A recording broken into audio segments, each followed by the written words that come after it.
Welcome to a GHSA playoff edition of Football Fridays in Georgia here on Georgia Public Broadcasting. Tonight, we're in Powder Springs, Georgia, where the top-seeded McEachern Indians will take on the 4-seeded Vikings of Lowndes.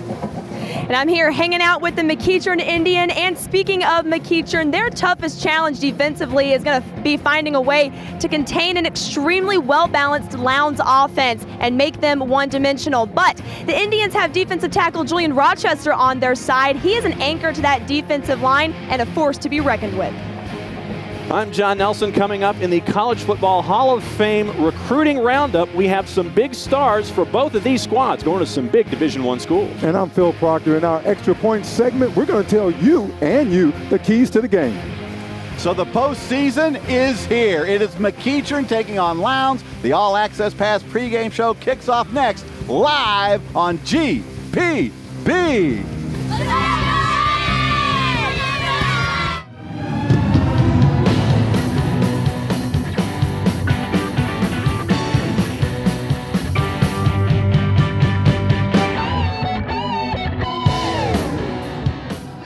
It is a great night for high school football downtown Atlanta, to where we are in Powder Springs, Georgia, about 30 miles away on the campus of McEachern High School. Tonight, the second season begins. It's the GHSA playoffs, the postseason. The road to the Georgia Dome kicks off tonight for 160 teams in 5 classifications. The other 32 single-A teams will get things cranking next week. So tonight, it's top-seeded McEachern taking on 4th-seeded Lowndes in a terrific first-round playoff game. Hi again, everybody. I am Mark Harmon, and welcome to Football Fridays in Georgia here on GPB. It's going to be a great game no matter what. It's win you stay in, lose, well, next season begins. Well, you go home. Hi, everyone. I'm Jackie Britton, and both teams are on a mission to keep their postseason hopes alive. And as Lowndes head coach Randy McPherson said this week, the hungriest team will win this ball game tonight. McEachern is on the hunt for their first ever state championship title, while Lowndes is no rookie to state titles. They have 5, their most recent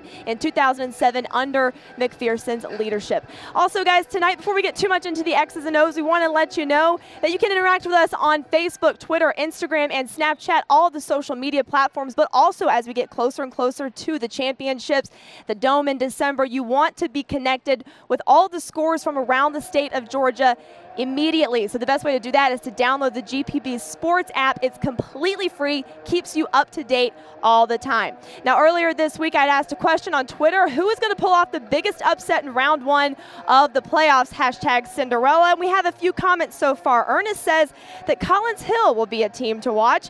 Then we've got Cody saying Hillgrove over Camden. Yep, again, sounds like the start of some trash talk, which it did spur on some trash talk as it relates to this game. Big Rob saying, we're ready for Lowndes. Are you ready? Let's do this, Indians. The team needs you loud and proud. GPB is in the house. Yes, we are in the house. Now, I want you to take a look at this photo. Something's not adding up here. We've got a few McEachern players, and then we've got DJ Jordan here in the middle looking like he's about to go to the beach. It's cold out here tonight. Bailey Hockman standing here, looks like he's a little cold himself. So we want you to send the best caption that you can. Tweet us at GPB Sports with the hashtag caption this. The winner will be announced at the end of the night. So don't forget to do that. Now, while we're here at McEachern, I had a chance to check out their awesome facilities, and they are awesome. But I didn't want to just see it. I wanted to try it out for myself. So I went through the ringer on Tuesday for their workouts with offensive coordinator Van Spence. Check it out. Once upon a time, this was considered to be the state-of-the-art workout routine to burn off the pounds. Find that boogie body. I mean, seriously, people actually did this? But hey, don't knock it. People everywhere ate it up.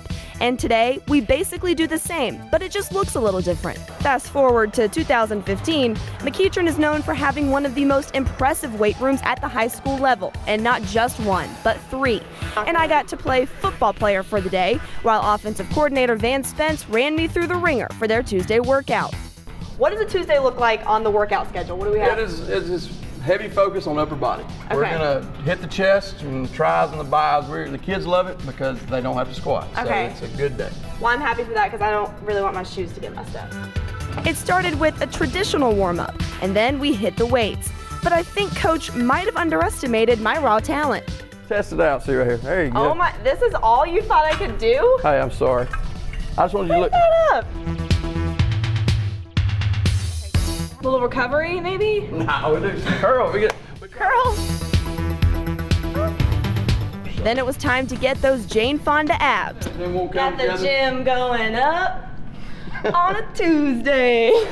And then there's nutrition. Vitamin contains vitamins, meat, vegetables, and minerals.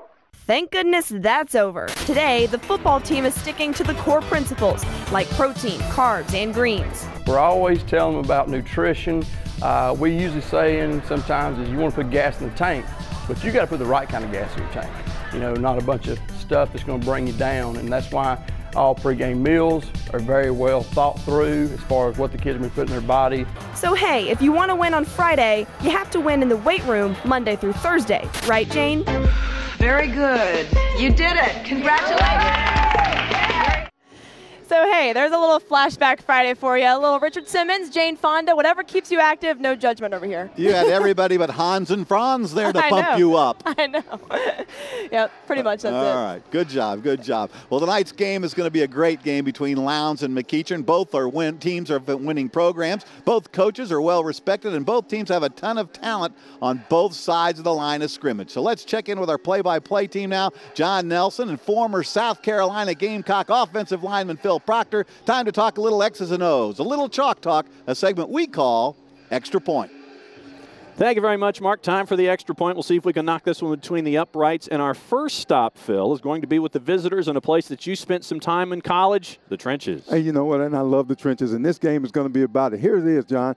Lowndes has to do one thing, control the line of scrimmage. All right, on the flip side, though, when they're talking defense, they got to chase after the guy who's going to be handling the ball most of the time. And you know what? You give Bailey Hockman any time to throw, he's going to cause you problems. So what? Disrupt this pattern, take him out, and cause him to make mistakes. All right, to the flip side and the homestanding McEachern Indians. And, hey, the topic's the same up top, but it means just as much. You noticed, hey, the McEachern Indians, man, these guys have a phenomenal defense, and they're led by my man, Julian Rochester, 6'6", 310 pounds. He's going to disrupt everything that Lowndes would throw at him. I was waiting for the Jack Benny reference. And obviously, we talked about Bailey Hockman on the Lowndes side, and just as important for the McEachern side, he's got to hang on to the football. You know what? You want to limit turnovers and mistakes. Protect the football, because here's the deal, John. It's playoff time right about now. You either go big or you go home. All right, that is the extra point segment. Jackie, let's see how true Phil Proctor is with his words. Hey.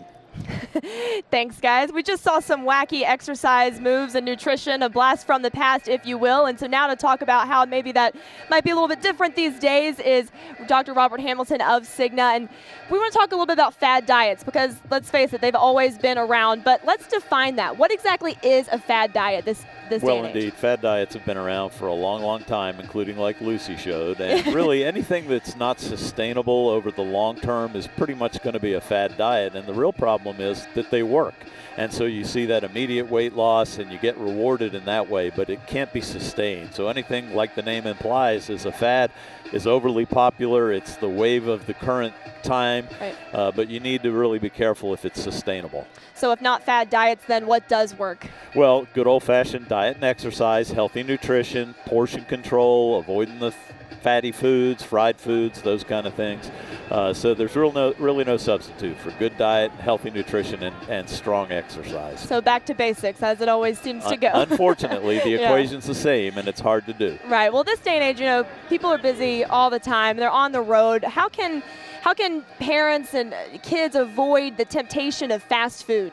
Yeah, it really is tempting because it is fast, it's easy, Right. and as you say, with busy lifestyles. But the best thing you can do is really prepare healthy, nutritious food, maybe in larger quantities, so there's plenty of leftover to package to take with you so you can have it on the go instead of the burger and fries and the pizzas and all that that's really convenient. And hey, we're in the holiday season. Thanksgiving is coming up. What's any advice to kind of keep those extra calories at bay? Portion control. Portion control. Dang it. I was afraid you were going to say that. And watch out for the pie. Okay, watch out for the pie. Awesome. Thank you very much for joining Thank you. us. It's a Appreciate pleasure it. to be with you. Thanks. We are getting ready for this big first-round GHSA playoff game. We're going to check in with John Nelson, who's alongside the head coach of the Lowndes Vikings, a guy who is in his 14th season, a guy who has won 138 games, and a guy who has won three state championships, Randy McPherson. John? Yeah, and he's going to be chasing his fourth as we go into this playoff picture. You guys came up a day early, but playing the Roswell game that we had on Football Fridays earlier this year set you up to be accustomed to doing stuff like this. It did. It was, you know, get used to coming up here. You know, our kids, we had a good trip, good day, so I think we're ready to go. And, you know, what's for this kind of a road trip, what kind of planning goes into something like this? Because you've got to do it on about 2 or 3 different levels to be ready for something like this. Yeah, it takes a lot of planning, but, you know, eating, you know, walk through, practice, packing everything up, but it's been a really good trip. So what was it like this morning? What was walkthrough like? What was the vibe with the guys? Oh, they're excited. You know, they're excited to get out here and compete against the best. And last time that you did this as a 4 or a 3 seed, you made a deep run, obviously looking to do the same tonight. Absolutely. See, this is why I like Randy, because Randy knows time cues and he can get things done in a minute and a half. Randy McPherson, good luck tonight. We'll see you on the sidelines. Thank you, John. All right. He's going to chase after another state title. Step 1 is tonight. Back over to Mark and Jackie. All right, John, thanks very much. We're just getting warmed up on our All Access Pass pregame show. Coming up, John Nelson will drop by to talk recruiting and our College Football Hall of Fame recruiting roundup. Plus, we'll check out what folks and fans are saying on the line with the social media. And hey, we'll also hear from an Atlanta Falcon who played high school football here in the state of Georgia, plus a big-time check presentation. That's just the beginning of what we've got in store. Stay with us on GPB's pregame show. Don't go anywhere. I can't control myself. Tell me right now if I'm going mad. Might need a little help. Football Fridays in Georgia on GPB is made possible in part by Regions Bank.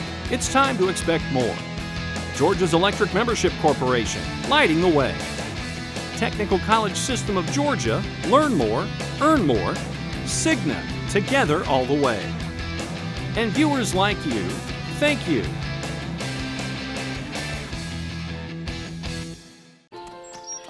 You exercise. You choose the salad, occasionally. But staying well, physically, financially, emotionally, is hard on your own. So Cigna's got your back and your knees 24/7. Cigna's there to answer your questions. Or when you need some coaching. In sickness and in health, Cigna's there, helping you to get well and stay well. That's having a partner who's with you all the way. Cigna.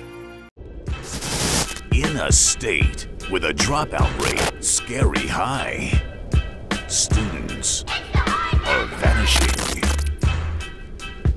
What can you do to stop the drop? Visit gpb.org/stopthedrop for more information. Stay connected to your team like never before with the GPB Sports Football app. Get the latest news. Watch featured games live wherever you are. Finds a hole.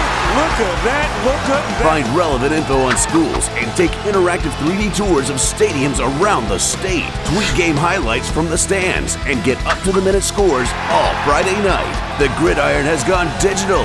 Download the free GPB Sports Football app from the iTunes App Store now.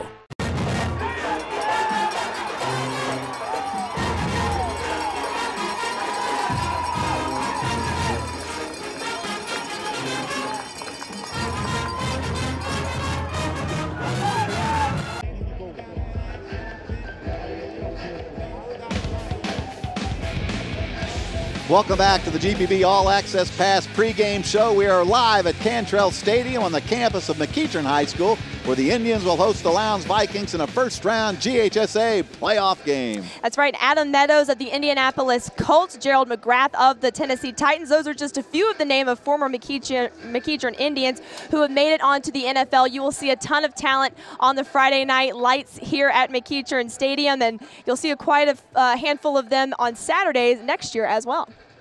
We now welcome in our play-by-play man, John Nelson, for the College Football Hall of Fame recruiting roundup. And, John, let's start with the Lowndes Vikings. They've got an outstanding offensive lineman in Tariq Adams. And you want trench warfare tonight, you're going to see it with Tariq Adams. And Adams had 12 other offers other than the one that he took, and he is heading to Marshall for the next level. You see Tariq here, and he's going to be on the edge. Marshall, as a matter of fact, was looking to fill 3 vacancies on the offensive line because of graduations and medical redshirts. So Adams, he had offers from Georgia State, Georgia Southern, but he ends up going to Marshall, and he's going to be a member of the Thundering Herd next year at 300 pounds. Another guy for the Vikings to keep your eye on is Gabe Neighbors, the big tight end. Gabe Neighbors, and he is a big tight end. Only caught 12 passes last year, but Georgia Southern saw a lot, and they like Gabe Neighbors. Now you see Neighbors here this week at practice. What Georgia Southern's looking to do with Neighbors at 6'4", 240, they're looking to perhaps, and Jackie will like this, have him in that Gronk position. They'll flex him out as a tight end with Willie Fritz in the new offense. So Gabe Neighbors at 6'4", 240 going to the Burrow, and it's going to be interesting to see how he fits in. Now, as we move on to the home team, the McEachern Indians, if you're a Georgia Bulldog you're going to like these two. Listen up, because their quarterback is heading between the hedges next year. Bailey, 2 years. Yeah, after next season. We got him for one more year here on Football Fridays, Bailey Hockman. And you want to talk about someone who throws a pretty ball right now. 6'3", 190-pound junior. And there he is. You just see him line it up. He'll get out of trouble, find the receiver, and he's making the right decisions in this McEachern offense. So at 6'3", 190 heading to Georgia, you've got this season and next season to get him ready for life between the hedges. Okay, Bailey Hockman may be the offensive story, but how about Julian Rochester on the defensive line? Rochester, see, I was waiting for that Jack Benny opening, and you want someone who is big, 6'5", 310. He probably will add another 10 pounds or so, and he blows it up when it comes to the other offensive line. You'll see him line up on the wide side. Sometimes you'll see him line up on the right side in that 4 front setup, as you see right here, and he will blow plays up. He will get pressure over the A-gap, over the center. You'll see that tonight. That's what McEachern is hoping to do as he heads to Athens as well. All right, he is John Nelson. That's our College Football Hall of Fame recruiting roundup, and now over to Jackie for a social media update. Thank you, guys. Don't forget to find us on Facebook, Twitter, Instagram, and Snapchat, and download our app, which is completely free in the App Store. If you type in GPB Sports, keeps you up to date with all the scores from around the state, but also allows you to stream this game live from McEachern High School tonight. Now, we also reached out to a few players about some superstitions that they may or may not have, and this is Tyler Simmons, a wide receiver for McEachern. He says that he never eats the bacon burger in the cafeteria on Fridays because the last time he did, they lost. Okay, and then Andrew Tarver, defensive lineman from McEachern, says, I'll never wear a hat for Thursday practice because the one time I wore the hat, we lost. Okay. And then we have Justin Bryan, who says, before every game, I always eat my favorite candy, which is Airhead Bites, and I always take 8 deep breaths because his number is 8. 8 deep breaths. Okay. Not sure how that works, but whatever works for you is great. Okay, then we have Christian Robertson, the tight end here for McEachern, says one of my football superstitions is that I have to put my gloves in the Bible the night before the game and say my favorite Bible verse. Now that's very unique. Haven't heard that one before. That's awesome. Then we have Tyler Smith, who says, I sleep with a football on the day before a game. That's not, I would be surprised if that was not very unusual, actually. It's really cool. So be sure to keep the conversation going with us here at gpb.org/sports and find us on all social media platforms at GPB Sports. Now, the Atlanta Falcons are off to a great start, and of the 53 players on the roster, 3 of them have played high school football here in Georgia, including defensive tackle Grady Jarrett, who played under the Friday Night Lights at Rockdale County High School in Conyers, and Mark Harmon spoke with him earlier this week. Check it out.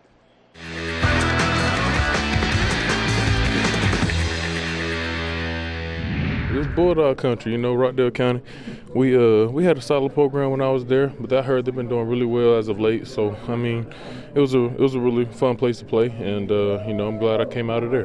Do you have one memory, one moment that stands out most in your high school football playing career? I just remember I had my junior year. We just had a really good year. We was 1 game away from going to the state championship. So just that whole year was really special, and we had a lot of good athletes on that team, and that's just something that I just always keep with me. As a professional athlete, as a member of the Atlanta Falcons, what advice would you give to a high school football player here in the state of Georgia? You know, man, just go out there and do your best. Just do your best, play for your school, for your county, just for your pride, and you know, just have fun with it. Just have fun with it, and don't stress anything. I just feel like high school football is so short, just like college. You just got to enjoy every moment. So just go out there, do your best, and you know, everything else take care of itself. All right, now let's send it over to Mark Harmon, who is with Cigna's Rachel Freeman for a Big Time Check presentation. Mark? This is my favorite part of the show. You know, we get to hand out the big check. Rachel Freeman of Cigna. We have Principal Regina Montgomery from McEachern High School. Look at this. It's a beautiful check, and we really thank Cigna for all they do for high school sports in the state of Georgia. Oh, you're welcome. We are glad to be here tonight, and on behalf of all of Cigna, present this check to Principal Montgomery from McEachern High School. Principal Montgomery, what might you be doing with this? Well, I think that we're going to donate this to our outreach, which is Shop with an Indian, that we're going to do the second week in December. So we're going to give this check back to our community. You know, it's just great. You know, your generosity, it's what makes high school football special, I think. Thank you both very much. Thank you very much. Thank you. All right, back to Jackie on the set. Thank you, Mark. Coming up on the GPB All Access Pass pregame show, we'll check in with John Nelson for another edition of John's Georgia. Plus, Mark talks with head coach of McEachern, Kyle Hockman. The All Access Pass continues right after this break. Stay with us.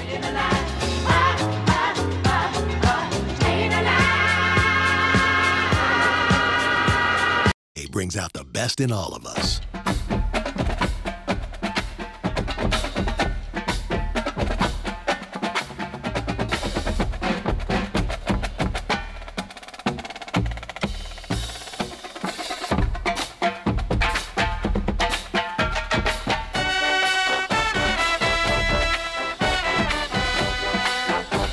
Regions, every day is game day.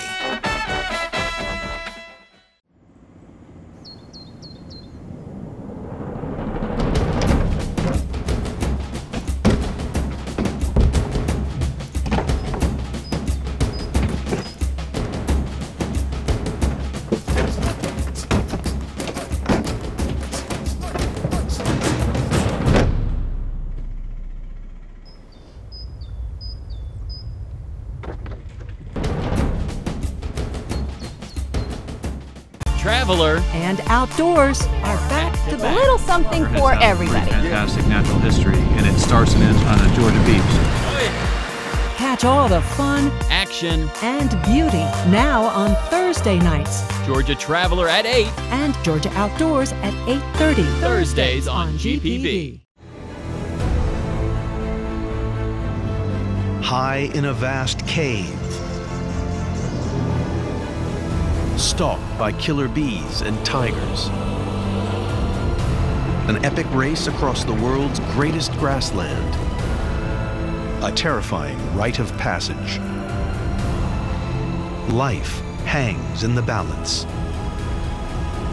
Part of GPB's Why Wednesday, this Wednesday at 8.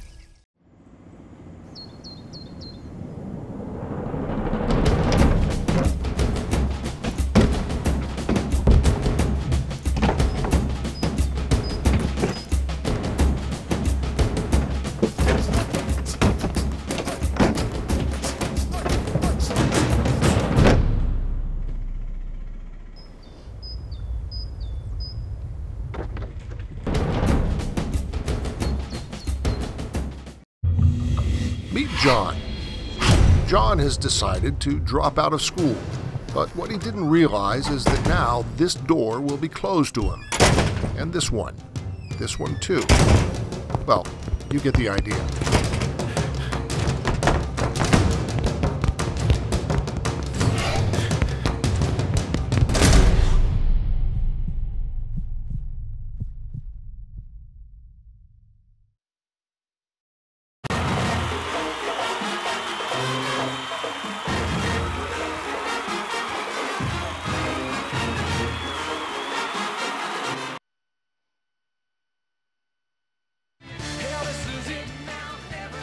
Welcome back to GPB's All Access Pass pregame show, coming to you live from Cantrell Stadium at McEachern High School, where the Indians are hosting the Lowndes Vikings in the first round playoff game. And now let's send it up to John Nelson for another edition of John's Georgia, brought to you by the Georgia EMC. John? And Mark, we're going to go down back to Lowndes and let you know what things have been like this year for the Vikings. It's been a bit of a transitional time, but they seem to be hitting full song at the right time, and that means that they are in the playoffs once again. Let him score, Coach. Teach him the game. The look is different at Lowndes now. The run game, which used to be ground and pound, has been altered for a faster version under new offensive coordinator Tucker Pruitt. That's only half the story. There's a new defensive coordinator, as David Shores now has brought his 3-4 setup to Martin Stadium. Head coach Randy McPherson likes what he sees so far, knowing there is a growth curve, but it didn't take long for everyone to get on the same page. You know, that didn't take long at all, but it's still kind of a work in progress with the new systems, but we have gotten better, and the kids are used to it, and we're excited. On offense, Pruitt has the pedigree, learning under his dad, Hall of Fame coach Robbie Pruitt. He's run the scheme ever since he was quarterback all the way in high school, but he has seen some ups and downs at Lowndes. You know, the consistency's probably been our biggest Achilles heel. You know, at times we played really well and executed and made plays, and at times we hadn't, made mistakes and all, but you know, we're into 10 games deep now, game 11. I think the kids got a better feel for what we're doing, and they've had an opportunity to be in that situation over the course of the season. So, you know, hopefully we're in the playoffs now at a time where we got to play our best football or it'll be over. And for Shores, coming from Alabama football, he knows his squad is playing well, but the youth on that side of the ball will grow into his ideas. Well, you know, the success of the season and you know, the experience of 10 or 11, 12 games is vital to it. And, you know, winning last week and getting in the playoffs is a big step toward building the foundation of what we want to build. We're a young team. You know, I'll have eight returning starters next year on defense. So, you know, I think just the experience factor, growing every week through experience is the key component there. And you look at Shores, and Shores has Spain Park, Hoover, and Pelham as part of his Alabama pedigree, Mark, so he knows what this season means in both Alabama, and now he's going to experience it firsthand here in Georgia tonight. And, John, you'll have that bird's eye view up there from the press box, but John's Georgia is brought to you by Georgia EMC. All right, well done. Let's check in now with Jackie with another look at social media. Jackie? Thank you, Mark. Don't forget to find us on all social media platforms. That includes Facebook, Twitter, Instagram, and the newest one, Snapchat. So type in GPB Sports. It's a little cold out here. And then also don't forget to download the GPB Sports app. It's completely free. And as we get closer and closer to the championship games in December at the Georgia Dome, you're going to want to be up to date, up to score with all the scores from around the state of Georgia as we narrow in on that time. Now, this week we were talking a little Flashback Friday. We're trying to stay hip with the times here, so hashtag Flashback Friday. We have a few players. This is Tariq Adams from Lowndes. This was way back in the day. It says won South Georgia 12 and under All-Star Game, Turkey Bowl championship in Tifton, Georgia, and 6 players from his 12 and under All-Star team are his teammates now at Lowndes, and here he is with Devin Holmes right there. And then we also have, this is absolutely adorable. This is number 9, Gabe Neighbors for Lowndes. Little flashback photo, school photo there. And then we have Tyler Simmons for McEachern, wide receiver. Those look a little big for him, I think. But at least you know he's got the proper shoulder pads there. This one, probably the home run here. Tremaine Ankrum, McEachern. So, guys, this is the kind of stuff that we love to see on social media. Tweet us at GPB Sports, hashtag Flashback Friday. Don't forget to get involved with our Caption This contest and everything else. And you definitely do not want to forget to download the GPB Sports app. Like I said, it's free. So if you consider yourself a high school football fan in the state of Georgia, you're going to want to have it because it keeps you up to date with all the scores from around the state. And also, you can stream this game live from your device or your tablet. Also, Android users, don't forget, we haven't forgotten about you. That one is coming. But for now, download the GPB Sports app on any of your devices today. McEachern coach Kyle Hockman is in his 8th season as head coach of the Indians. He's won 73 games. His team went 9-1 this year and won the region. And I talked to him just moments ago about this big game tonight with Lowndes and about what he's learned about this year's team. I think we got a pretty good group of guys that like each other. You know, chemistry is a big thing. And some years it's harder than others. This year, really good kids that love each other and work hard together, support each other. Obviously, physically, you know, you have things that you find out along the way. We had a really good schedule early in the season, had some dings and banged up and moved some guys around, but things seem to be coming together at the right time. Talk about this first-round matchup with the Lowndes Vikings. That's a tough one. That's a tough draw, and they're a heck of a traditional program. And then watching them physically on tape, obviously they've played a great schedule and are someone that's very formidable. And we're just going to go play and hopefully have a shot. How pumped up do you guys get? You take it up a notch or two when you get to the postseason? I hope so.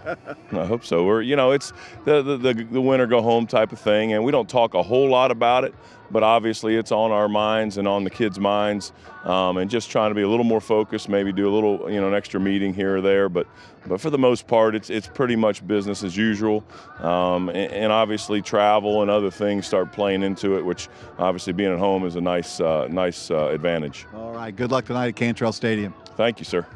Thanks for being here. We're glad to be here, and you've got Coach Hockman and son Bailey at halftime. Oh, yeah, you're definitely not going to want to miss that. We put the father and son up against each other. It's pretty good. All right. But it is that time. We're counting down to kickoff. It is the Vikings of Lowndes High School against the Indians of McEachern. It is game time on Football Fridays, live on GPB.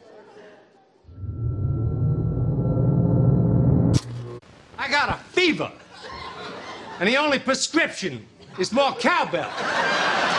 Now the time has come. The long season of digging in began under harsh summer skies. Good job. Careful cultivation of talent and the nurturing of teamwork followed throughout the fall. Good weather, bad weather, that can't matter when you're growing winners. In the end, the only things that count are skill, synergy, and the drive to survive. And now we're at a critical juncture. It's time to look to the harvest. Here comes the reaper. 192 teams started this journey. When we get to the state championships, only 14 will still be alive. It's survival of the fittest time. Join us to see who goes home and who goes on as we head toward the finals at the Georgia Dome. More cowbell. It's time for another round of the playoffs. It's the Lowndes Vikings versus the McEachern Indians on another Football Friday in Georgia. Time to play some football. That's a championship team right there. It's a hot time tonight.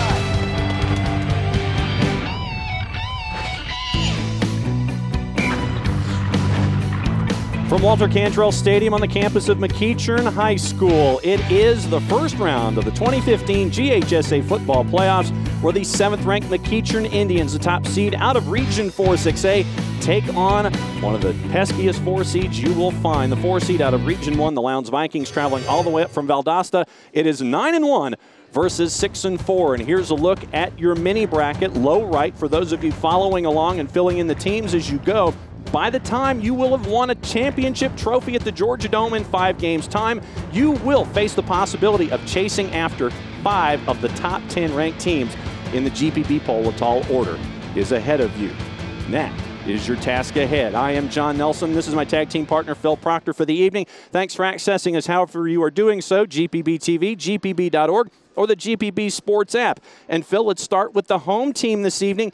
And you want to talk, partner, about a bunch that is ready to get a state title back here to Cobb County. It is McEachern. And you know what? McEachern has one of the best defenses I've ever seen and one of the best players I've ever had a chance to witness, and that is Julian Rochester. 6'4", 310 pounds. He is heading to the University of Georgia. On the offense, we focus on someone who we have seen ever since he came in as a freshman at Northcutt Stadium when McEachern played Marietta. It is the coach's son, Bailey Hockman. And you know what I really like about Hockman? He loves to go for the home run ball. So give him time to throw the ball, he'll take your part. And he does throw a pretty ball indeed. He is heading to the University of Georgia as well. Now to the flip side, and the Lowndes Vikings, and we're going to focus on their quarterback as well, Austin Dixon, who's also, Phil, their leading rusher. Anytime you have a dual threat player like Austin Dixon, it's going to be a long night for McEachern. And on the defensive side, when Phil and I were growing up, and perhaps some of you as well, you might remember the investment firm of E.F. Hutton, because when E.F. Hutton talked, people listened.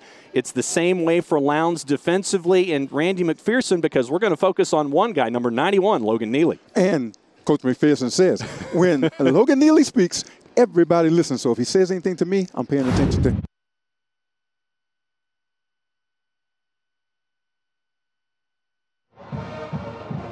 Well, John, when I talked to Coach McPherson, the words that came out of his mouth, it was tenacious and hungry. That is how he described his team, and he says they have exactly what it takes in order to beat McEachern and go back to Valdosta a winner. And, you know, yesterday when I was talking to a few of the Vikings players on the bus, the energy was high. They were rowdy. I could hardly hear anything. We had to go to the old school text messages. Oh, wait, that's new school, because hardly high schoolers barely even talk on the phone anymore. But they are excited. They are so ready for this. And you guys, look, if that energy was any indicator yesterday on the bus, it's going to be a good one. Y'all better buckle up for this one coming up.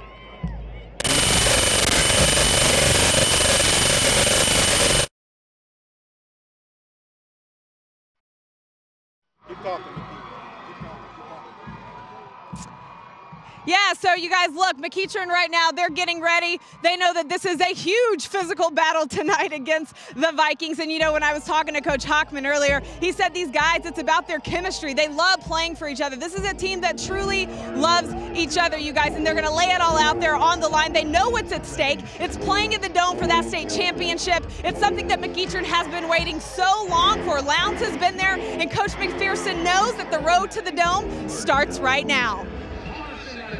All right, Nikki, thanks for being our eyes and ears down there on the field this evening. And there is Julian Rochester, Big Daddy himself. And, you know, what Nikki was talking about, old school versus new school communication, you know, going back to the land of the text message to try to get things going on. And for Lowndes, they were the first part of Football Fridays this year, playing Roswell. So being on the road and going from one end of the state to the other is not foreign to them at all. Well, the reality of it is it's playoff time, and you just kind of push everything out of the way. This is what you really play for all year long, all season long. So if I'm Lowndes, I'm excited to be here right now. And flip side for McEachern, Mount Perrin Christian was the first team in 47 years, if my math is correct, to bring a title back to Cobb County. McEachern, and we showed you the mini bracket coming in.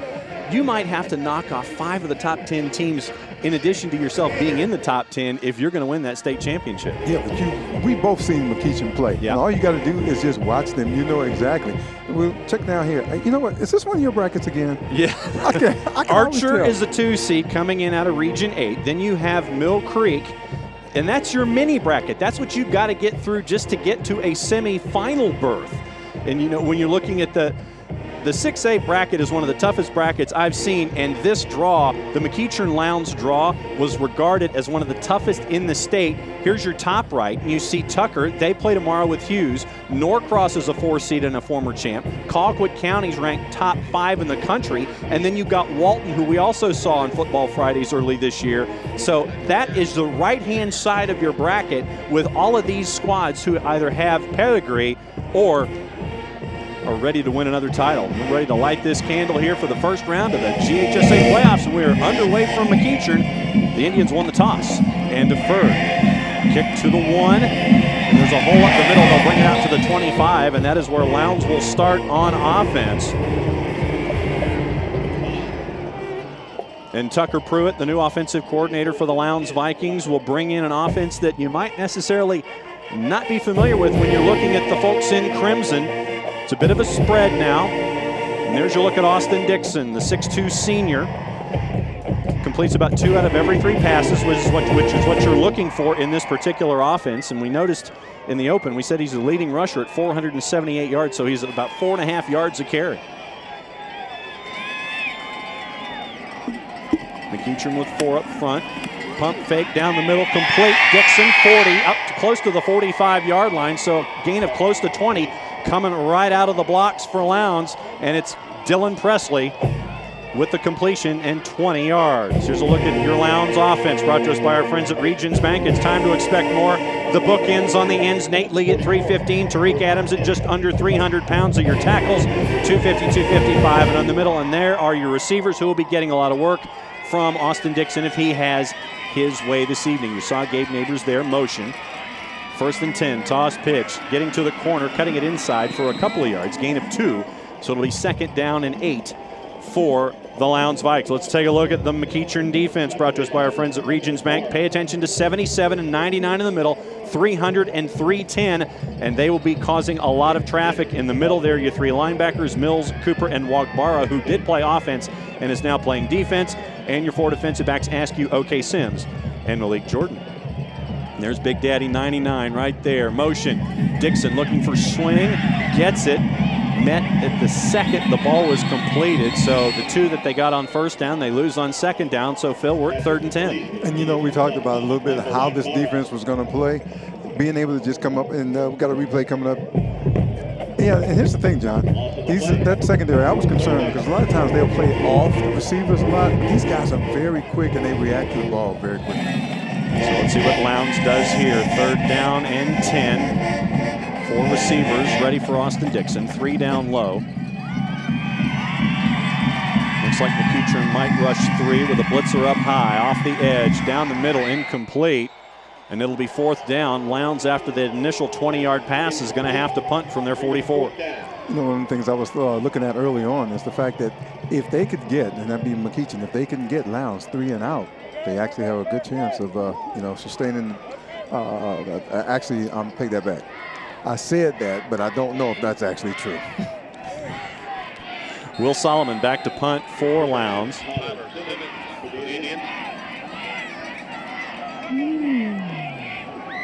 Actually, they're bringing in Tyson Shaw, the sophomore, now to punt for Lowndes. Foot into the football.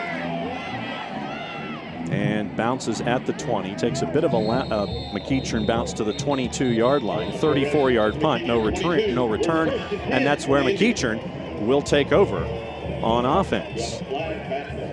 We got a flag back at the line of scrimmage. Illegal shift on Lowndes. Let's see what the decision is here.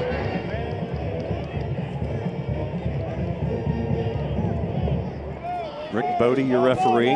The referees from the Etowah Valley Football Association of Cartersville. There's your crew. Rick Bodie, the referee. Jody Gonzalez. Delano Dryden, Michael Allen, Haven Thomas, Duncan Blankenship, the field judge, and Keith Collis is your game clock operator. There's Bailey Hockman. Bailey Hockman completing about 55% of his passes so far this season. And we'll see what Lowndes does defensively. McEachern starting out of the pistol. Quick drop, look, locked in and high, incomplete for the first pass play of the game for Bailey Hockman. Incomplete that time. It will be. 2nd down, he was looking for Tyler Simmons on his first pass attempt of the game. Let's take a look at your McEachern offense. Brunch is by our friends at Regions Bank again. There's tackle to tackle. Jackson Robinson Wolf, Darius Thomas, and Tremaine Ankrum, the anchor at 6'4", 280. And your receivers, Roberson, the big target at 6'6", 235. Handoff, and it was blown up from the absolute beginning of the play. They're going to mark it to the 15. Massive loss for 7 yards on that particular play. Lowndes had it snuffed out from the absolute beginning. Let's take a look at Lowndes. Here's your defense.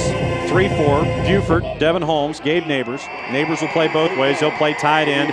Your 4 linebackers, we focused on Logan Neely in the open, 91. He'll be calling most of the signals at 5'10", 200 pounds. And your secondary, Roberts, Tyson Harris, Fred Stewart, and J.T. Smith. Handoff.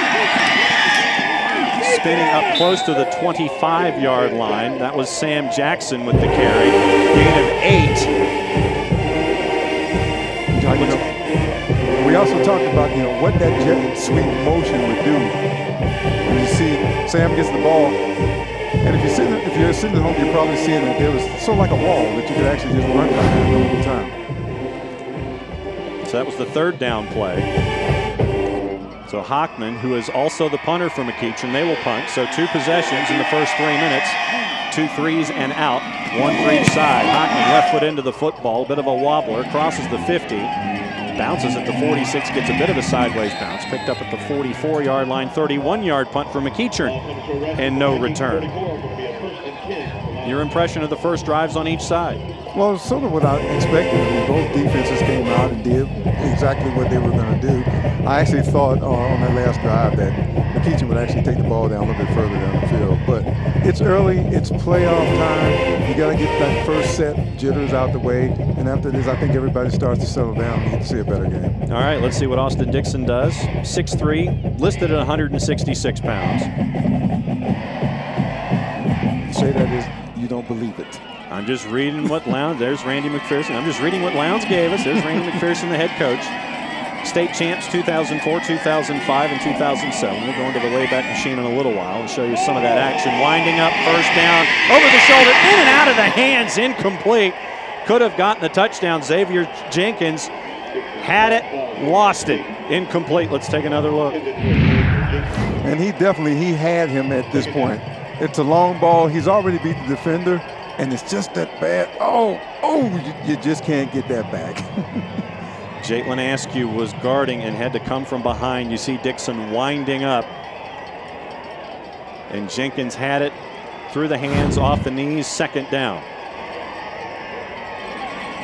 8:38 for the first. Handoff up the middle. That's usually just a gauge to see what the defense does in that situation. Gain of 4, almost 5. So we're looking at third down and mid-yardage as we're under 8.5 minutes here in the first. James Kamen with the carry that time. You'll see him getting some work as part of that backfield, and it will come in waves from Lowndes. Third down and 6, 2 by 2, and a jump.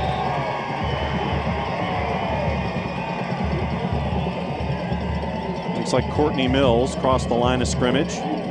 That'll give him 5 to create third down and short. You know, you always try to get that edge, that extra jump, and it's really just anticipating. And sometimes you make it, and sometimes you don't. And that time he didn't.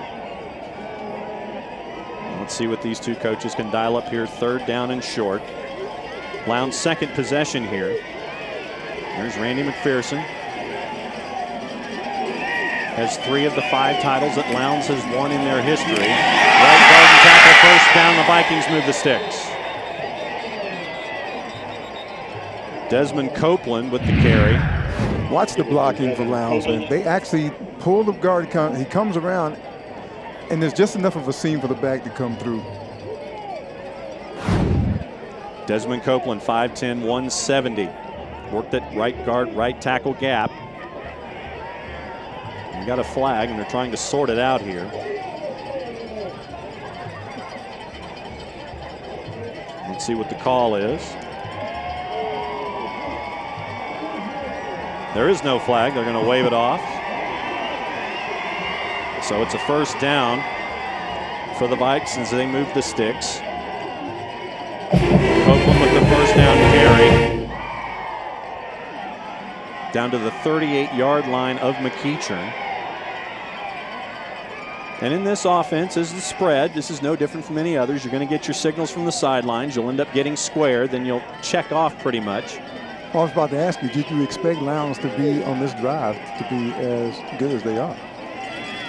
It's going to come to adjustments one way or the other. Fake the toss. Dixon on the roll. Had the short receiver. He's going to tuck it and go. 35, 30, inside the 30, down to the 26. Looks like a gain of 12 and a first down again. And John, they stretched it all the way out. And you gotta like Dixon, man. Here's a guy that's the dual threat. He can just put the ball up under his arm, keep his eyes up, keep his heads up, always trying to find, you know, that extra room. He's a tough little kid. Third first down of the game for Lowndes. Jet sweep. Thought about going inside. Got lost in a lot of traffic that time. Tavon Kyle was met in the backfield for the tackle.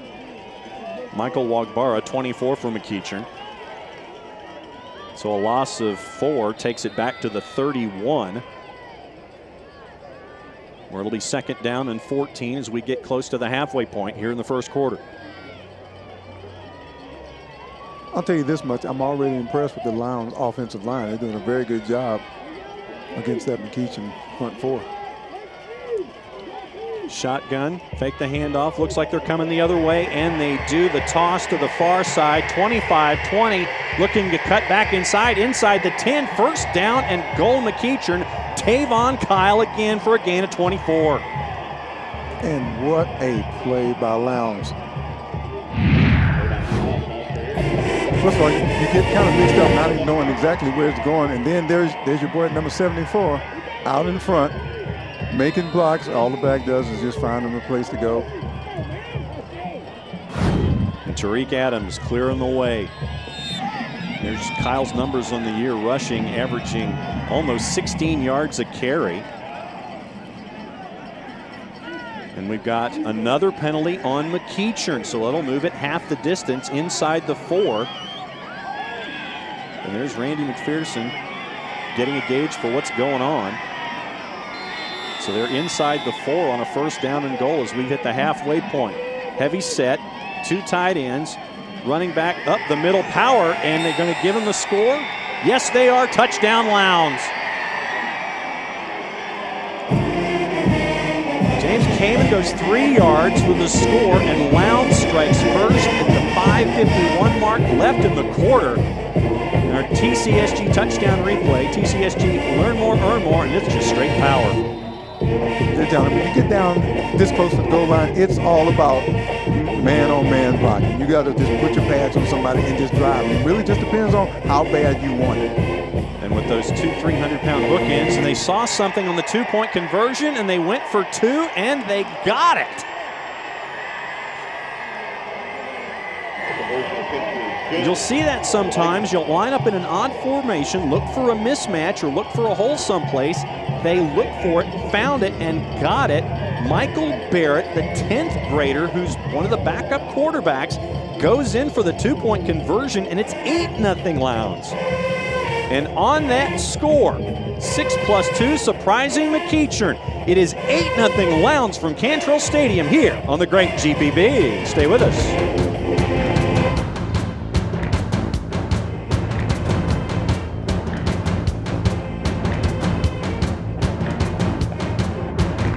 Football Fridays in Georgia on GPB is made possible in part by Regions Bank.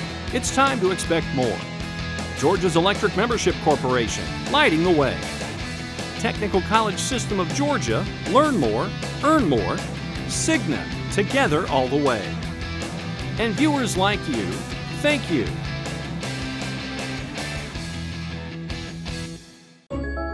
Providing safe, affordable, and reliable electricity requires more than bucket trucks and utility poles. These are the faces behind your power. For more than 75 years, Georgia's nonprofit, member-owned electric cooperatives have been on a mission to brighten the lives of more than 4.5 million Georgians. We are Georgia's EMCs, proudly serving our members, lighting the way.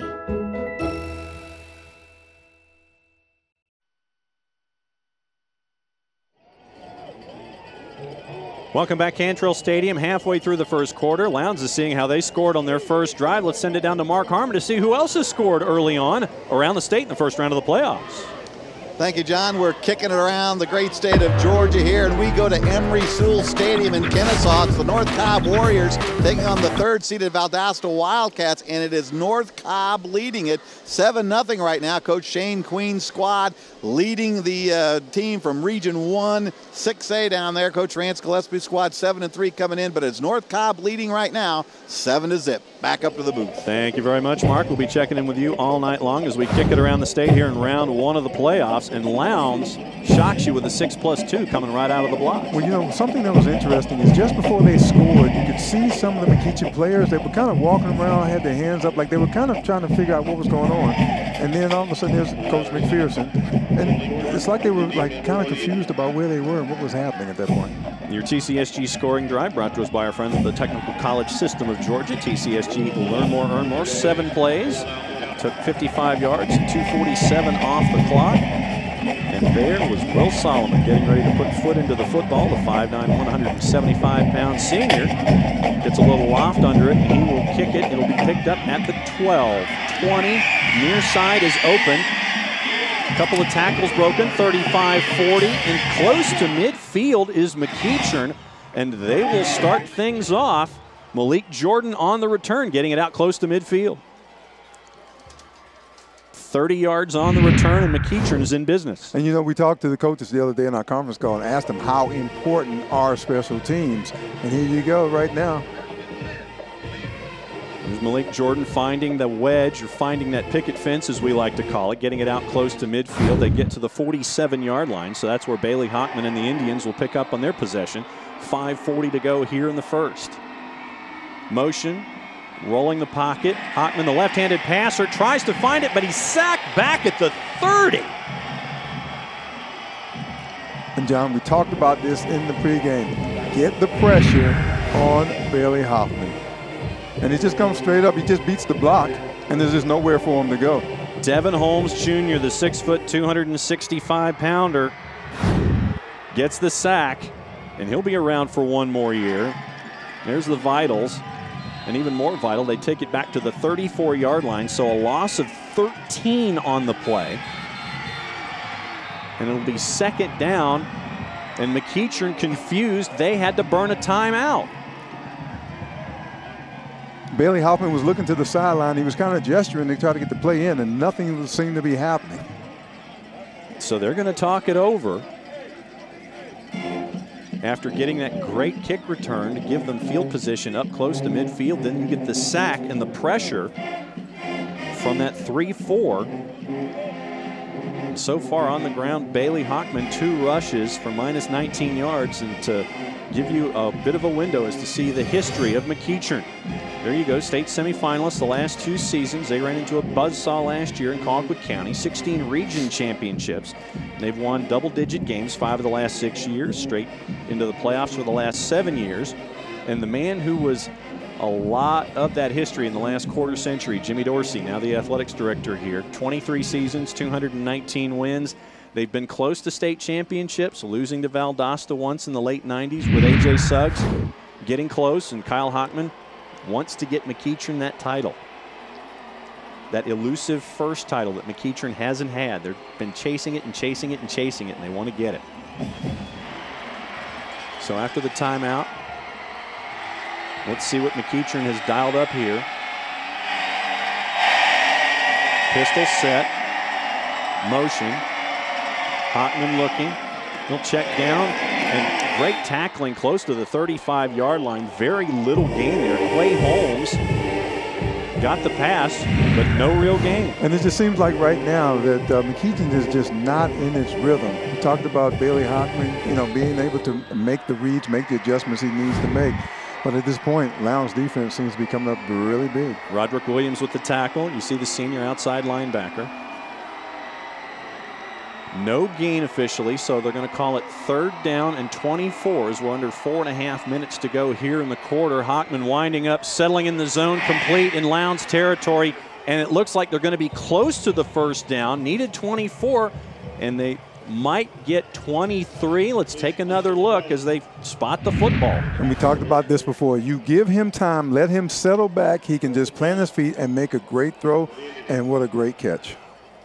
And you see right there, the window opened, and it was complete to Michael LeBron, the slot back senior. Heavy set here out of the Wildcat. Looks like they're trying to draw them off on 4th down and short. Are they going to snap it, or are they going to sit with it? They're going to snap it and jump and get the 1st down with the hurdle. Tyler Simmons over the top. And by that, I mean Edwin Moses style with the flip out of the Wildcat for the 1st. And that's what happens when you have athletes playing position. Just jumps over. I mean, I like that Edwin Moses. Yeah, I like that. I'm sure it's nowhere near that, but it did look good. There's your Simmons dossier. 13 offers on the table right now for him at wide receiver. And he's going to make someone very happy next season as a freshman. 1st down, 2x2 set. Winding up, looking, settling, throwing in and out of the hands, incomplete. It's literally 2nd down. And they got to make those kind of catches. The fact that Hockman is getting just a little bit of pressure, but not that much, and they really need to make those catches. Brandon Smith, the intended target, around the 20-yard line, so they get 2nd down. So far, Hockman 2 of 4 passing for 23 yards. And he's been high on the other 2 for the incompletions. Wing set motion, handoff jet to the side, and they string it out. Lowndes does. No gain, maybe lost a yard, but they're going to keep the clock ticking. Great job that time by the Lowndes defense to keep the play sideways. You always try to think about what's it like when you try to set that edge and be able to go here it is. Sam did a good job, but Lowndes followed down a line of scrimmage and did not let him turn that corner. And the other thing I was thinking about, John, is like, how would McEachern actually hold up against that 3-foot defense? And right now we've seen him send 7. Kedrick Clemens, number 25, the senior. And Quayshawn Roberts, 19, the cornerback. They were in on the tackle that time. Swing pass, screen, picked up. And a great defensive play just to put enough of a shoulder on it to keep it from being a big gain. Kedrick Clemens again, short gain for Brandon Smith. And for Hockman, the thing is, it gives him a chance to start to build his confidence, to make a couple of complete passes. And so 4th down from the 34-yard line. What are they going to do here? Do you go for it? That's going to be the interesting question. Looks like they're lined up to go for it here, 4th and 8. Early on in the game, it could have been one of those moments, but we got whistles ahead of time. And it looks like a timeout called for by Lowndes, or a flag, one of the two. Timeout called for by Lowndes. They burned their first because they saw that formation of that bunch set real close, 2 other receivers in the pattern. They decided to think about it.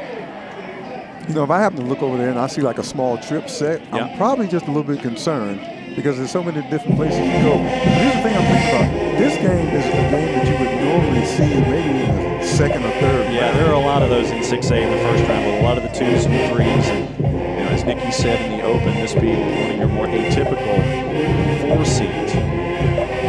With what Lowndes has done in Region 1 6A this year. You know, lost to Roswell, top 10 team in the GPB poll. Lost to Camden, top 10 team in the GPB poll. Lost to Colquitt, top 5 in the country, top ranked in 6A in the GPB poll. So those losses have been to, you want to use the words quality opponents? They've been to quality opponents. And let's see what they come up with now, Lowndes defensively.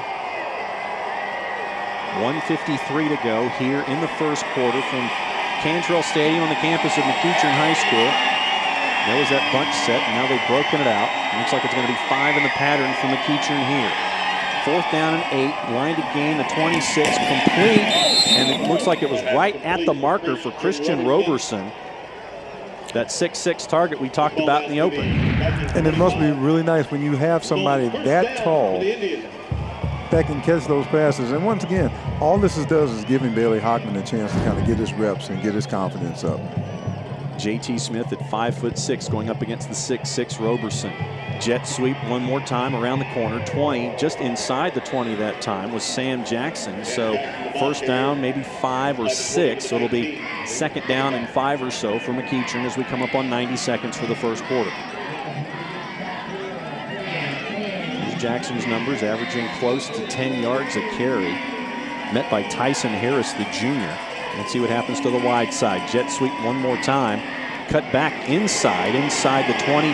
Barreling inside the 10-yard line, down close to the 6. So it'll be another first down, 1st and goal for McEachern. Let's take another look. What do you see? And how tough is Sam Jackson to be able to go in the jet sweep and break it up, run over. He just ran over a man. And it looked like his own man. Including Khalil Robinson, his guard. Khalil was in the way. Lowndes had to get a couple of guys off the field. Broken play. Bailey Hockman looking. He just eats it at the 11-yard line with flags all over the place. Let's see what happened here. Did Lowndes get their guys off in time? Where are the whistles going to go?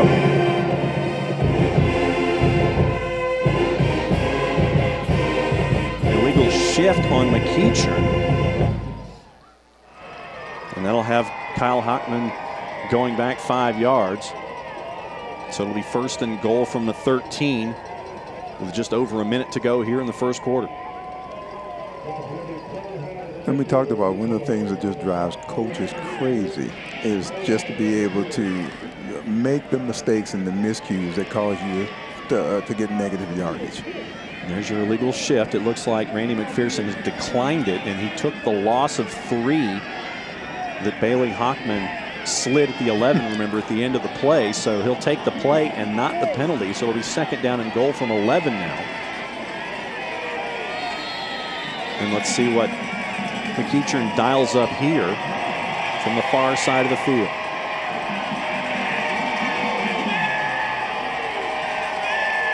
Clock running, 50 seconds. Hockman looking, dump off to Jackson, 10, 5, touchdown McEachern. 11 yards on the score, Sam Jackson. It is 8-6 with 41 seconds to go, so McEachern puts together a long drive. And let's see what they decide to do on their point after. It looks like they're just going to go for the one to try to make it a one-point game. Cesar Dominguez in for the extra point. Spot kick, almost blocked, but it is up and it is through. So we now have a one-point ball game with 41 seconds to go here in the quarter. Your TCSG touchdown replay. And John, look with the pass protection that he gets. We wanted to talk about the offensive line and defensive line. He had all day to throw that football. And Sam Bradford, once again, just a tough runner looking for any space. Jeffrey Davis, the junior, missed the tackle at the 10 once the check down happened. Here's your McEachern Indian scoring drive, once again brought to us by our friends at TCSG. Learn more, earn more. 12 plays in 47 yards. Took a tick under 5 minutes. And yes, he is number one. I'll agree with that assessment, both figuratively and literally right now. Doesn't he remind you of Andre Benjamin? Well, he is the big boy right now after big boy on campus after getting the score to make it 8-7. And it's got to make Kyle Hoffman just a little more at ease now to be able to get his offense in gear. You saw him going over things with the offensive line. And Dominguez will put the foot in the football with 41.3. Looks like he's going over things with the receiving core and the line. Just, okay, here was what your slide was, here's what was going on, here's what we did, and here's what happened. Dominguez foot into the football. It'll be picked up at the 3. Hole again up the middle, and had the break and he knew it. Xavier Jenkins, if he'd gotten out of that one tackle and just that one little shoulder, he would have had a lot of space. It looks like Browns have seen something on film this week. And there was a lot of real estate ahead. 35 and a handful left here in the first 12 minutes. Lowndes with a score. 2-point conversion snuck up on McEachern, so that's why it's an 8-7 game. And we'll see what Austin Dixon here does on this particular drive at the end of the quarter. Looks like they're going to run jet sweep, cut back inside, 25. Nice ankle tackle around the 27-yard line. So that'll be a gain of 3, second down and 7. Let's see if Lowndes runs another play here by the time we get to the end of the quarter.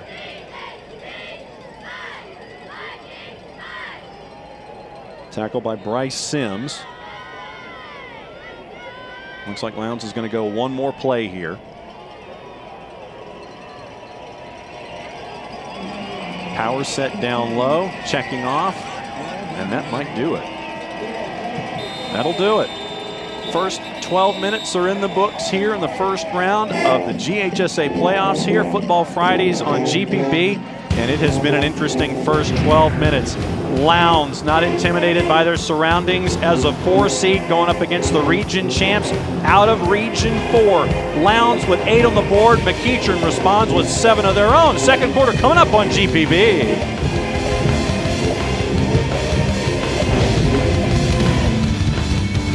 Nothing prepares you better for a great career than the Technical College System of Georgia. TCSG colleges produce graduates with the knowledge and training today's top employers are looking for. With campuses across Georgia, state-of-the-art facilities, and outstanding instructors with real-world experience, it's the kind of affordable college education that will fast-track you into a rewarding career. We're building a better future for you. Contact the TCSG college in your area today or go to tcsg.edu. You exercise. You choose the salad, occasionally. But staying well, physically, financially, emotionally, is hard on your own. So Cigna's got your back and your knees 24/7. Cigna's there to answer your questions. Or when you need some coaching. In sickness and in health, Cigna's there, helping you to get well and stay well. That's having a partner who's with you all the way. Cigna. Game day brings out the best in all of us.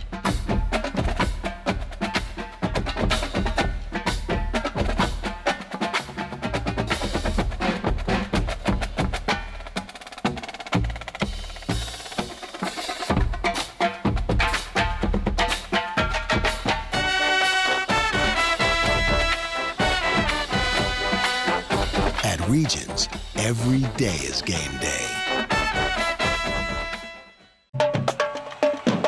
During this performance, one student will drop out of high school. Be there for your big finish.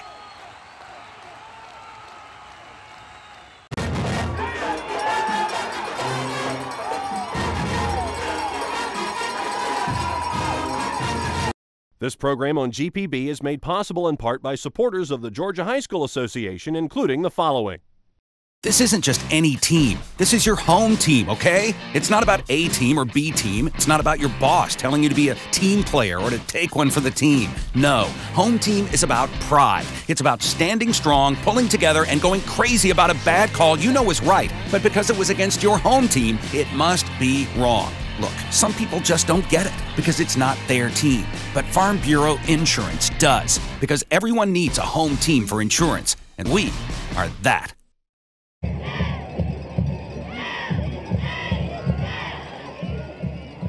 Welcome back, Cantrell Stadium, getting ready for the second 12 minutes. But before we start the second quarter, let's start it again with Mark Harmon as we kick it around the state. Mark, where are we going now? We are going to Class Quad A, John. We're going to Colquitt Stadium. The undefeated War Eagles of Woodward Academy leading North Oconee 27-0 on this one. All Woodward right now. They are one of 4 undefeated teams in Quad A. Looks like they're going to stay that way. It is 27-0 right now. Woodward Academy over North Oconee in Class 4A. John? Thank you very much, Mark. We'll be catching up with you as the evening goes along, and we'll start the second 12 minutes with a second down and 7. Inside handoff. Big hole up the middle, 35. And once again, Turf Monster comes up and grabs Lowndes. But another big gain and another first down on the ground. And give credit to the Lowndes offensive line. They are starting to open up holes. There's the kick out. Big Daddy couldn't even get there. And you're right, Turf Monster just happened to show up. Desmond Copeland with the carry out to the 43-yard line on a second down and 7. They'll try it again, but there's McEachern and there's Tarver in on the tackle for the first time. First time we've mentioned his name tonight. Andrew Tarver, 6'3", 300 pounds. One of the dominant guys on the inside. It's Tarver and Rochester. You usually mention both of them for having big evenings defensively, and Tarver gets his first tackle of the night to turn that 51 into a 52. Second down after a loss of 1. Dixon winds up high and incomplete. Looking for Tavon Kyle again. So it'll be third down now and 11. Third down. So Dixon saw Tavon Kyle settle down, but he overthrew him. You see Randy McPherson, he's a guy who sees the game in 3 dimensions. So he's seeing about 9 different things going on right now. Trying to figure out what McEachern can do now. Third down and 11. We are 45 seconds into the second quarter. 4 receivers in the pattern for Lowndes. Dropping back, out pattern again, high and incomplete, so it'll be fourth down, and Lowndes will have to punt. But I give Lowndes credit. Just watching that last play, Big Daddy was trying to go in and just got pushed all the way on the outside. Sometimes not being as tall as your opponent is an advantage because it's all about the leverage. So let's see what Lowndes can do here on fourth down. A 3 and out here to start the second quarter. Back to punt, Tyson Shaw, the sophomore. Twin safeties back for McEachern this time. Wobbler bounced around, picked up at the 24. Great special teams coverage that time. 33-yard punt, very little return for McEachern, and they'll start it all over again. Brandon Smith with the pickup, very little pickup. Downstairs, Nikki Noto, what's going on? John Nelson, I'm going to talk to you a little bit about quarterback Bailey Hockman. You know, when we were talking to Coach Spence earlier this week, not his dad was talking about him, it was his offensive coordinator, and he said, look, he jumped in as a freshman in that playoff game when we needed him. We only won 3 games this year, and he described him as being mature above his years. He just understands the game from being around it all of his life, and hey, because of his arms and eyes, having a guy like that can get you in the right position to win some ball games. No doubt about it. In route, complete. Roberson out to the 42-yard line, so a gain of 16 on first down on the quick hitter. And this is what you really want if you're Hockman, to be able to take your time, make a pass. And I'll tell you what, he's got some good weapons out there to throw to. It's just making sure that he gets time to do it. And Roberson at 6'6", just settled in between the defensive backs that Lowndes had out there. Reverse off the sweep. corner, 45, 50. Looks like a gain of 11 and another first down for McEachern this time. Once again, Sam Jackson going the other way. And the whole thing with that jet sweep motion, anytime you see that motion, especially if you're a linebacker, you have freeze for just a second because you're trying to figure out where is the play going. The play went for 10, if not 11, so they'll take it down to the 47-yard line. We're coming up on 90 seconds gone here, second quarter. There's Logan Neely, 91. He's the play caller on that defense for David Shores and the Lowndes Vikings. Dropping back to pass, in and out of the hands, incomplete. Over the middle. Michael LeBron says that one's on him. And he knew it too. I mean, it was a great pass. And once again, playoffs, you got to make these catches. That ball was very catchable. And LeBron knew it the second it went through his hands. You saw his head just kind of go sideways. He's like, I knew that. I should have had that. LeBron averaging a little over 10 yards a carry. Inside handoff on the sweep again. It's Jackson. Ball's on the ground. Lowndes has it.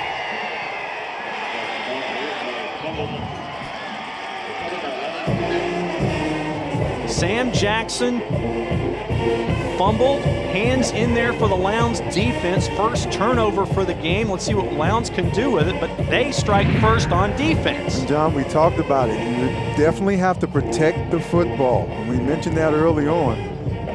As a defender, you come up and you try to bat the ball out. Here you go. Lowndes recovers. There's Coach Hockman. First guy that Sam sees when he comes over, says, it's all right, we got a long way to go. Sam did look like he was kind of encouraging. Coach, I got this. I'm all right. So they'll go and talk it over, and Lowndes will come back on offense. And we saw on that replay a lot of hands going after the football, a lot of hands chasing after the elbows of the McEachern running game. Tight formation, hands off. There's Big Daddy with his first influence of the evening, but it crosses the 40, so a gain of 3. Let's see what Julian Rochester coming right at you right here. A lot of blue chasing after that, the crimson and white there. So Desmond Copeland getting another couple of yards, and he got 3 the hard way, and then he got squashed. Wide setup this time for McEachern with the 4 down. Rochester high is that top end defensive end. Dixon going down the seam, overthrown and almost intercepted. So he had the right idea, chasing after Tavon Kyle again, but put a little too much on it, so it's incomplete in 3rd and 7. And I know Dixon probably wishes he has that one back because he was wide open. And having that one a little flatter as opposed to a little higher. Yeah. But I know you would have dove for it just like he did. And well, first off, you're assuming I would have had the opportunity to have the speed to get to it. I would have probably been about 15 yards away from that ball. Power set to the bottom. Play action, slant, complete. First down for Lowndes down to the 43-yard line. So a gain of 16 and another first. And you see how fast Dixon got that ball and got it out. Here he is. Quick look. Here's the slant. Nice reception. Yards after the catch. Dylan Presley with the catch, the 5'10", 170-pound senior. So the gain of 16 gives them first down. They'll reset. Handoff up the middle. Gets a couple of yards that time. James Kamen takes it down to the 40, so that's a gain of 3, second down. Kamen, Copeland, 2 of the workhorses for Lowndes in that running game.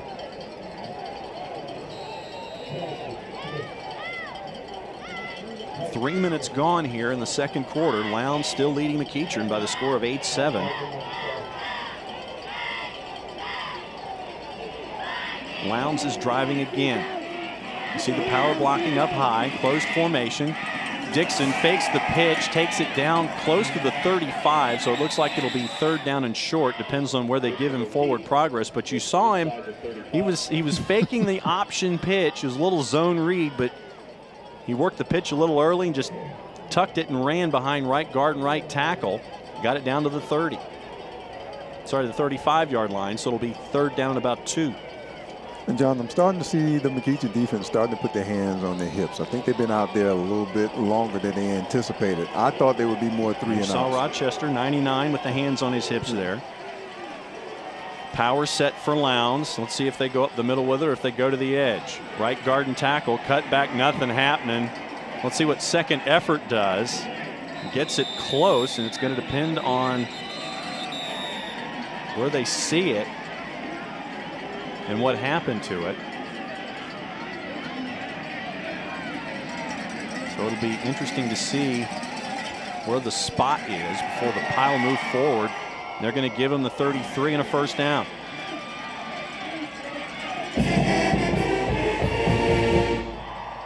And give credit to John, to that offensive line of Lowndes, doing a good job of keeping McEachern off the ball. And we talked, you know, heights and weights going on. Tackle to tackle, Tariq Adams at 295, Parker Metcalf at left guard at 250, Barnes the center at 255, right guard Hunter Finley at 260, and Nate Lee at 315. Cutting back to the outside one more time. It's 30, 25, out of bounds at the 23-yard line. Looks like they'll give him even the 22, so a gain of 11 and another first down for Michael Barrett. So Barrett, who was responsible for that 2-point conversion that gave him the 7th and 8 points on the board, is listed as a quarterback at 6 feet 200 pounds, but he's getting some action on the ground. Dixon, zone read will hang on to it, and he's just powering his way close to the 18-yard line. So gain of 2, maybe 3, but usually, once again, in spread offenses, that running play is just to gauge what the defense is doing formation-wise so they can set themselves up for what else is going on. And if you watch the last play of the offensive and defensive lines, man, they're really getting after it. But Lowndes actually has the advantage right now because it seems like McEachern is on their heels. And they're actually, like I said, they still look like they get their hands on their hips. They're breathing heavy. And once again, I just think they did not expect to be on the field this long. And they're going to call procedure before the snap on Lowndes, and they're talking it over to figure out, okay, do you want the gain where nothing happened, or do you want to move him back 5 yards? So they call it legal formation. And they're going to move him back 5. Xavier Reddick was the one who was consulted there, and a 55 for McEachern, so they'll move it back to the 26-yard line. It'll be first down and 15. There's your penalty situation. First penalty of the game for McEachern.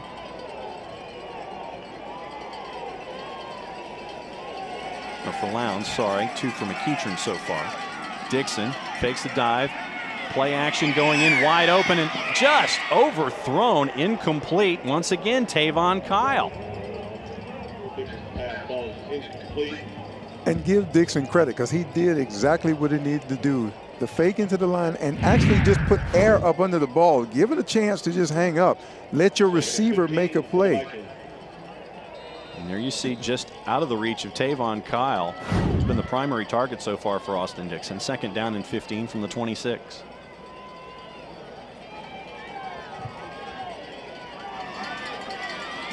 Coming up on 7 minutes to go here, first half. Lowndes driving, leading by 1.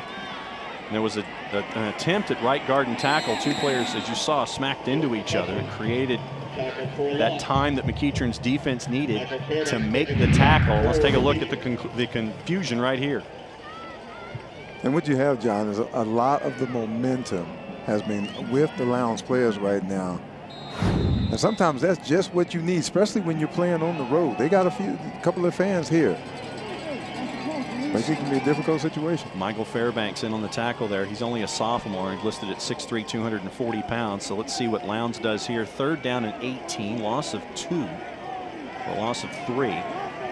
Coming up on the halfway point here, left in the second quarter. Dixon winding up, pressured, chased by Rochester. Is going to get rid of it at the 30. Loop pass complete, but are they going to give him the completion? They're saying he was pushed out of bounds, incomplete.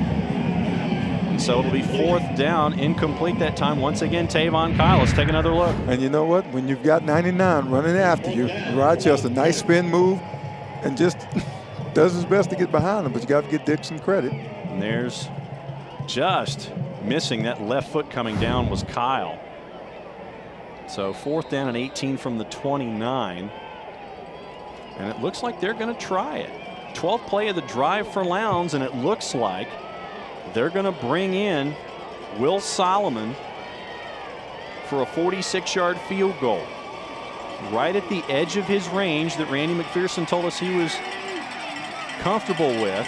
So from the 36, does it have enough distance? And the answer is yes.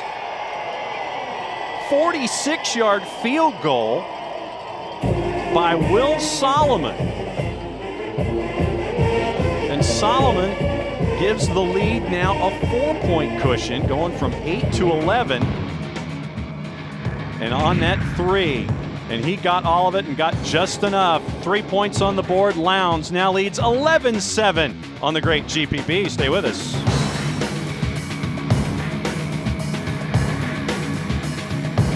From Forest Park High School sparked an interest in me to really push me in education, to be more than just a student athlete. You know, each and every day she challenged me to be a leader, a role model, and somebody positive in our community. I can never thank her enough for what all she's done for me. And there are teachers just like Miss Garner all over the state of Georgia today.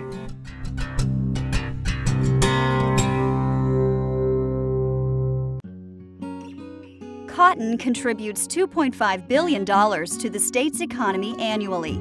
It takes more than 60 cotton gins and manufacturers to bring cotton into our everyday lives. Kids always like to stay in the pool a little too long, and when they do get out, covered in goosebumps, you feel the urge to wrap them up. The cozy embrace of cotton does the job. Cotton, the natural choice for Georgia.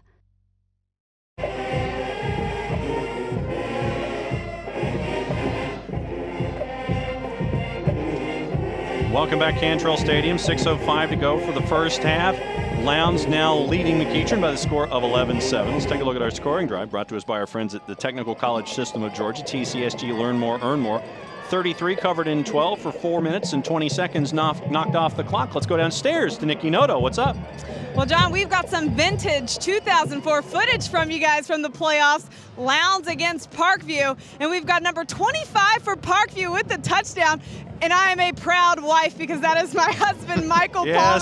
See, you for went the ahead. Touchdown. I told him we were going to roll this package in, and hey, he gave me the play-by-play, you guys. He remembered that game all too well. And hey, pregame, I talked to Coach McPherson. He remembered it even better. That was his first state championship run back in 2004. That was his third season as being a coach, and he said, hey, that was a heck of a game, and we're ready to get right back there at the Dome. And that's what these Football Fridays are all about, Nikki. And I imagine that your phone will be blowing up with even more texts for someone who, A, remembered the play verbatim, because there are impact moments and plays that you football players always remember. Well, I mean, there's always some. What it was funny, though, because when Nikki was down there talking to Coach, I was standing next to him, and he was as excited as she was talking about the play. And like, way to go, Nikki. And that was the first one that Randy McPherson won. They won 3 in a 4-year stretch, 04, 06, and 07, to get the Lowndes titles to 5 in their history. Joe Wilson won in 1980. Milt Miller won in 1999, defeating Brunswick down in the Concrete Palace. And then it was 04 there at the Big Orange Jungle, 06 and 07. And foot into football by Solomon in an 11-7 game. Picked up at the 6, 10, 15, tackle dodged at the 15, stringing it out again, and a flag. I think they're going to call a horse collar tackle at the 16-yard line, so that'll tack on 15 there to take it outside the 30. Tyler Simmons with the return. Tyson Harris in on the tackle. There's your horse collar. So that'll move it up 15 yards and give McEachern a little more room. Let's take another look from ground level.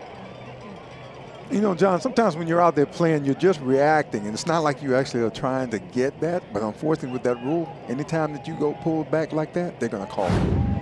Your momentum carries you backwards, then they're going to call the horse collar. Usually, in some situations, you'll see if momentum carries you forward, they may not necessarily call it. Illegal use of hands on McEachern. And And so the penalty's offset, and we'll try it again. What's funny, I'm laughing because way back when I was in high school and we were actually playing in the first round of the playoff game, you didn't even think about something like a horse collar. You just got away with all that kind of stuff. So it's kind of nice, though, because kids don't get hurt like we did back in the day. Well, do I need to ask what else you remember? Oh, there's a whole lot I'm going to remember, okay? I remember my first playoff game that I was sick as a dog. That goes back to what Nikki was just talking about. You remember those moments as they come through. So we're going to have a re-kick with the offsetting penalties. So foot into football one more time for Will Solomon. Had I told you in the second quarter, 5:53, Lowndes would be up 11-7, would you have believed it? Not 11-7.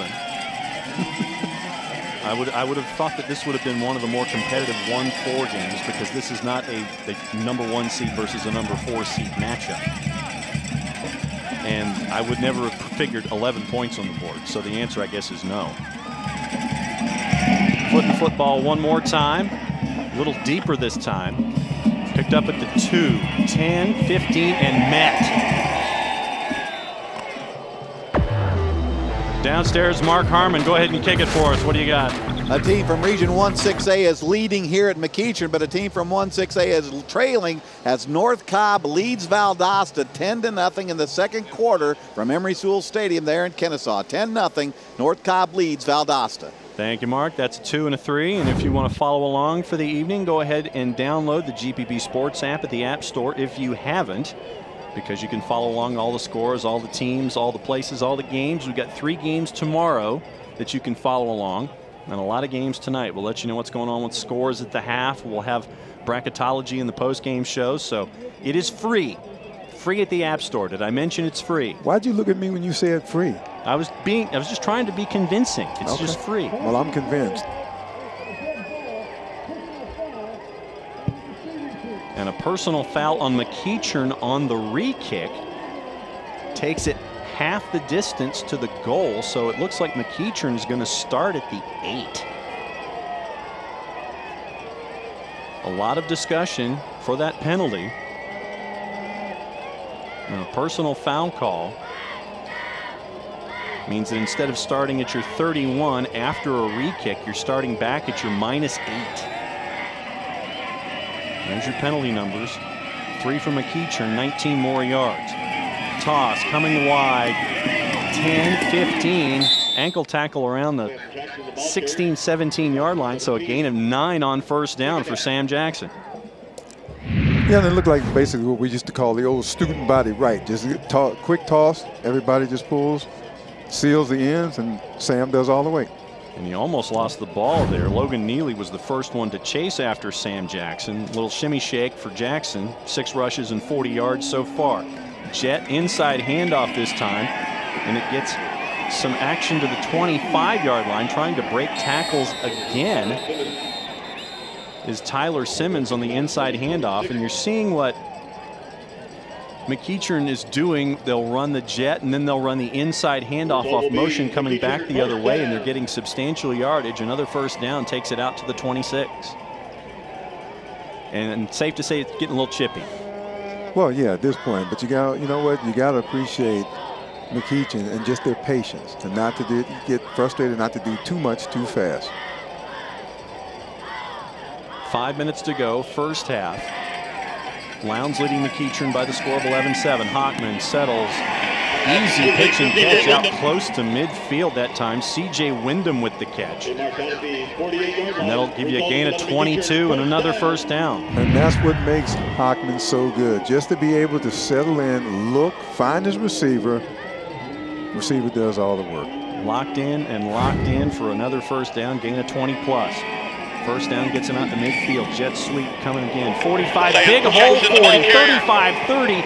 Lowndes has the angle and the tackle inside the 15-yard line. So it's a gain of 32 and a first down for the Indians. And John, this is one of those things, you find a little crease, and here he goes. Sam is so small, but yet he's so quick. He's tough.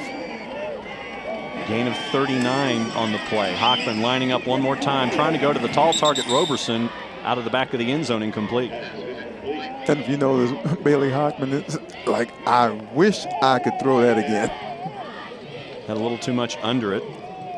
So it'll be it'll be second down and 10 now from the 14. 4:22 to go, first half. Wing set, looks like they're going again with the inside handoff. Picket fence, 5, and touchdown McEachern. That was easy.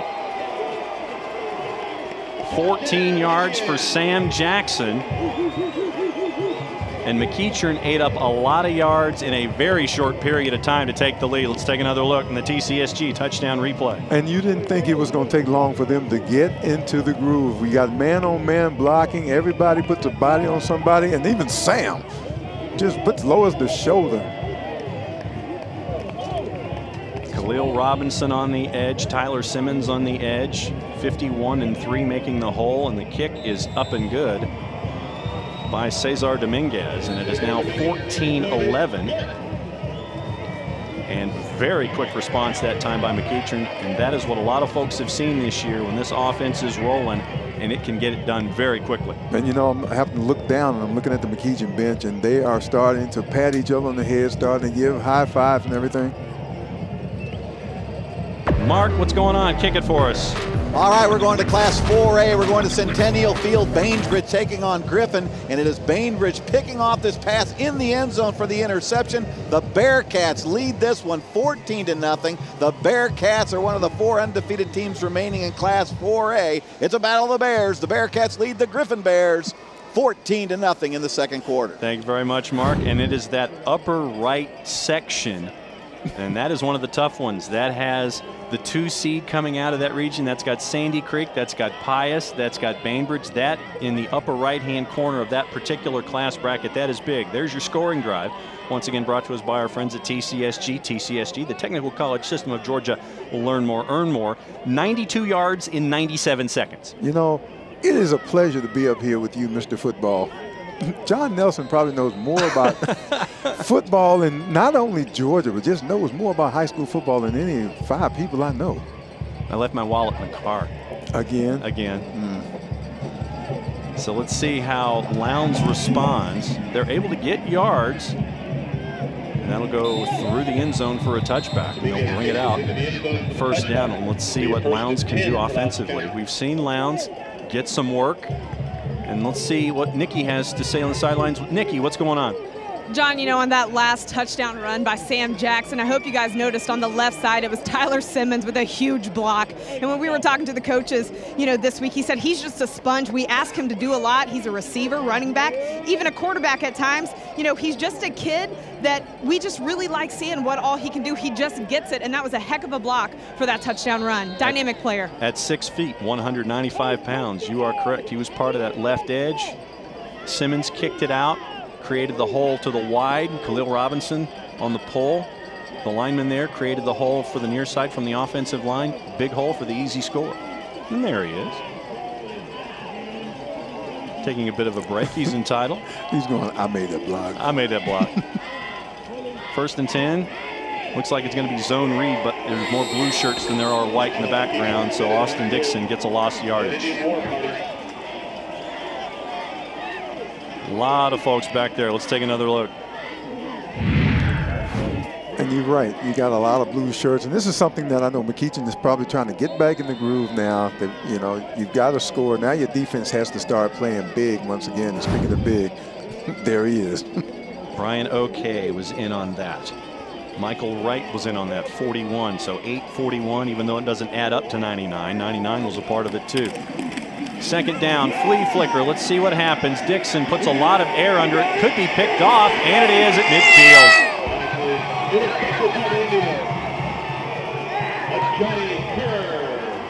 And John, there's a lot to be said for those specialized plays, for those trick plays. But when you sit there and put that much air up under the ball. There it is. Handoff, Dixon. And there's a lot of air under it. But Johnny Kerr gets the pick at midfield. With 3.5 minutes to go here in the second quarter. And Let's see if McEachern can put the pedal down one more time.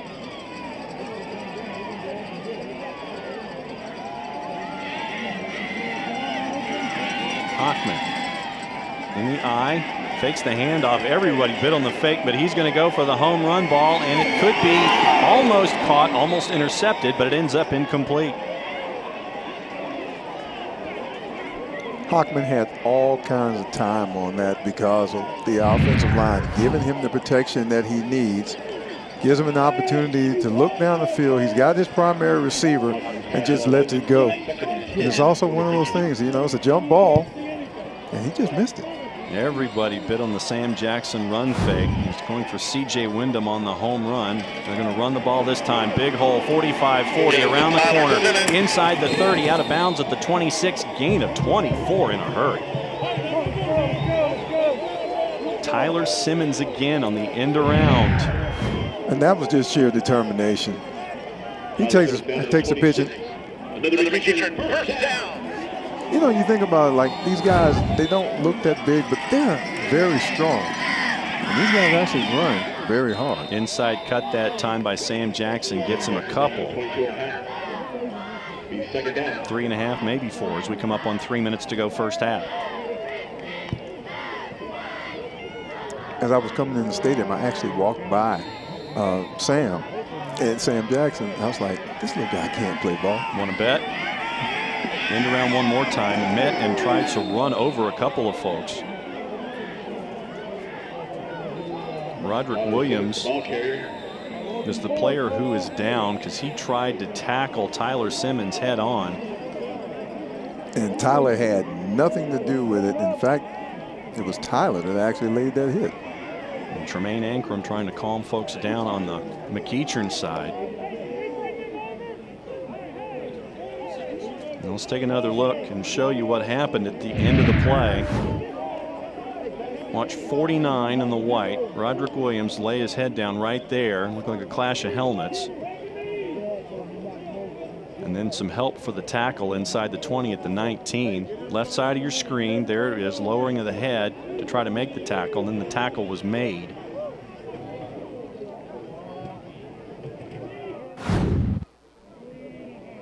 And he's still down. They're trying to look at him. At least he's trying to get him to sit up now, which is a good sign. And they're helping him up and off. 6'1", 180-pound senior. John, when you're leaning like that with that shoulder, is a possibility. That could either be a stinger or a possible dislocated shoulder. How do I know? I've had them both. Digging up under that shoulder pad on the left-hand side, and there he goes. He's trying. Yeah, he's all right. Looks like a stinger. Miki Noto over there trying to hear what's going on, and she had a front row seat for it.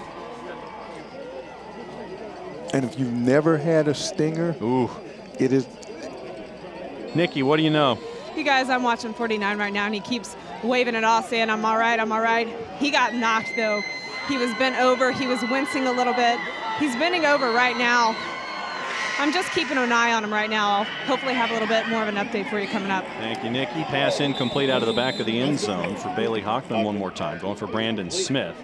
Well, Nikki, here's the thing, that when it comes to playoff time, nobody wants to be out of the game.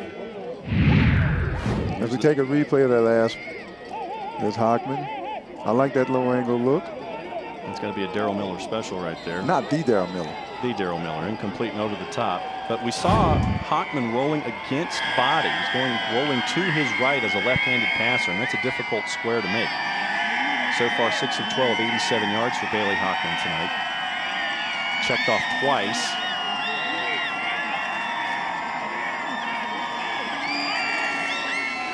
It's 4th down and 3, and they're going to call a timeout, and it's over on that far hash, so it would be a 36-yard field goal attempt if they send in Dominguez for the field goal.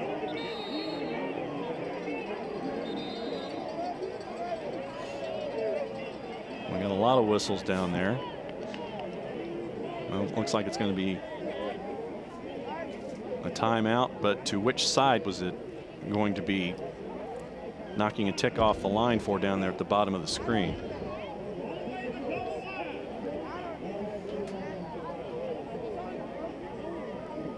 Looks like McEachern has one timeout left by our clock, so that's what we'll go with right now.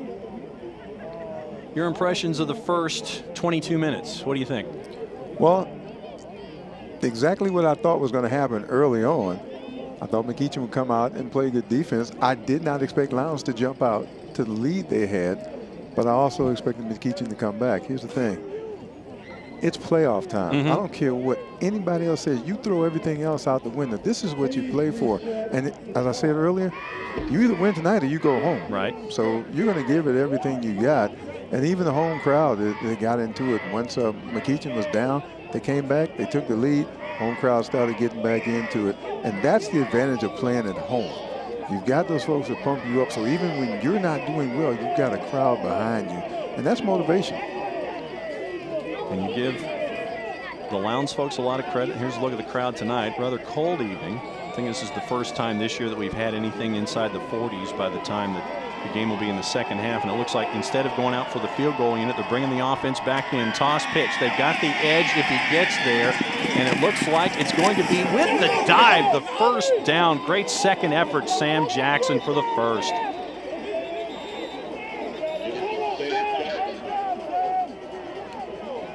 Kedrick Clemens in on the tackle, but it looks like it was a yard too pass. And look at the offensive line. Everybody's pulling out, trying to get a man, trying to seal, and Sam Jackson does it at the end. First down. Clemens had the tackle, but Sam Jackson with the lunge gives it a first down and 10. They're going to mark it at the 16-yard line, and that's where McEachern will try it again. Total team yards. McEachern 63 more than Lowndes right now. Play action off the fake inside on the slant. It's complete. C.J. Wyndham again from Bailey Hockman down inside the 10. And Bailey Hockman took a shot there, but you know what? He's tough. Bounced it right back up. Gain of close to 10. Are they going to give him the first down? Looks like they gave him the first down, so it'll be from the 6, first down and goal. Inside handoff one more time. Cuts it around Tyler Simmons. Second effort gets him close. They're going to mark him just at the 1-yard line. With the lunge, he cleared that imaginary line that folks want to cross to get a touchdown. But let's take a look at the second effort here. And from ground level, there it is. And give him all the credit in the world just to be able to fight. He was getting hit and still kept going.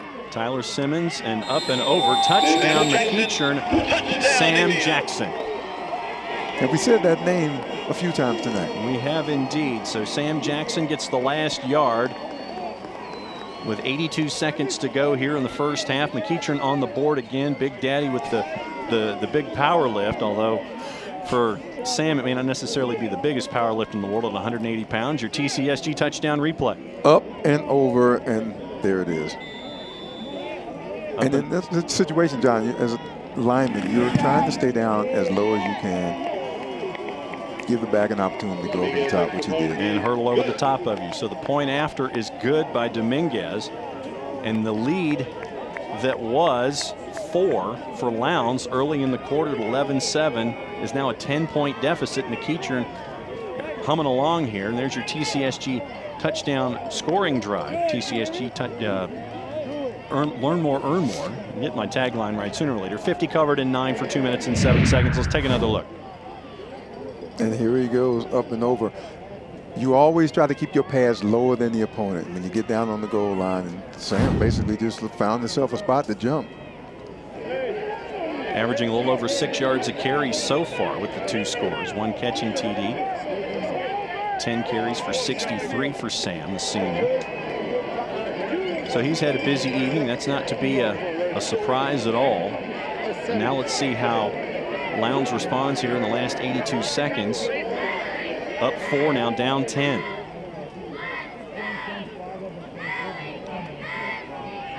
Trying to figure out what they can do offensively. And back for Lowndes, it's Tyson Harris. And Dominguez will be the one to put the foot in the football.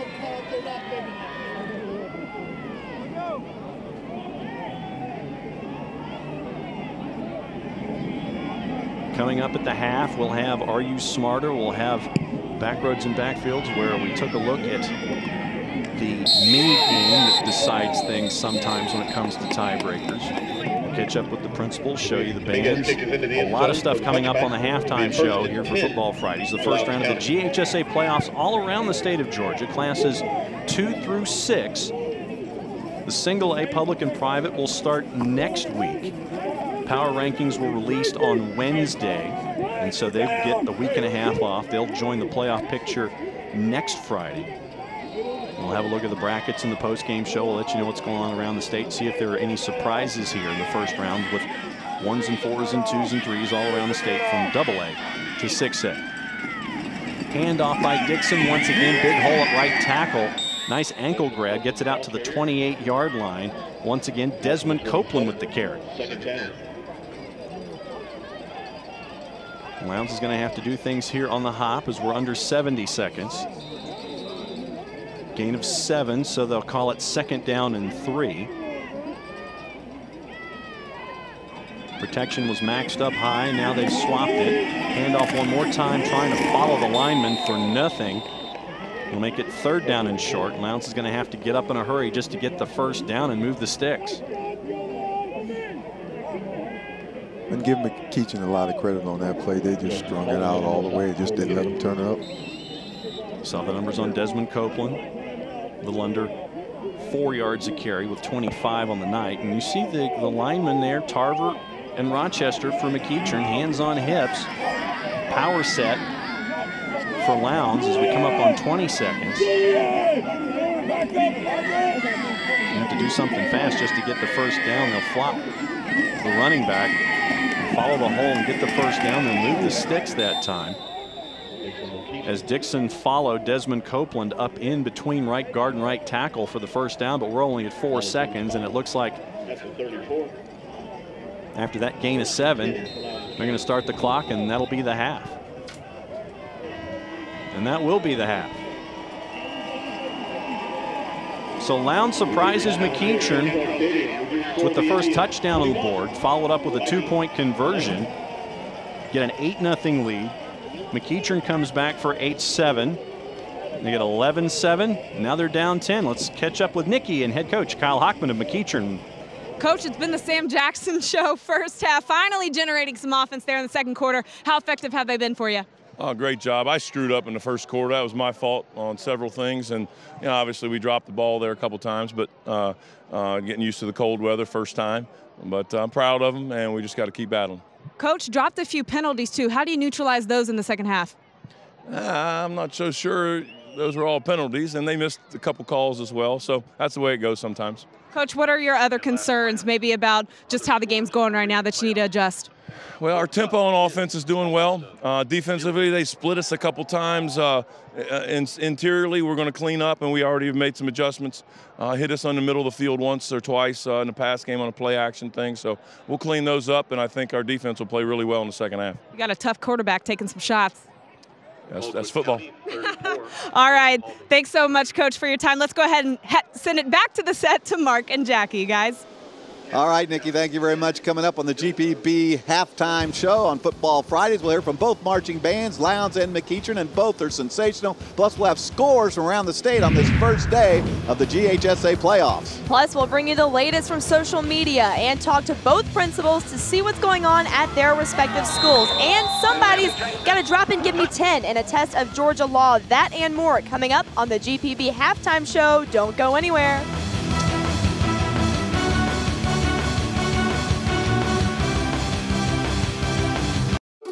Here, beauty is a lot more than skin deep. For more than 100 years, we have focused on creating individual success stories. This is a place where professors are mentors, competition is cheered, collaboration counts, experience is hands-on, and connections are lifelong. VSU, over 100 majors, championship athletics, focused on your success.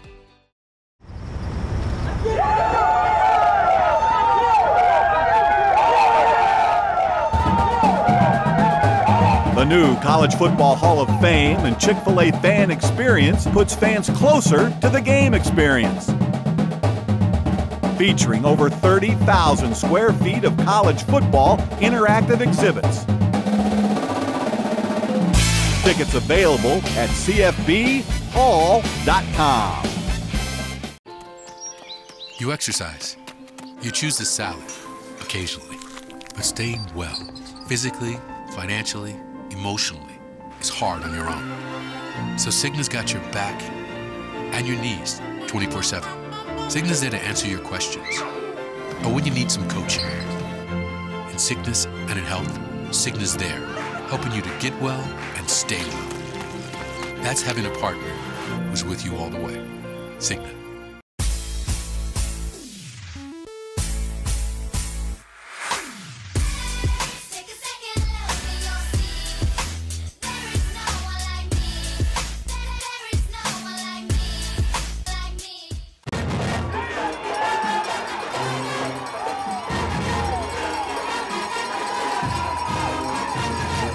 This program on GPB is made possible in part by supporters of the Georgia High School Association, including the following. This isn't just any team. This is your home team, okay? It's not about A team or B team. It's not about your boss telling you to be a team player or to take one for the team. No, home team is about pride. It's about standing strong, pulling together, and going crazy about a bad call you know is right. But because it was against your home team, it must be wrong. Look, some people just don't get it because it's not their team. But Farm Bureau Insurance does, because everyone needs a home team for insurance, and we are that.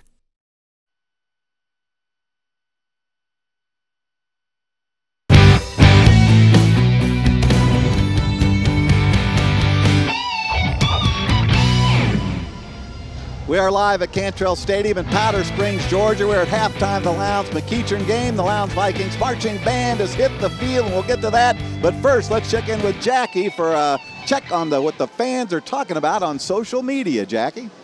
Thanks, Mark. First, I want to remind everyone to find us on all social media platforms. That includes Facebook, Twitter, Instagram, and Snapchat at GPB Sports. And also, don't forget to download the GPB Sports app by going to the App Store, typing in GPB Sports, and downloading it for free. It's completely free and the only way to stay up to date with all the scores from around the state of Georgia as we get closer and closer to the championships in December. Now, earlier tonight, we put this photo out here, a couple of McEachern players and DJ Jordan here with a little contest called #CaptionThis. So if you come up with the best caption, we're going to give you some prizes. Just tweet us at GPB Sports because he looks like he's ready to go to the beach. And I tell you what, it is cold out here. So send your responses.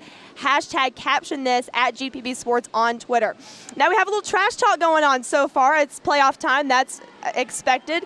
We have Kent Norton saying, ready to watch the Indians rock it once again. I'll always be proud to be part of the tribe. #Indians forever. Then we have Lowndes Middle saying a fantastic start for Lowndes Viking football. Show them what Wintersville and Titletown, USA boys are made of. #Beat McEachern. Then we have Renee Still. The tribe is going strong to roll over Lowndes football. Go Indians. LP Field Pentacuff says, love turning on my TV in Atlanta and seeing a South Georgia team playing. Yeah, it's a South Georgia heavyweight against a Northern Georgia team. A lot going on here, so get involved with us. Join the conversation on Facebook and Twitter. Tell us where you're watching the game from, who you're rooting for tonight, or who you think will pull off the biggest upset as we continue the first round of the playoffs. And also, don't forget to download the GPB Sports app for free. You can also stream this game live from the GPB Sports app. Time now for another round of Are You Smarter? The principal of Lowndes High School, Leanne McCall, is with us, and we're going to play that game. And, you know, you were on the very first Football Friday in Georgia this year. It was 90 degrees at Waswell. You're dressed for success, and what a great scarf you have there with the Viking on there. Absolutely. Yeah, glad to be here tonight. What a beautiful night again for football. Yeah, what's going on at Lowndes High School? We have a lot going on. Our competition cheer team advanced to the state, so they're competing in Columbus. Our cross-country team also advanced to state. Our boys won the region. Our ROTC team competed in a drill competition over in Bainbridge, Georgia, and took home top honors. So we've got a lot going on, and it's all thanks to our dedicated faculty and staff that make all that happen for our students. All right, well, let's play the game. The question is, a panel of the World Anti-Doping Agency says that one country's track and field athletes are guilty of widespread doping and that its government has actively participated in covering up the facts. Which country is it? A, Paraguay, B, Russia, or C, Jamaica? Wow, this is going to be a total guess. Let's just try B, Russia. You are absolutely correct. Oh, that makes me 2 for 2 this year. There we go. The WADA says Russian track and field athletes should be banned from all competition until the country cleans up its act. No word on whether Vladimir Putin has been wrestling bears that are juicing. So we'll see you that. But you're right there. We thank you very much. And we're going to check in on your band. 15 buses, 450 members, right? Absolutely. And an incredible job they do. All right. It's brought to you by Regions Bank. Let's listen in.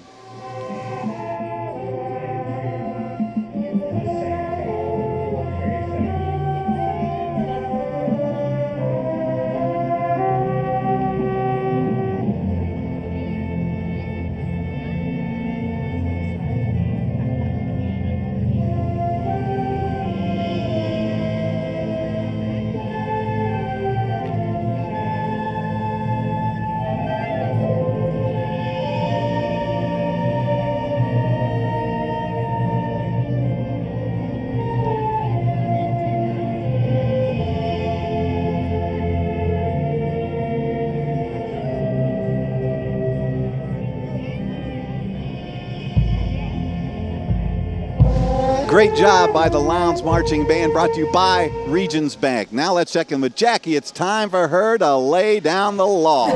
That's right, and I've got Nate Dent here joining me. His son plays football for McEachern. And Nate, I'm going to ask you, if you were to see Coach Kyle Hockman go up against his son in any kind of competition, who do you think would win? I would think the coach, because he's bigger and wiser. All right, well, let's see if he's right. This week things were a little bit different in our law-abiding citizen segment as we put the head coach up against his son, quarterback Bailey Hockman. Check it out.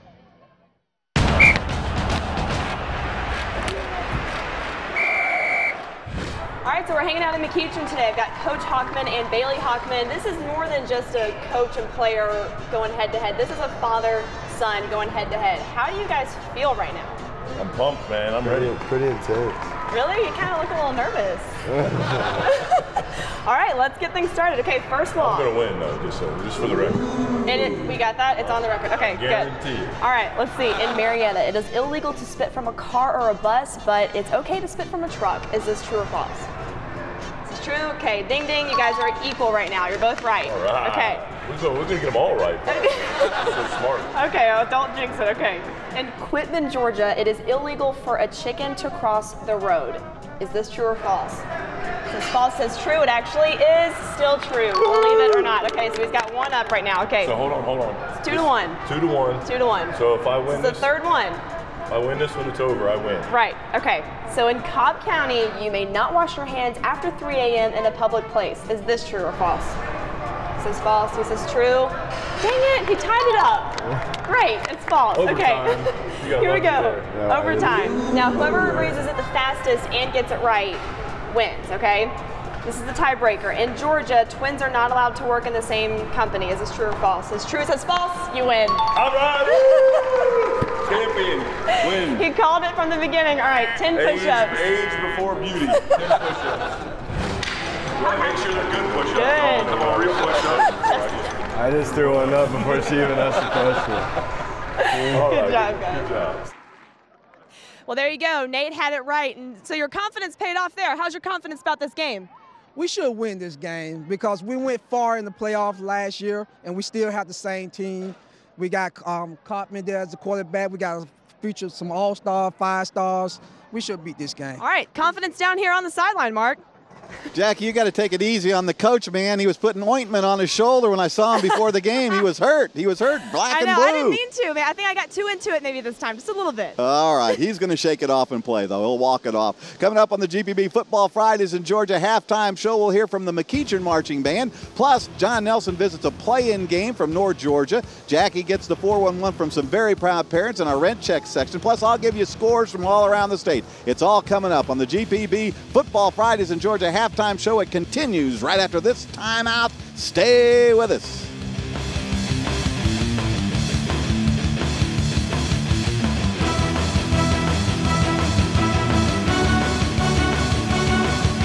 Today, companies in the aerospace, advanced manufacturing, and film industries need skilled workers, and the earning potential is high. Go Build Georgia can show you where the jobs are and what skills you need to get them. And the Technical College System of Georgia has fast, affordable training for these great paying careers. Build your blueprint for success at GoBuildGeorgia.com and look to the Technical College System of Georgia to put your plan into action. The insurance industry is a relationship business. I try to be out in the community, as much as I possibly can. We're local agents in the community. We're part of the community. I love doing business in the town that I live in. My clients are my friends. They can just step in my office and say hello. That's very important to me. We want to be available to them in case they need us. You get a lot of reward personally going home at night knowing that you've taken care of folks.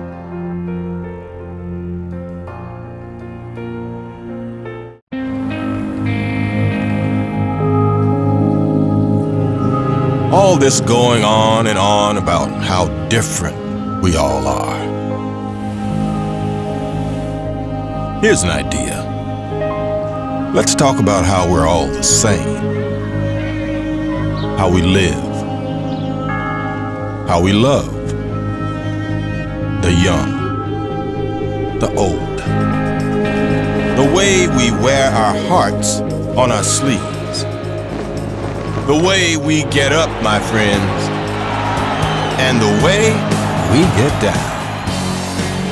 From our back roads all the way to our tree-lined streets, it is on Sunday that we are all the same.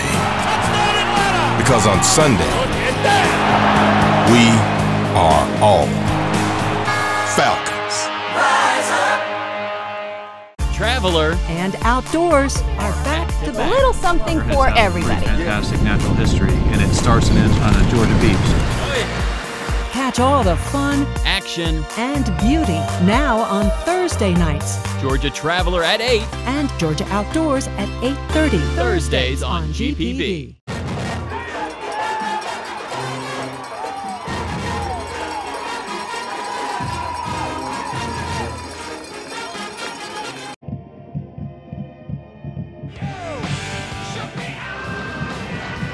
Welcome back to Football Fridays, a Georgia halftime show live at McEachern High School. The McEachern band has taken the field, and right now the football team leads Lowndes 21-11 at the halftime break. We'll hear from the McEachern band and have scores from around the state. But first, it's time for another round of the game show that's sweeping the state. That is Are You Smarter? And I am joined now by Athletic Director of McEachern, Jim Dorsey. What's going on in McEachern lately? What are you proud of? Well, like most schools right now, we have a lot going on in addition to the football playoffs. We're, cranking up basketball, and we had our first basketball scrimmage last night, and swimming and wrestling, and so there's a lot going on. Our band's been involved in a lot of competitions here recently, so every time we think we're about ready to catch our breath, it seems like there's another big event starting up, and so we stay pretty busy like most schools, I think. Well, so far things going well for you guys tonight. Are you ready for Are You Smarter? I don't know if I'm ready. I think Miss Montgomery, the principal's, set me up here for something. I know. She took the check, and then she left you here to answer the tough questions. That's okay. Right. Well, here's the question. Which popular retailer has decided to stay closed on Black Friday, the day after Thanksgiving, in order to give its employees a day off to get outdoors? Is it REI, Eddie Bauer, or Bed Bath & Beyond? What do you think? Well, I think it's REI. All right, he thinks it's REI. You are correct. All right. Good job. They are closing all 143 of its stores across the country. They're hoping to inspire people to get out and work off that turkey dinner instead of participating in what's seen as the biggest retail shopping spree of the day. So that's pretty awesome. Thank you very much for joining us. Good work. Thank you. Yeah, it's a pleasure. Mark? All right, let's check in the Regions Bank, and we'll check in with the McEachern band.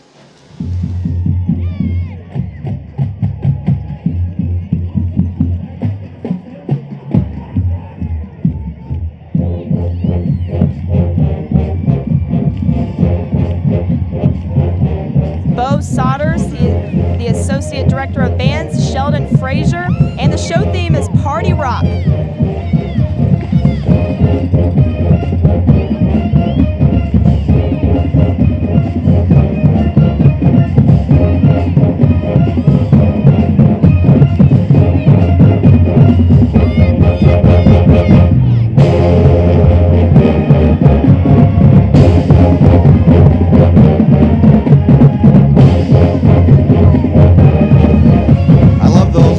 multicolored drums right there. That's great. And the McEachern Band doing a great job, brought to you by Regions Bank. We're following scores from all around the state right now. Let's check out some of them on our Georgia EMC scoreboard. And how about top-ranked, undefeated, defending 6A champ Colquitt County? They lead North Paulding 27-3 in the second. It is Camden County leading Hillgrove 10-7 at the half. Roswell, still undefeated, leads Parkview 28-0 at the second quarter. It is Collins Hill, 3-touchdown lead over Lambert, 21-0 in the second. North Cobb leading Valdosta 10-0 in the second quarter. It is Archer leading Etowah 26-0 in the second quarter. Mill Creek undefeated. They lead Northview 7-0 in the second quarter. Stevenson leads Rome 6-0 at the half. It is Cartersville 2 touchdowns ahead of Columbia 14-0. Of course, Carterville top ranked in Class 4A. It is Buford, the defending champs in 4A, leading Fayette County 28-0. It is Calhoun tops in 3A, leading West Hall 13-7 at the half. And Benedictine, your top ranked team in Class 2A, leading Meta 35-14 in the second quarter. It's going to be an action-packed postseason here on GPB's Football Fridays in Georgia. So let's get to what the rest of the schedule is going to look like, brought to you by the Georgia EMC. Next week, we will bring you an outstanding second-round playoff game, which is to be determined. And then November 26th, it's the quarterfinals. On December 4th, it's the semifinals. And then December 11th and 12th, we will have all 7 state championship games live from the Georgia Dome. So much action going on. You definitely don't want to miss it, but you can keep up with that on our sports app by going to the App Store, typing in GPB Sports, and download the app for free. GPB is your home for Football Fridays in Georgia.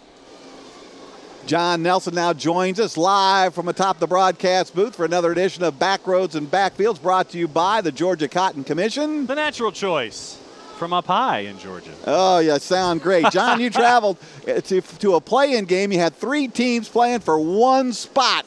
Tell us about it. There are a couple of different ways to do tiebreakers here in the state of Georgia to determine who gets into the playoffs. One is the Arkansas point system tiebreaker, and the other is kind of like the high school version of Thunderdome.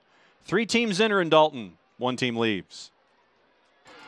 First game up was Southeast Whitfield and Gilmer, and the only score came on this pass from Thaddeus Bowers to Kel Kiker down the middle, 67 yards, 7-0 Bobcats at the top of the second 5-minute period. That score would hold, but Southeast would leave Christian Heritage at 5-5, the first time in 30 years that the Raiders would have back-to-back non-losing seasons.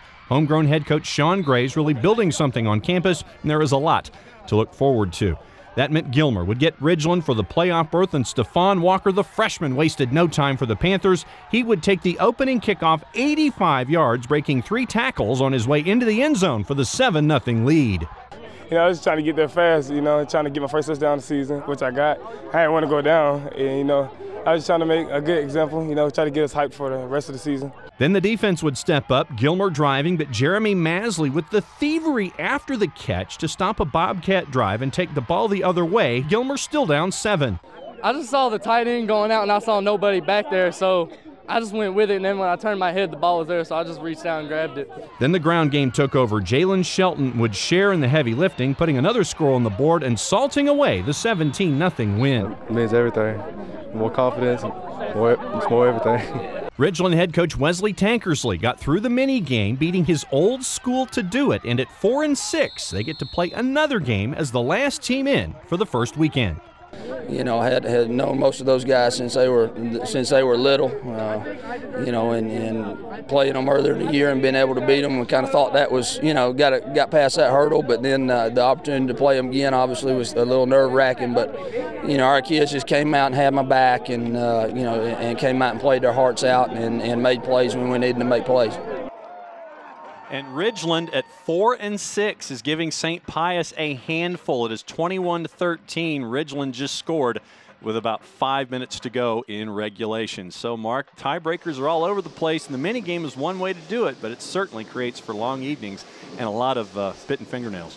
Great job. Backroads and Backfields brought to you by the Georgia Cotton Commission. The natural choice from up high here in Georgia. Well done. Time now for our career play of the game, brought to you by the Technical College System of Georgia.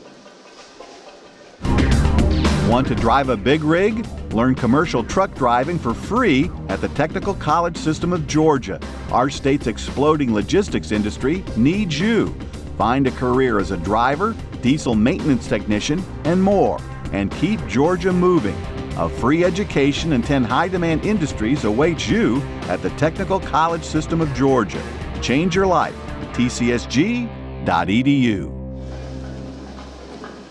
Now, I got to ask you, you slugged Coach Hockman, then you slugged Jimmy Dorsey. Did you even notice that you did that? No, I don't know. Maybe I should just go play. I hear what you're saying, Mark, and I'll go play for the rest of the night. Is that what you want, second half? That's what I want. We're going to set it up to John and Phil, and they're going to take us home for the second half. Well done up there, and Jackie's ready to suit up if any team needs her. Well, actually, I'm just glad that Phil and I are up here so she doesn't slug either one of us.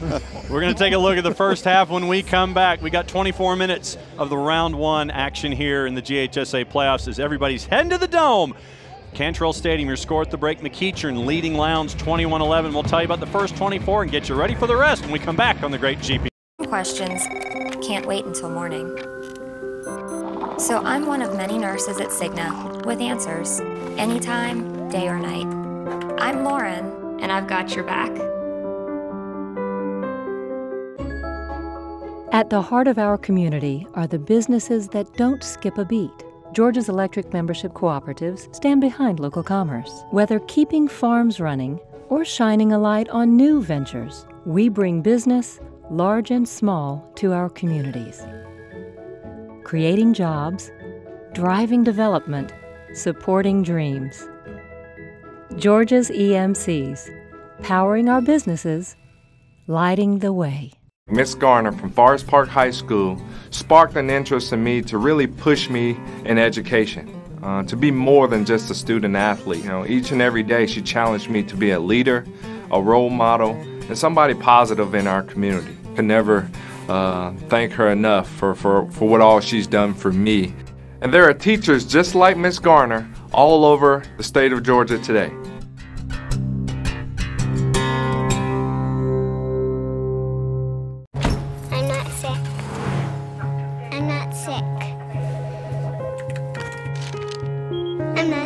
She's perfectly healthy. Cigna covers preventive care.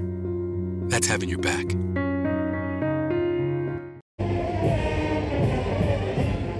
Welcome back to Cantrell Stadium, getting ready for the second half. Lowndes was up 4 at one point. They're down 10 as we start the third quarter. Nikki Noto downstairs with the Vikes head coach.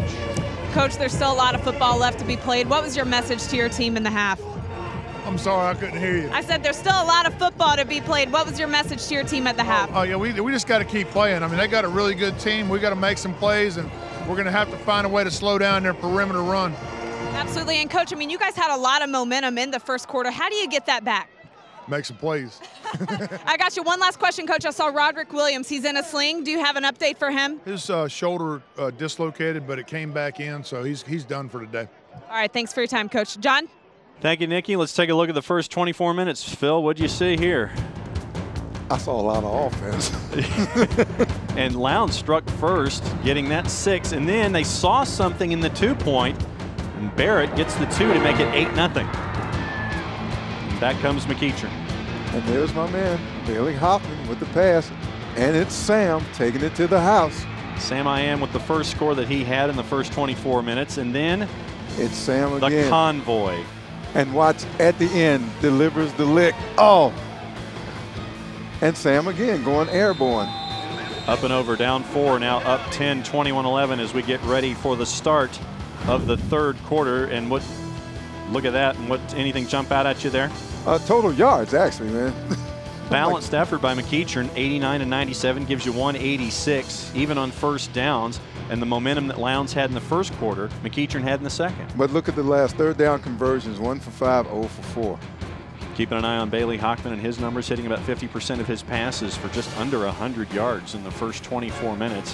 What are you looking at? We heard Randy with Nikki Noto downstairs. What are you looking at for the next 24? Well, the reality of it is that you get in a situation like this, you're down by 11, but you still got to play the game. And you just got to come back out and decide, okay, what do we need to do? What do we need to make happen? Once again, old offensive lineman, it's up to us. We got to come out and we got to start, making sure that we stick with our blocks, making sure that we can be,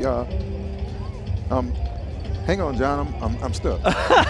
Man gets caught in his headset outfit here. I mean, right in the middle of my explanation. Well, you were explaining pretty well. Yeah, I was.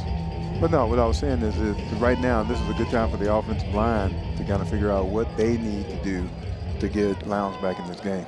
McEachern won the toss and deferred, so they will be getting it for the start of the second half, and it's kicked out of bounds to start things up. It was meant to be a pooch by Will Solomon, but runs out of real estate around the 12-yard line, so McEachern is going to get good field position to start here in the second half.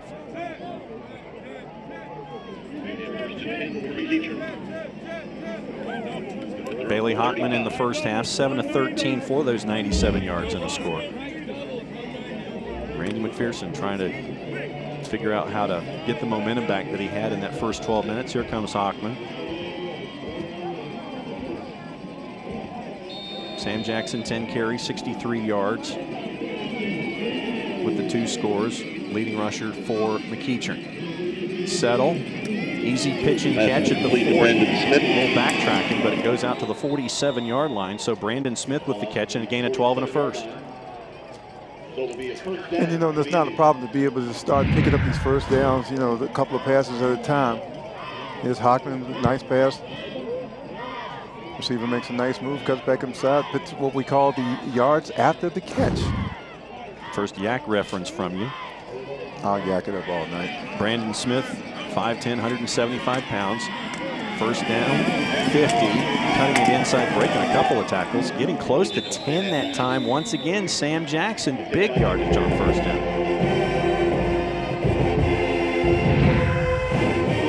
I want you to watch number 76. It's what we call a combo block. You come off, you hit the man in front of you, and you slide off, you make another block.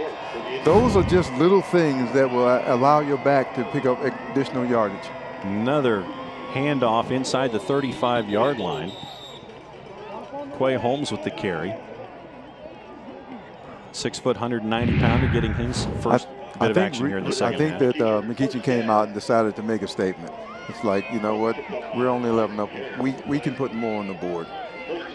And they're doing it with the big guys up front for Kyle Hockman. Tackle to tackle, 250, 250, 225, 240, and Tremaine Ankrum. They're running behind him at 280 pounds at right tackle, getting it inside the 35. So a couple there. Second down and 7 for McEachern. And once again, Quay Holmes getting some reps. And they're running behind that right side, and those guys are starting to seal off and just picking up 4 or 5 yards at a time.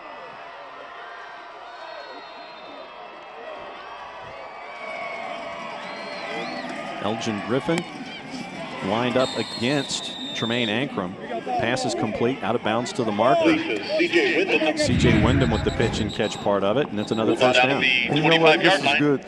Come out first drive, just start picking up yardage, and it's a confidence builder, but you've got the momentum going with you right now. Injured player down for Lowndes. Mark, it's your first time to kick it here in the third quarter. What do you have? Boy, do I have something for you. Class 4A, Mary Persons, top seed, undefeated 10-0. They're at Dan Pitt Stadium. They're taking on Wayne County. Wayne County is 3-7 on the season, and Mary Persons is leading by the narrowest of margins, 14-13. This is what the playoffs are all about. You got a 4th seed, a team with only 3 wins, but they're hanging tough, they're playing well, and they're trailing an undefeated team by just 1 point, 14-13, now in the 4th quarter. Mary Persons ranked usually, Mark, 4th or so in the poll. And once again, everything going on around the state, be sure to download the GPB Sports Football app. It's free at the App Store, so you can keep an eye on everything going on around the state when it comes to football, 24/7, 365. And yes, I looked at you again when I was referring to the app and making sure that you download it to make sure that everything is all good. Actually, my phone is on the blink right now, and I don't have my iPad, so I'm really out of luck. Devin Holmes, the nose guard, was the injured player for Lowndes, walking off under his own power. Obviously, that's a good sign. Audible call by Hockman, go 2x2. Quick set, settle, catch, 15, 10, touchdown after the dodge tackle. Brandon Smith for 6. 25 yards on the score. And McEachern goes from one end of the field to the other in 90 seconds for the first points of the second half. Watch the pass blocking on the left side. Everybody in front of somebody just swinging gate. Nice pass. he does the rest by himself. Brandon Smith at the easy 6, Jalen Jackson at left tackle, Khalil Robinson at left guard. Twins at 250 pounds, and the PAT is missed. It's pull hooked, and that makes the margin 16, so it's still a 2-score game for Lowndes as they're down now 27-11. Brandon Smith catching his breath after breaking off that run for the touchdown. The point's now 27-11 for McEachern. And remember, once again, Lowndes was up 8-7. They were up 11-7. And McEachern has now got 20 points straight on the board. Kick it, Harmon. What's going on? All right, we're in Class 4A. We're at St. Pius versus Ridgeland at George B. Maloof Stadium. St. Pius, the top seed. Ridgeland, the 4th seed. Ridgeland with a 4-6 record, and they're hanging tough. St. Pius leads this game late in the 4th quarter, 21-19. Can Ridgeland pull off the upset? Well, we'll see. But right now, St. Pius leads 21-19 late in the 4th quarter. Two teams that run identical offenses. Run all that, the wishbone and all of that material, the veer. So you have mirror images going up against each other. There's your scoring drive from our friends at the Technical College System of Georgia. TCSG, learn more, earn more. 65 covered in 6. Took them only 90 seconds. Mark will keep an eye on that Ridgeland-St. Pius game. Remember, if you watched the halftime show, Ridgeland survived a 3-team mini game at Christian Heritage in Dalton on Monday just to get into the playoffs at 4-6, and they got Pius. And you ask Wesley Tankersley, their head coach, he's like, yeah, okay, great, fine. We're in the playoffs. That's all that matters. I am so happy to be here with you right now. I'm getting all this information. I don't even have to pull out a computer. You are so on it. Well, it also happens when you're there, you know, when you're there to see it and you actually get to talk to folks. Yeah, man, but I get a chance to experience it firsthand. I get a chance to look at this game and deal with you. Austin Dixon completing 27% of his passes in the first half for only 33 yards and the 1 interception. And let's see if he can turn that around here in the second half. Split backs protecting him in the shotgun, 3 in the pattern. Fake the jet sweep. Dixon rolling to his protection, trying to figure out what to do, and he gets sacked. Ran out of time to figure out what to do with the football, so it's a loss of 4, perhaps 5 on first down for Lowndes. So you give credit to the Lowndes offensive line for giving him the protection needed, but then also for the defense to be able to get off the block and come over and make a play. A lot of pressure coming from a bunch of different angles for McEachern there. Out, complete to the 25, not much more after that. A lot of McEachern folks getting around the football, led by Bryce Sims, the free safety. You know, sometimes, John, to be able to throw that pass out there like that, you actually take your corners and you just kind of put them on notice. I'm liable to throw it out here. You might not pick up a 1 or 2 yards, but now they've got to be more conscious of what's happening. They have to get to the 40 for a first down. 2.5 minutes into the third. It is 3rd down and 15 from the 26. Late arriving personnel for McEachern. Dixon winding up. He's going to tuck and run, and he doesn't run very far. He gets to the 28, so a gain of 3, 4th down. Once again, pressure from McEachern coming from a bunch of different angles. Quentin Hayes, the junior linebacker, from the Mike position, getting in on that tackle. 6-foot, 210-pounder. And now Lowndes is going to have to punt, which was not the answer that Randy McPherson was looking for his first offensive possession here in the second half. Picked up just shy of the 30. Tackles broken, midfield, 45, cutting it back 40. More tackles broken down to the 35-yard line. 42-yard punt, a net of 18. And how important are special teams to be able to go out there and get the wall set up. We get a chance to take a look at it. And there's a wall being set up, and he's actually just running behind it. I know, being part of the punt return team when I was in high school, it was always coached to us, you got to get out there and make sure that you set that wall to give that running back or that receiver a chance to get behind you. Tyler Simmons, the 24-yard return, gives great field position to McEachern at the 35-yard line of Lowndes. Pistol set, motion. Hockman, pump fake, going for the bundle, wide open and caught and broken up in a flag, so that's going to be a pass interference as Brandon Smith had it, tried to bring it in, couldn't, but it'll be a pass interference call on Lowndes.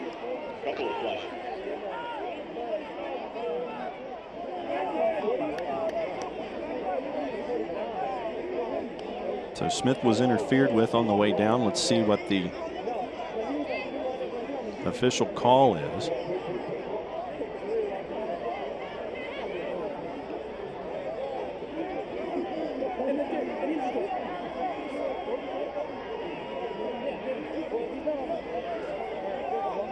Once again, the crew from the Etowah Valley Football Officials Association up in Cartersville. Rick Bodie is your referee. Discussing the options with Bailey Hockman as to what to do yardage-wise. What do you want to do in this particular play? Do you want the yards? As they try to sort it out, let's see if we can come up with an answer. 2 penalties on the play. Defensive holding, that one's declined. And pass interference, looks like that's the one that's going to be accepted. 15-yard spot foul, so it'll be a first down. They'll take it down to the 20. And these are the mistakes. Let's take a look at it. Coming right into your living room. Not looking at the ball as it was being delivered.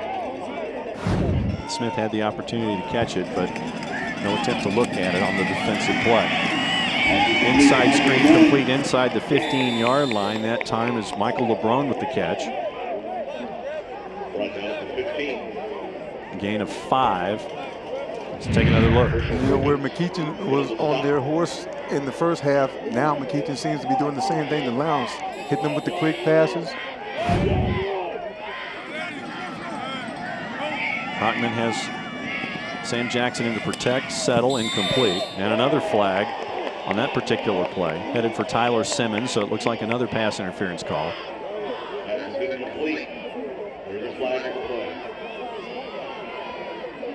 Let's see what the official wording is this time.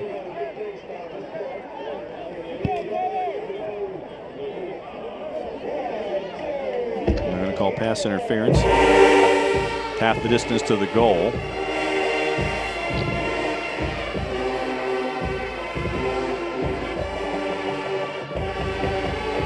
So 2 penalties on this drive have helped out McEachern offensively. Let's take another look at this one. And we've got Valdosta and North Cobb. We'll get to that update in just a second, but here's your... He tackled him before he even got the ball got there. And so there was that particular pass interference call. So obviously McEachern, Bailey Hockman, they've seen something off of this near side that they keep going after. And John, if they score now, this is one of those things that will actually take some of the more wind, take the wind out of your sails here. Loaded pistol, Hockman looking, has to scramble, he's sacked. Big defensive play for Lowndes back at the 20-yard line, loss of 12 on the sack that time. Great pressure, and they really needed it that time. Watch as he comes off the edge, he just has his eyes on him, he never stops looking, gets up.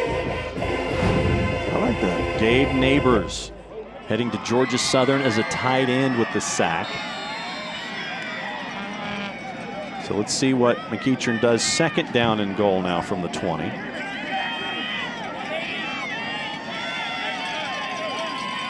Jet sweep, fake, going to come around the other side with it. Caught back at the 25, turning the corner.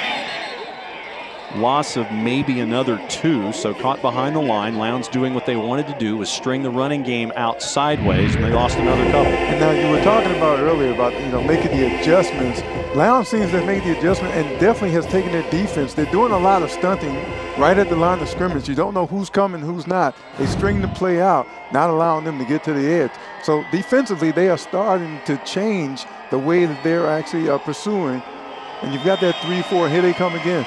Kedrick Clemens stringing it out off his back foot, throwing it up, intercepted in the end zone, and Lowndes is going to bring it out to the 20, to the 25-yard line. Bailey Hockman looked like he was trying to get rid of it. 27 yards on the return.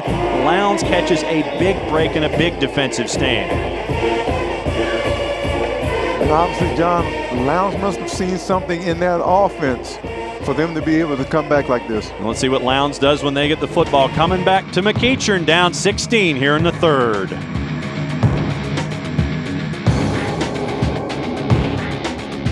He brings out the best in all of us.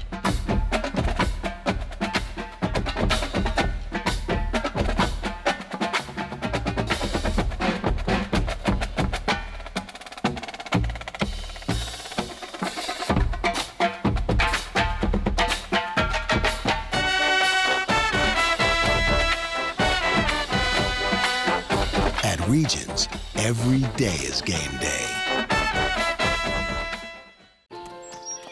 You exercise. You choose the salad, occasionally. But staying well, physically, financially, emotionally, is hard on your own. So Cigna's got your back and your knees 24/7. Cigna's there to answer your questions, or when you need some coaching. In sickness and in health, Cigna's there, helping you to get well and stay well. That's having a partner who's with you all the way. Cigna. Welcome back, 6:49 for the third here at McEachern. Mark Harmon, kick it for us. What's going on around the rest of the state? We are going to Class 6A, and right now Valdosta out of Region 1 has rallied back from a 10-0 deficit to take the lead. 14-10 as Coach Rance Gillespie, 7-3 Wildcats head into the fourth quarter. So there's 12 minutes to go in this game. Valdosta has rallied back. They lead second-seeded North Cobb 14-10. Thank you very much, Mark. That is a 2 and that is a 3. And this is Lowndes taking a look at that last defensive run. There's David Shores, the defensive coordinator in the white hat. And his pedigree is Alabama high school football. And so he's teaching what's going on, what he saw. You want to keep up with what else is going on around the state. Download the GPB Sports Football app. Go to the App Store. It's free. Catch up with everything going on. Obviously, this is a very busy night when it comes to high school football with the first round of the playoffs going on. We'll let you know what else is going on around the state as we go. Dixon on the scramble goes up off of right guard and tackle up past the 30, so gain of 5, maybe 6. I want to go back to that interception because here's the thing about it. Defense wins championships, and obviously Lowndes coaches saw something. They started this, like once again, they started bringing more pressure, caused a turnover, and it was intercepted by, Tyson Harris. And I was talking to Coach McPherson. He's one of their leaders. There's a young man sitting on the bench. Taking a look at their last defensive stand. We're going to run sweep this time, caught from behind, and it looks like Big Daddy in there, Rochester. Nikki, what do you know? John, to play off what Phil was just talking about. Look, Coach told me at the half, we've got to get to the quarterback. I was on the Lowndes sideline just a second ago, and Tariq Adams, he was telling his guys, hey, we got to answer right here, right now. And Tariq, he also told me this week, we just want to wear a team down and make them tap out in the fourth quarter. 5:49 to go in the third, guys. Let's see what they can do. And we saw that late first, early second. We had a lot of hands on hips because Lowndes had rhythm and they had melody when it came to that offense, but then they were all fits and starts in the second quarter when McEachern got the momentum back on the dive that time, just another couple of yards. So let's see what happens here. They're going to give them maybe 1.5 yards, so it's going to be 4th down and short, 4th down and 2. They only got 2. So Lowndes is going to have to punt it one more time. There's only so many times that you can do 4 and outs up against a team like McEachern with that defense that they have before the defense gets tired here in the fourth quarter.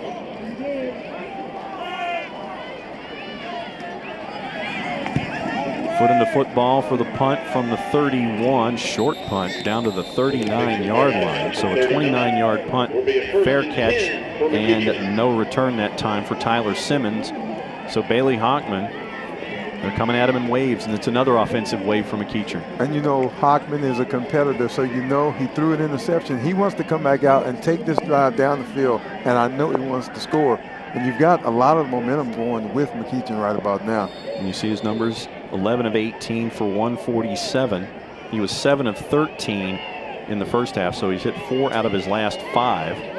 They had 9 first downs in the first half, and on that first scoring drive in the third quarter, they had 4. Handoff one more time, left tackle, a lot of running room inside McEachern, inside Lowndes territory, down to about the 43-yard line, gain of 18 and a first down. Let's take another look. And let's give some props to that offensive line starting to open up holes. Sam does a lot of the work himself, but where's it all start? The offensive line. Spoken like an offensive lineman. And why not? Sam Jackson for 18, first down and 10 at the 43. Inside handoff one more time. Look at the grinding going on. Just second effort just past the 40-yard line. Tyler Simmons on the inside draw. Let's take a look at second, third, and fourth effort here. Inside handoff and go. And you saw the offensive lineman pulled around from the right side to guard the tackle, come up in the hole, seal anything that comes in. Pack does a great job. 4 defensive players by the time it was over. Once again, Jet off the edge. Gets down to the 32-yard line, so it'll be another first down. Needed 6, got 7, and they'll move the sticks. And John, not only are they moving the sticks, but what they're doing is they're taking time off of the clock. As we come up to 4 minutes, once they recycle the clock after the first down. 4 minutes to go here in the third quarter. McEachern up 16 when they were once down 4. Was that a smile on Coach Hockman's face? Jury's still out on that one. A lot of pressure. Bailey Hockman having to scramble. 30-25 out of bounds at the 20-yard line. So he got 12 off a scramble. Great pressure by Lowndes, but the escapability of Bailey Hockman gives him another first down. You know, we don't call him a dual threat, but he can do just what he did. He looked around, he surveyed, he saw nothing, he decided, I'm just going to take it and make what I can out of it. We got 36 feet out of the deal, which moves the sticks one more time. Under 4 minutes to go now. McEachern seems to be rolling. Fake the jet, looking for the big target in the corner of the end zone. Incomplete to Roberson. Lowndes defensive back saw the double, came over and double covered Roberson. It's incomplete, but one of the defensive backs who is in on the play is down. Let's take another look. Coming right at you. You know, and what an advantage to have a 6'6" tight end. You saw the collision there. Koyshawn Roberts, 19, was the initial player who was down. He's up now. He's walking off the field, and he's going to have to go to the far sideline. Looked like he came down on that knee a little bit. Seems to be laughing and smiling, so he should be all right. We should see him back soon. With those James Worthy glasses of his, the 6', 170-pound senior. There he goes. That's what we like to see. Definitely. And you only mention those glasses because you probably like to have a pair. Might make me see a little better. I'm not going there. I could, you know, maybe hit the 18-foot following, because usually my range is Eric Dickerson goggles. Yes, Kevin Barnes, that is the accurate assessment right there. It's the Eric Dickerson goggles. Handoff, trying to create a lot going sideways was Brandon Smith. Smith tackled around the 18-yard line, so a lot of yardage back and forth for a gain of 2. And here we go again. Quick pass out into the flat, cut the back against the grain, and good defensive play by Lowndes. Michael Barrett in on the tackle there. Settling in on the zone completion and a helicopter job on C.J. Wyndham, but the ball's down around the 5-yard line, so a gain of 12, maybe 13, first and goal. Great catch. And give Hockman a lot of credit for doing this. He had his eye on one receiver and just threw a strike. Great acrobatic move at the end, too. C.J. Wyndham hanging on to the ball. So it's first and goal from the 6.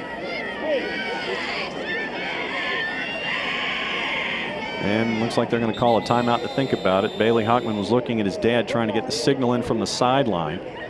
Confused a little bit, so they figure they may as well call a timeout here at a first and goal with the 2:48 mark left here in the third quarter. And Mark Harmon, kick it for us. What you got? A lot of Valdosta area fans are watching our game, but how about this game? Valdosta, first and goal from the 1, second and goal from the 1, third and goal from the 1, and that's fourth and goal from the 1, and they did not get in. the North Cobb Warriors with a great goal line stand from the 1-yard line. Valdosta still leads this game 14-10, but Coach Shane Queen's Warriors are on the goal, are hanging in there. So it's 14-10, Valdosta in the fourth quarter. Thank you very much, Mark. You see 8:05 to go there in regulation, and that is the 3 seed out of Region 1 playing the 2 seed out of Region 4. And once again, for all the information that you need, we know the playoffs are a busy time. We know the football season is a busy time because wasn't it just July? Download the GPB Sports Football app. Go to the App Store because it is free. Get all the information you need this weekend, for the next 4 weekends after, and for everything football. Go to the App Store and download the GPB Sports app. Don't you have a hat like that? Yeah, I usually use it in the sunlight, though. Oh, okay. Kind of protect myself from the sun. And the Plowboys, that is a very proud element of the history of the Lowndes Vikings. So that's why he's there as part of the cheerleader corps. Big power set now for McEachern, and it was Tyler Simmons in the Wildcat. And they're going to call a false start on the offense. Move it back 5 yards, take it back to the 11, so it'll be 1st and goal there. And here comes Hockman back in the game.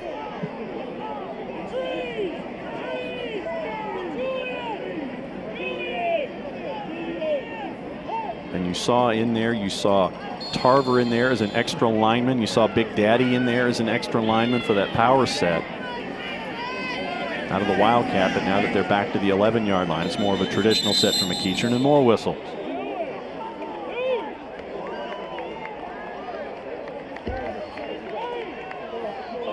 And another false start penalty moves it back another 5 yards for McEachern.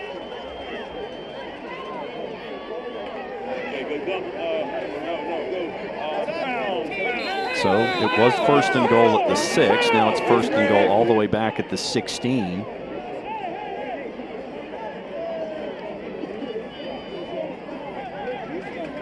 So let's see what McEachern will do here as C.J. Wyndham comes back to the sidelines. 2 receivers down low, looks like fully loaded pistol. Hockman back to pass, looking one way and up and over his intended receiver. Incomplete, looking for Tyler Simmons. So it'll be 2nd down and goal from the 16. You know, McEachern had a little rhythm for him, and all of a sudden he gets 2 penalties back to back. It just kind of takes you out of that. So let's see what McEachern will do here. Coach Hockman is like, let's go for it, let's go. Mike LeBron is now in the bottom of your screen. Brandon Smith down there with him. Once again, fully loaded pistol, running back behind. Swing pass option is there. He decides to go to the other way, and it's incomplete to his left. Looking for Quay Holmes, 3rd down. Pass is hit for Holmes, ball's incomplete. And Hockman just overthrew that. 3rd down. I think he's getting a little bit frustrated as well. In this quarter, he's 5 of 9 for 57 yards. He missed on his last 2 attempts. But he'll go through those. He'll end up, he'll complete a number of passes, and then he'll have a couple of like he just had. So let's see what the set is now. 3rd down and goal for McEachern, up 16. 2.5 minutes to go here in the 3rd. Looks like jet sweep. Looks like they're coming back the other way with it. And a halfback option completed. Touchdown. It goes from Brandon Smith to Bailey Hockman, receiver. And there's the smile from Dad. Pull a page out of the back of the playbook, and the margin is 22. Now, you know what was interesting? You saw that develop. After he pitched, he just kind of went over to that left side. All right, TCSG touchdown replay. Technical College System of Georgia, learn more, earn more, and the toss back and the toss forward. And there he is. And when Bailey Hockman was not covered a whole lot coming out of the backfield, PAT is up and good by Dominguez. And that makes it 34-11. McEachern in control late here in the 3rd quarter. And I would love to know when the last time, short of going out in the backyard, that Bailey Hockman actually caught a touchdown pass from his quarterback position. That's the trivia question for you. When was the last time Bailey Hockman caught a touchdown pass. Did you need me to look that up? Yes, actually, if you would, please. All right, Mark, kick it for us. What do you have late third quarter? Oh, it's later than that, John. We're in 4A, and it is over. Mary Persons with a big sigh of relief. The 11-0 Bulldogs have outlasted Wayne County 14-13 your final score, but tip of the cap to Jody Grooms and his Yellow Jackets. Wayne County was 3-7 coming into this one, the 4th seed. They play a great game, but Mary Persons advances 14-13 your final. Mary Persons, the Bulldogs now 11-0. Brian Nelson gets the big win down there in Forsyth. So we have our first winner in the barn this evening for round 1 of the playoffs. Reminder, download the GPB Sports Football app. Go to the App Store. It's free. Keep track of all of the games as we are tonight and as we go forward on the road to the Dome. There's your scoring drive brought to us by our friends at TCSG. TCSG, the Technical College System of Georgia. Learn more, earn more. 61 covered in 10, and it took 2:19 off the clock. And we look at Brandon Smith and we see there's the guy who threw the touchdown pass. Action up the middle once again for Lowndes on the kickoff return. They get a lot of yards that way this evening. They cross the 35, and they'll start it up one more time. I think I know why Bailey Hockman is having such a good game now. The lack of hair. You saw his haircut. It used to hang down below his helmet. It did, yeah, he did. He's lighter now. So you're saying he's more aerodynamic? Is that what you're getting to? I'm going to throw that out, okay, if you buy it. See what I'm saying? So Bailey Hockman being aerodynamic like that. That is it. Okay. It cuts through the breeze tonight that we're having up here in the press box. Dixon, inside screen, gets out to about the 40-yard line, so it's a gain of maybe 4. Xavier Jenkins with the catch, and Tarver with the tackle, Andrew Tarver. And we've got a player down for Lowndes, and it's Tariq Adams. One of their senior offensive linemen. Big left tackle who's heading to Marshall. Looks like he just needed a second, but he's got to come out for a play, considering that they had to call the whistle. And there's your look at Tariq, 6'4", 295. He's been this season anywhere from 295 to 310. Marshall, after this season, loses 3 offensive linemen. Adams had 13 other offers on the table, and he's going to go to Huntington, West Virginia to play his college ball. So let's see what Lowndes does here after the gain of 4. Second down, 6. Blitz off the edge and a sack. They waited to unleash that play all night long, and it finally happened. Courtney Mills, weak side linebacker, comes around the edge. Great blocking in the middle, but here's what you can't stop. You got to get in front of them. Or you end up on the turf. Loss of 9 off of that play. So we're back to 3rd down and 15 and whistles at 90 seconds to go here in the 3rd quarter.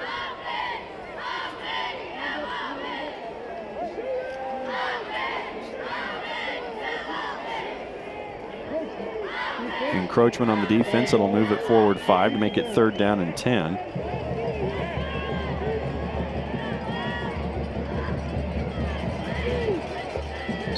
And they'll start the clock back up.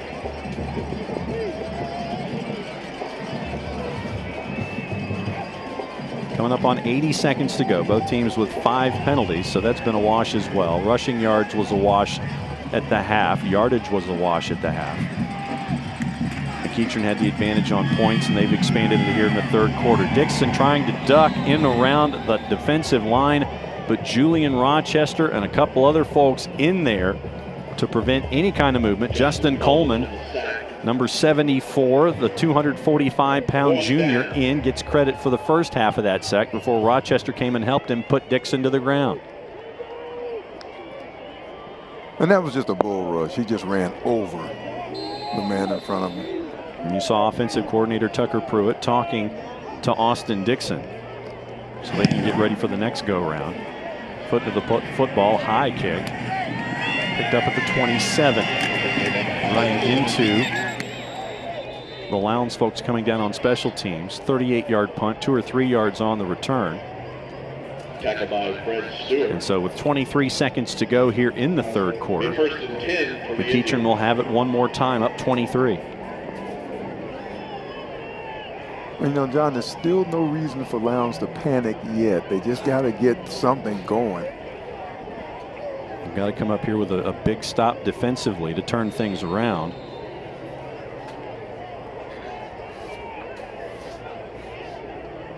So we'll see what happens here on this particular set of downs. 4 in the pattern, little protection. Hockman looking one way, moves his pocket a little bit, completed to the 45-yard line. C.J. Wyndham catches it there, gain of 12, and they'll move the sticks. Out to the 45.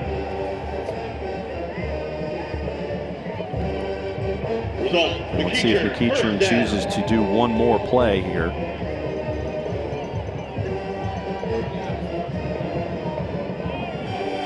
Once again, a 4 wide receiver set, 2 up high, 2 down low with a tail.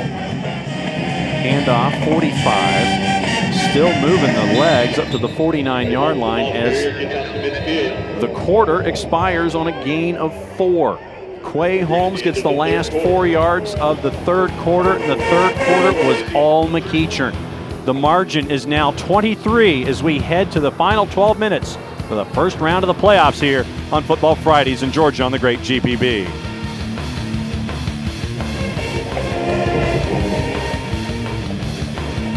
This program on GPB is made possible in part by supporters of the Georgia High School Association, including the following. This isn't just any team. This is your home team, okay? It's not about A team or B team. It's not about your boss telling you to be a team player or to take one for the team. No, home team is about pride. It's about standing strong, pulling together, and going crazy about a bad call you know is right. But because it was against your home team, it must be wrong. Look, some people just don't get it because it's not their team. But Farm Bureau Insurance does, because everyone needs a home team for insurance, and we are that. Right now I'm about 100 feet high, traveling at about 50 miles an hour, just thinking about where I should go next. If you have any ideas, visit us on our Georgia Traveler Facebook page. Gotta go!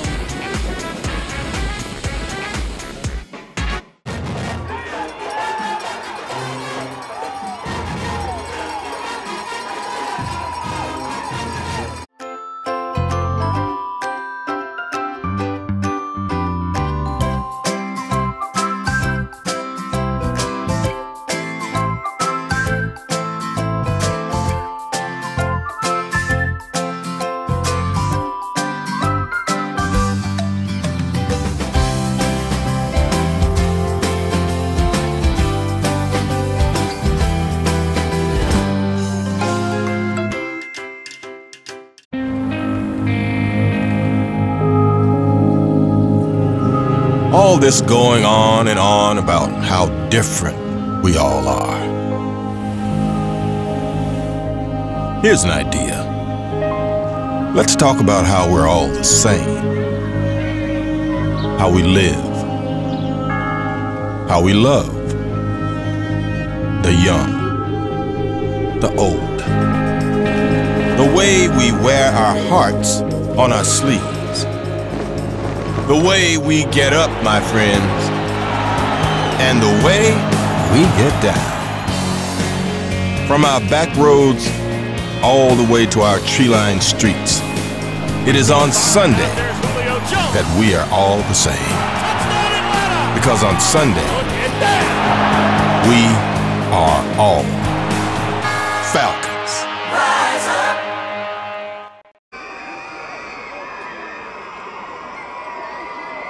Welcome back, Cantrell Stadium, as we get ready for the fourth quarter here with McEachern and Lowndes. Mark Harmon, kick it. What's the update on the reservation?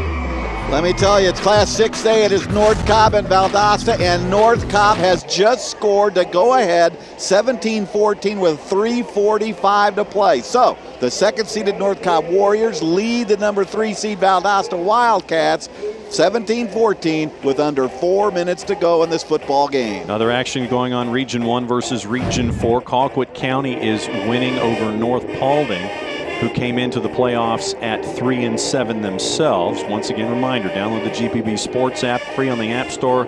Keep up with everything going on here in the playoffs. And the other matchup, Camden County was leading Hillgrove 24-17 down in Kingsland in the 2 versus 3 matchup down there just north of Jacksonville. So once again, download the GPB Sports app. We'll have as many scores as we have that we can get that are final. We can advance the brackets for you. We'll do that in the post-game show coming up after this matchup. And you have some stats that stuck out to you after the first 36 minutes. Yeah, McEachin has 166 passing yards and Lowndes only 37. And I thought, you know, it would actually be a little closer than that at this point. No first downs for Lowndes in the 3rd quarter. Lowndes for the game has 9 first downs, and McEachern had more in the 3rd quarter than Lowndes now has in the game. And at this point, McEachern is going to be satisfied and grind this out. So when you put your ground game into effect, and someone went to watch the center, number 50 for McEachern, he is actually making a lot of calls. If he walks up to the line, I don't know if we can see him sometime, but he's actually making all the calls, talking to his offensive linemen. And as a former center, I can appreciate that. Because that's the man in charge of the traffic pattern, especially when there's a lot of traffic going on. Screen pass complete to Tyler Simmons, cuts it back inside, gets past the 40, and that's when he's met by a host of white and crimson. So we'll call it a gain of 4, 2nd down and 6. Get out to the 40. 2nd down. Tyler Simmons, he's been active tonight. Sam Jackson has been active tonight. C.J. Wyndham out on the edge has been their leading receiver with 5 catches for 90 yards. Then you had Brandon Smith, who threw the touchdown pass to Bailey Hockman. He's caught 4 balls for 40. Around the edge, Quay Holmes cuts it back inside and caught by the ankles at the 30-yard line. Otherwise, that probably would have gone for 6. Gain of 10 in the 1st down. You know what I really like about that jet sweep motion is that the idea of handing the ball off and then letting the runner just kind of find a spot. These guys have the momentum going with them right now. Barry McBurney with the ankle tackle, the score-saving tackle really in this particular case. Inside handoff off of Chris Cross. Once again, Quay Holmes gets it back to the line of scrimmage. No gain, 2nd and 10. Stopped by Elgin Griffin.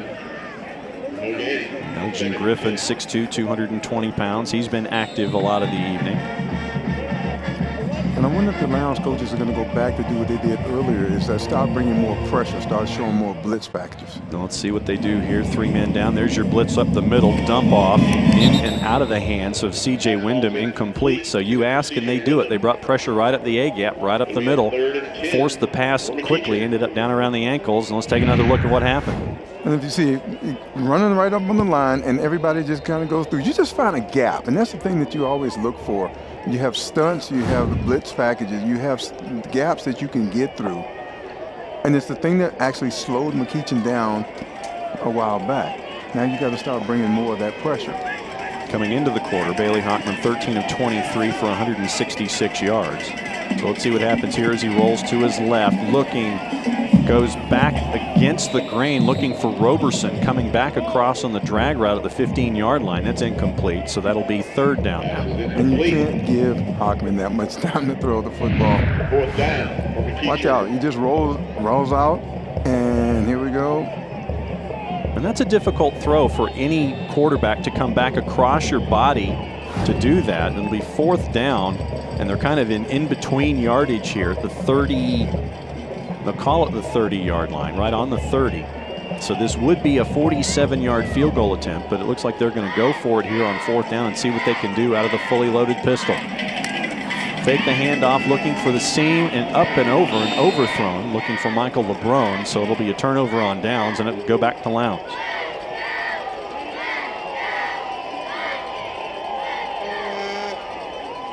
So Lowndes gets a chance now to kind of gather up and kind of figure out what can we do against this defense.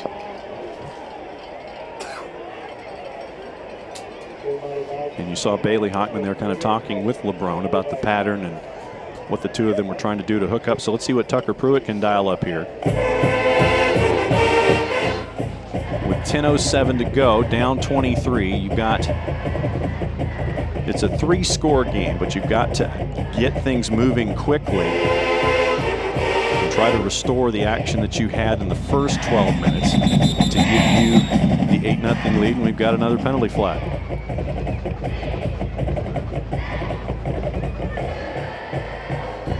False start on the offense. That'll move them back 5 to the 25.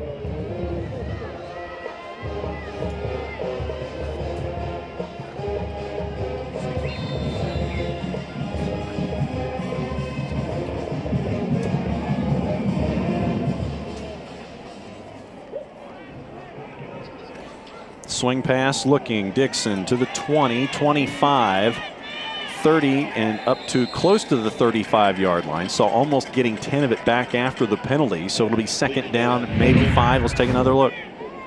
And as Dixon just looks out there, throws it in the flat. And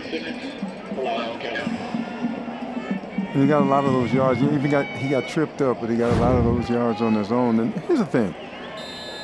9:40 left in the game, and you know Randy McPherson is just not going to give up. And whistles again.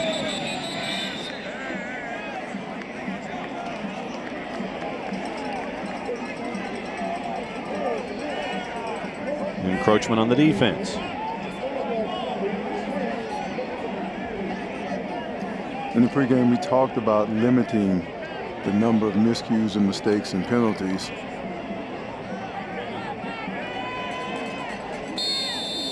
And there's still even Steven, 6 penalties on each side for a total of 86 yards.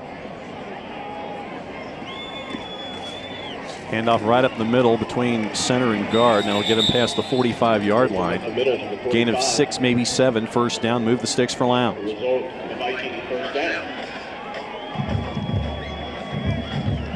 And this is one of those situations where your offensive line has to start taking pride in what they do. And even though you're down right now, you just can't give up. And that is Lowndes' first down of this half.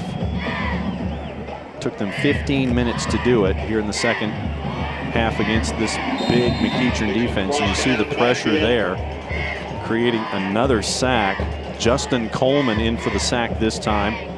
And here's the pressure up the middle. And he's just a bull rush. And just makes the tackle. Right up the A gap, right in that center guard gap on the right-hand side. Just pushed him backwards and got to Austin Dixon. Second down now and 18 from the 45. Low pads win. And Michael Barrett had to be taken off, shaken up on that last play for Lowndes. You see him up there at the top at the 26-yard line, catching his breath a little bit. Power set to start things for Lowndes. Let's see what they do out of this formation. You've got 2 tight ends and protection. So Dixon loading up one more time and into double coverage and almost caught the 2 defenders knocked into each other. It was an opportunity for Tavon Kyle to catch it, but it was thrown just short. And John, give him a lot of credit. He looked inside. Dixon throws a nice ball. He happens to look inside and then has to look over his shoulder, and then it just drops short. And here's your other look. They bump into each other, create the opportunity, but just a yard short of the whole thing. Kyle had his opportunity, incomplete, 3rd down 18. Dixon winding up again, pressured, flushed, dumps it off, and complete to about the 42-yard line before knocked out of bounds. Tavon Kyle again, the main target for Austin Dixon tonight. Creates a 4th down and about 13. So Lowndes is going to have to punt it away. And time is actually starting to not be on the side of Lowndes, especially if McEachern comes out and decides to keep the ball on the ground. Tyson Shaw on to punt for the Vikings. Low grab footed to the football. And that's fair catch interference, but can you advance them up? I don't quite think so. So let's see what they call here. Does Lowndes get it back off of an interference call, or was it muffed and picked up by Lowndes on a 34-yard punt? So let's see, is it interference on the catch? Here are the two trains of thought. It's either an interference on the catch, but there's no flag, or if it hit the McEachern player and hit the turf and picked up by Lowndes, you can't advance a muffed punt. So it would be McEachern, it would be Lowndes' ball at the point of the muffed punt. So that's the discussion right now. A, possession, and B, the spot. So it looks like Lowndes might be getting another opportunity here offensively.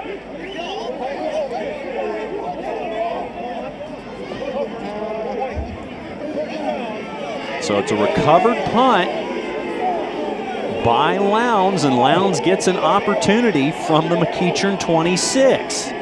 All I'm going to say is, okay.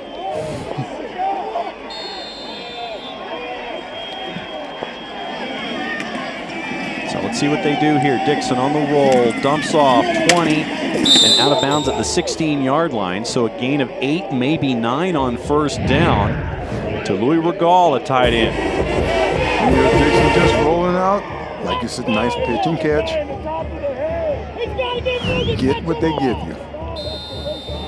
Kyle Hockman still talking to the officials, trying to get the explanation. And they have to clear the 16-yard line, so second down and nose of the football in a power set. Dixon looking for the hole, gets it down to the 10-yard line. First down, move the sticks. Now the spot will determine where it's either first and goal or another first and 10. Looks like they're going to give him the 11-yard line. So first down and 10, move the sticks, under 8 minutes to go. Lowndes on the doorstep one more time to close this 23-point margin. Power set, shotgun. Dixon looks to the sideline to get the adjustment. There's the late word. Screen. And it gets blown up, but did the ball hit the turf in time? Whose is it this time? Is it McEachern's? McEachern's running with it as if it's theirs. They're going back the other way. It could be a scoop and score. 80 yards by the time it's done. And that is a defensive touchdown, but we've got a flag back at the 35, so we'll see what's going on here before we turn the scoreboard over.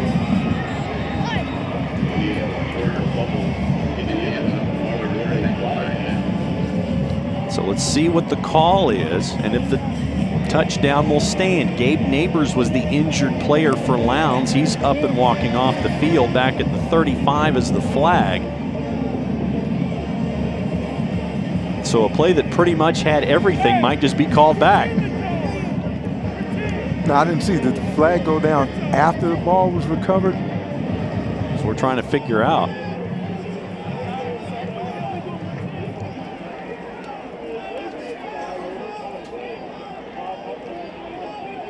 Was this during the return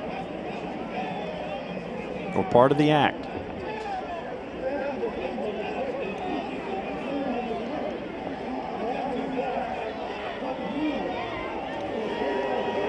Ten-yard penalty from the spot, block in the back on McEachern, so move it back to the 25-yard line, but the Lowndes drive turns into a turnover, and McEachern will get it back.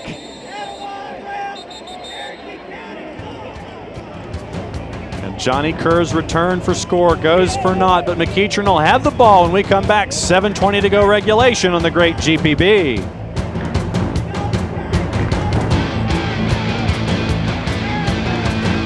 Nothing prepares you better for a great career than the Technical College System of Georgia. TCSG colleges produce graduates with the knowledge and training today's top employers are looking for.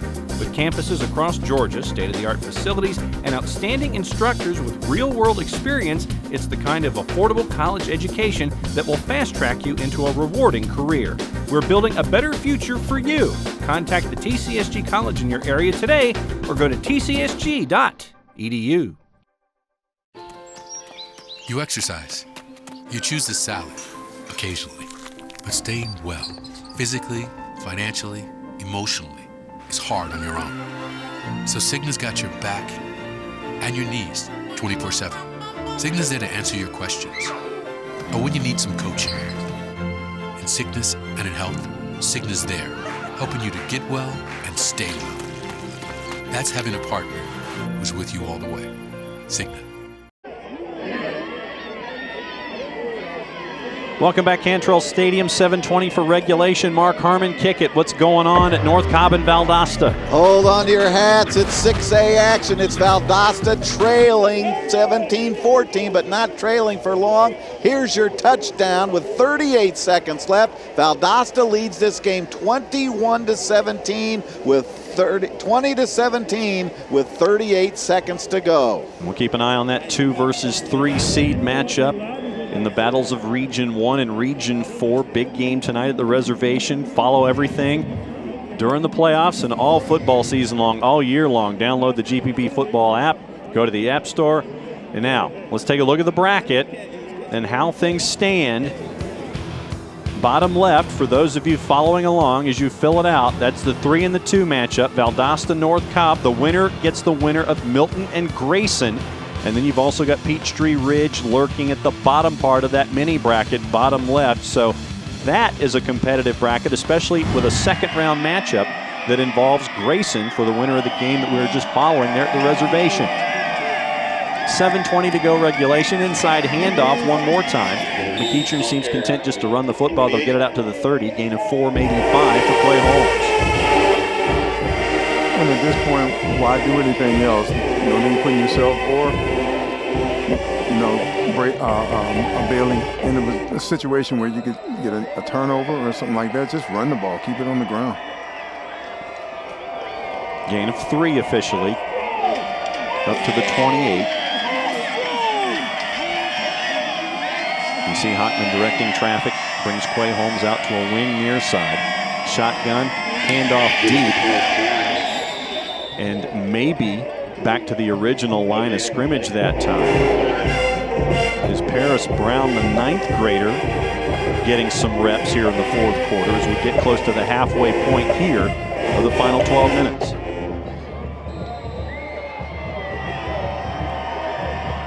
And hats off to the Lowndes band. They have not stopped playing since the game started. The Georgia Bridgman, they come to play every time. That is phenomenal. There's usually 13 buses that has all of their material that come through. Roberson gets out of the tackles, but he gets out of bounds at the 38-yard line. So gain of 10, move the sticks as we get to the halfway point. You know, if you're Lowndes, you're probably starting to go, okay, this is probably not going to work out too well. I'm sure Coach McPherson still has a play or two up his sleeve. But now's the time to pull it out. There's Randy McPherson still encouraging the troops here at the 6:01 mark. Another handoff, 40, 45 up to midfield, and once again it's the 9th grader getting reps. Paris Brown gets some fresh legs in there against the tired defense. I was going to make that comment. In the first half, we watched as McEachern had hands on hips. Now we've kind of got Lowndes doing the same thing.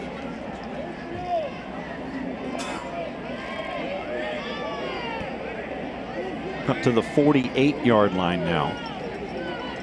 First down, pistol, tailback. Once again, 50, lowers the head, gets to the 46-yard line. So a gain of 6 once again. And Paris Brown is getting some serious reps. And it just takes the handoff, comes around on the left side. Lowers the head, lowers the boom. And gets you 5 yards officially, so we'll make it 2nd down and 5 as we come up on 5 minutes to go.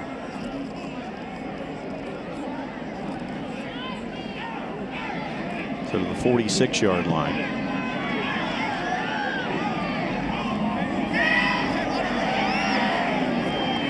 Two wings, tailback. Once again, I guess we can call it ground and pound from this moment forward. Inside the 40, down to 38. He'll get 8 yards, move the sticks one more time. And you made this comment earlier, nothing like a fresh pair of legs.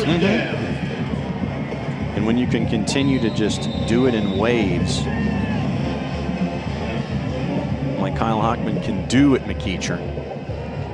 Look at that. 24-11. And and Lowndes did not have a first down in the third quarter.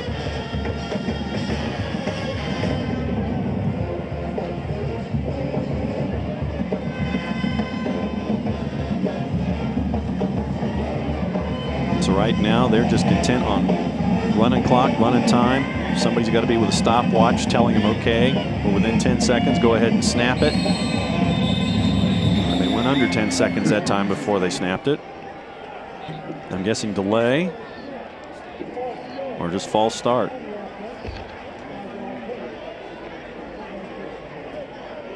So they'll move them back 5 with 4:02.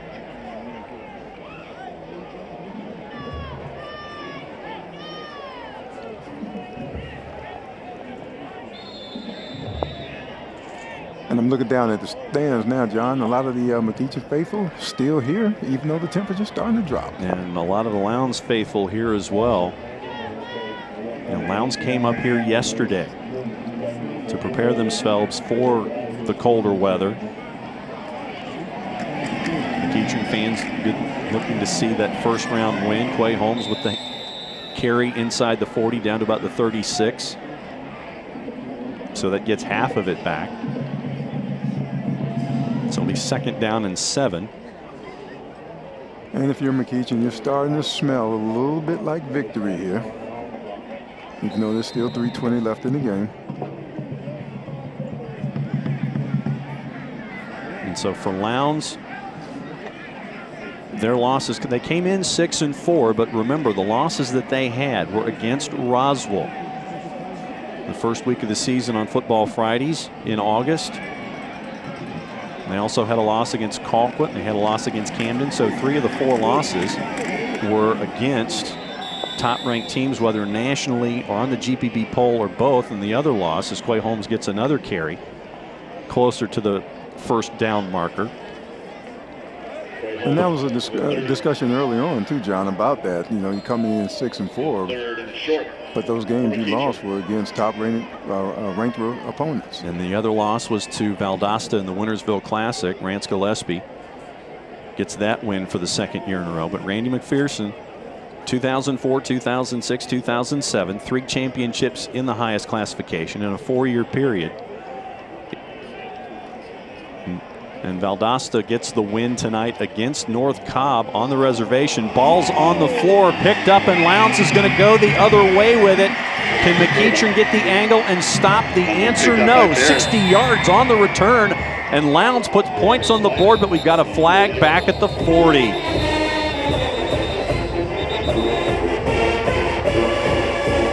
Michael Barrett with the return, but let's take a look and see what happened.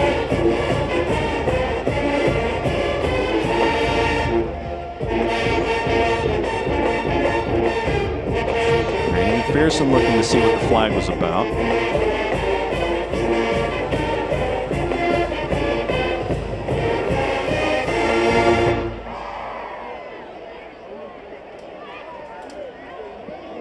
And he's out on the field taking a peek.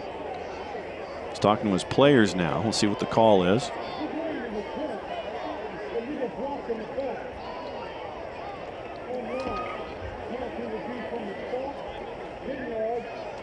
So that'll move it back to midfield. That'll take the score off the board. So we'll go back to 34-11 with under 2 minutes, but they'll get the ball at the 50. And we'll take a break. Come back for the final 2 minutes of regulation here. McEachern up comfortably at Cantrell Stadium on the great GPB.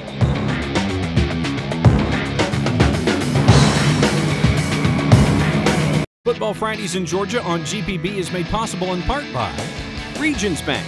It's time to expect more. Georgia's Electric Membership Corporation, lighting the way. Technical College System of Georgia, learn more, earn more. Cigna, together all the way. And viewers like you, thank you. What is by moonlight an empty field is by the magic of electricity sacred ground. As the official energy provider of the GHSA, Georgia's electric membership cooperatives proudly support our student athletes. We are there, illuminating the glory moments fans just have to see. Capturing the hustle, elevating champions, sharing the win. Georgia's EMCs, empowering our youth, lighting the way. Today, companies in the aerospace, advanced manufacturing, and film industries need skilled workers, and the earning potential is high. Go Build Georgia can show you where the jobs are and what skills you need to get them. And the Technical College System of Georgia has fast, affordable training for these great paying careers. Build your blueprint for success at GoBuildGeorgia.com and look to the Technical College System of Georgia to put your plan into action. As a strong, stable bank, Regions is always looking for opportunities to boost the vitality of our communities. In addition to offering financial solutions for our customers, we are committed to supporting local initiatives and organizations that help our neighborhoods thrive. Regions is proud to be a partner with GPB in building a better Georgia.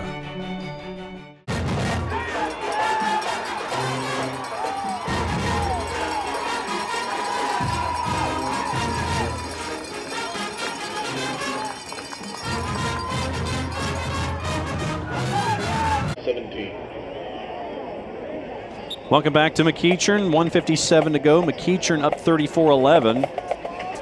Lowndes will start on offense after the turnover, running it back for a score that got called back for a penalty, moved it back to the 50, and that's where Austin Dixon and the Vikings will take over.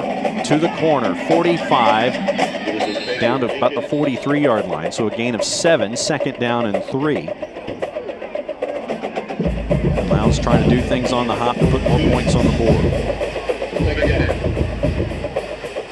Once again, coming up when we're done here and we hit triple zeros, Nicky Noto will catch up with, as it looks, McEachern head coach Kyle Hockman, some of the players of the game. We'll have the play of the game with Mark and Jackie. We'll have bracketology. Phil Proctor will go downstairs and let you know who's winning and who's going to be advancing to the second round. Austin Dixon winding up, high arc, and it is knocked around, almost intercepted, almost picked up again, but it's just now incomplete. So it'll be third down and 2 from the 42. And John, I'm starting to see a little celebration down there on the sideline with some of the McEachern players. They know the game's not over with yet.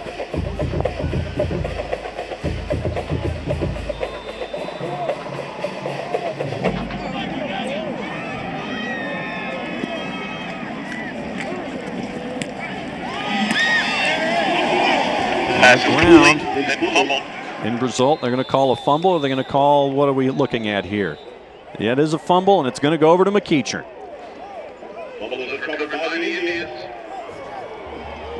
64 seconds to go, and it looks like McEachern is just going to run out the clock now. Dylan Presley with the ball on the turf, and the rest of it will be academic. So Coach Hoffman took off the headset. So McEachern up 23 with 64 seconds to go. They will advance to the second round as a 1 seed. They'll get another home game, so folks will come back here to Cantrell Stadium next week. And we will let you know on all of the social media that we have at GPB and GPB Sports where we will be next week. But don't leave us when this game hits triple zeros. We got the post-game show. We'll let you know who's advancing, who's going where, and who can celebrate and whose seasons are going on. And we got whistles and a timeout for McEachern as time is supposed to be going forward, but it's not.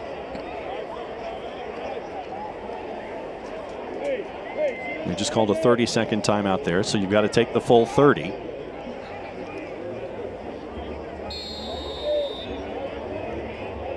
And so now they're going to take a knee and count the clock.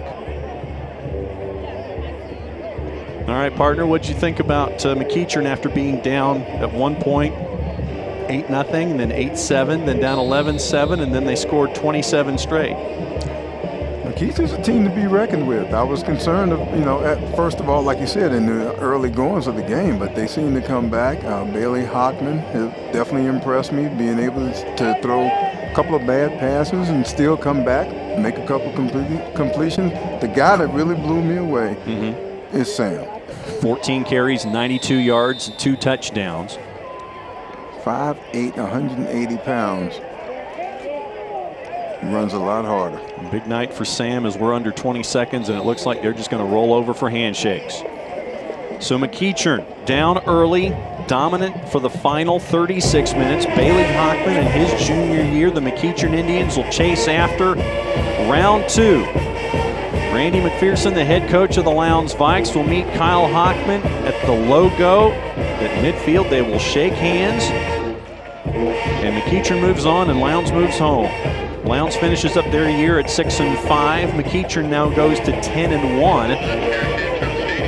And it'll be an interesting hour or so figuring out for McEachern who they're going to play next in the second round and who they'll be hosting in the second round of the GHSA Championships here in 6A.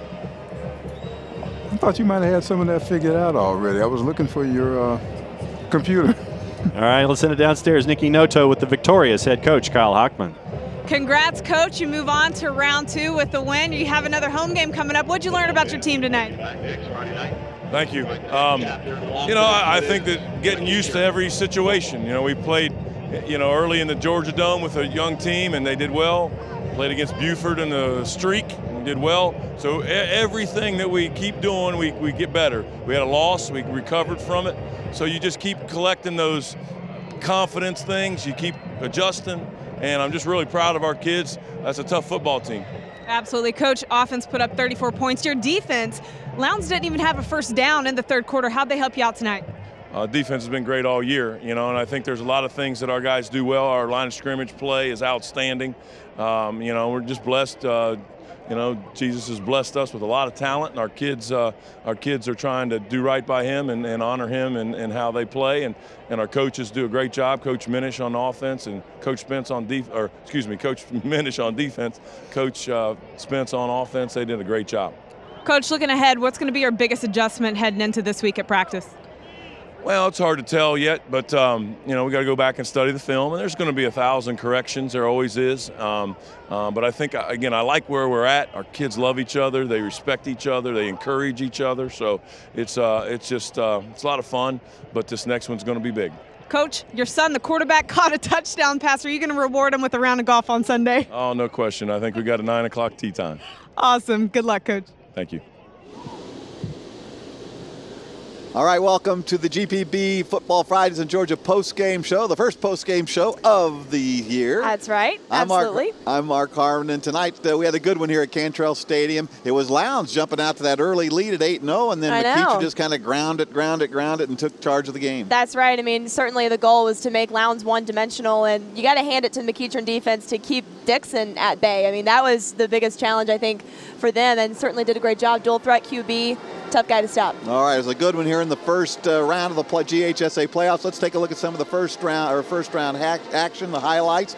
And right off the bat, as we mentioned, it was Lowndes getting the early lead. They got the ball, and the ball went to James Kamen, and he bangs across the goal line, a 3-yard run to make it 6-0. They got a 2-point conversion to go ahead 8-0. And things were looking good for Lowndes. Then it's Bailey Hockman to Sam Jackson, number 5, and he works his magic. He scores a touchdown to make it 8-7. Lowndes still with the lead. Then it's 11-7 Lowndes when Sam Jackson takes the handoff. Number 1 finds the end zone. This makes it 14-11, and McEachern never looked back. Sam Jackson scores his 3rd touchdown of the game to make it 21-11. And then in the third quarter, how about Bailey Hockman? He goes to Brendan Smith. This would make it 27-11. And McEachern goes on to win this football game by a final score of 34-11. Let's check in now with Nikki Noto. She's standing by with a star 2 of tonight's game. Nikki? All right, Mark, right now I'm with Sam Jackson right here. Sam Jackson right there, a little inception for you. Sam, how you feeling after that performance tonight? Great. I feel good. I know the team feel good, and I get to go around to the next level, so. And you got to sit out a little bit in that fourth quarter because you got 2 rushing touchdowns. You caught a touchdown pass, rushed for 92 yards. I mean, what can you say about your performance? I feel like we all had to, give it our all. I mean, it's go home or do whatever you can. So I felt like I had to do whatever I can and play like it was my last game. So I gave it everything I had. That's right. Well, that wasn't your last game. You're moving on to the next game, round 2 for you. What you got to work on this week in practice? Staying in shape, get my speed better, and doing what I can and focus more. I think you need to thank a guy, your offensive lineman and Tyler Simmons making some big blocks for you. How'd they open up those lanes for you tonight? They did perfect. They've been doing it all year and just feeding off of it. I mean, we connect as one, and that's how we do it at practice, and it works on the field too. So I'm glad I had them group of guys and play with them, and that's my family. They're my brothers. That's right, Sam. Well, hey, what's your message right now for the Indians? They got to come back for another home game next week. What do you want to tell them right now? Be ready, be alert, and keep faith, and we hold that rope. That's right. Be ready, be alert. Jackie, you alert? I'm ready. I like that mentality. It only gets tougher from here on out. That's right. Thanks, Nikki. All right, guys, don't forget to connect with us on all social media platforms. That's Facebook, Twitter, Instagram, and Snapchat. Find us at GPB Sports. Also, don't forget to download the free GPB Sports app in the App Store. It keeps you updated with scores from around the state, and you can also stream the game live from the app. So as we get closer and closer to the state championships in December at the Georgia Dome, definitely going to want to have that app handy. Now, earlier today, we had a contest going on called #CaptionThis, and Tim Suttles is our winner here. He came up with a nice little caption here. Left is cold, middle, nah, I'm good out here. And then on the right, y'all seen my jersey? That was pretty good. We're going to give you the winner, Tim Suttles. You win tonight's Caption This contest. Now we have some other comments that came in earlier. Alex says, this McEachern quarterback is the real deal. Yes, that's why he's committed to the University of Georgia. And then Brad says, watching McEachern in Idaho, a real treat for an old Indian. So thank you for watching with us, Brad. We appreciate that. And Straw says, the GPB app is the bee's knees, keeping me up to date while McEachern reps Cobb strong. Good luck, Cobb schools. #Road to the Dome. So be sure to join the conversation with us as we continue throughout the rest of the season by finding us on Facebook, Twitter, and everything else. Now let's get to the play of the game tonight. It came from McEachern towards the end of the third quarter. A little razzle-dazzle trick play, handoff, and Brandon Smith decides to go long to find his quarterback in the end zone for the touchdown there. Set the lead up to 34-11. The game got away from Lowndes at this point. There he goes. A little role reversal for you. The Indians finding some tricks in their bag of tricks there to pull it out with the win. That's the GPB play of the game. Time now to check in with the GMC scoreboard here, and we got a lot of good scores to get to and a lot of finals to tell you all about. Right off the top, Colquitt County, the #1 ranked team in Class 6A, undefeated, 11-0 on a big winning streak. They knock off North Paulding 48-16. Colquitt County still alive for back-to-back state championships. Camden County knocks off Hillgrove 38-17 your final. Roswell big over Parkview 63-25. Roswell remains unbeaten. Collins Hill knocks off Lambert 35-13. Valdosta defeats North Cobb in a wild game. We kept you up to date during this past game, 21-17. It is Archer over Etowah, 40-17. Mill Creek remains unbeaten, knocking off Northview 46-13. Rome, a hot team, knocks off Stevenson 7-6 in a defensive struggle. Cartersville, ranked #1 in 4A, knocks off Columbia 42-7 to remain unbeaten. Buford, the defending 4A champs, knocks off Fayette County 35-0. Calhoun, #1 ranked in Class 3A, no troubles with West Hall, 34-7. And Benedictine, your top-ranked team and defending champ in Class 2A, wins tonight 63-14. It's been quite an exciting evening at this action-packed game, and we are one game closer to the GHSA Championships at the Georgia Dome in December. Let's take a quick pit stop, though, as Georgia Traveler host David Zelski highlights some of the places to eat there around the Georgia Dome. Now that the high school football playoffs have begun, each team is one step closer to their shot at a state championship. So this year, we're taking you to a few restaurants here in downtown Atlanta, located just a few blocks from the Dome, that await these starving stars and famished fans as they finish their road to the Dome.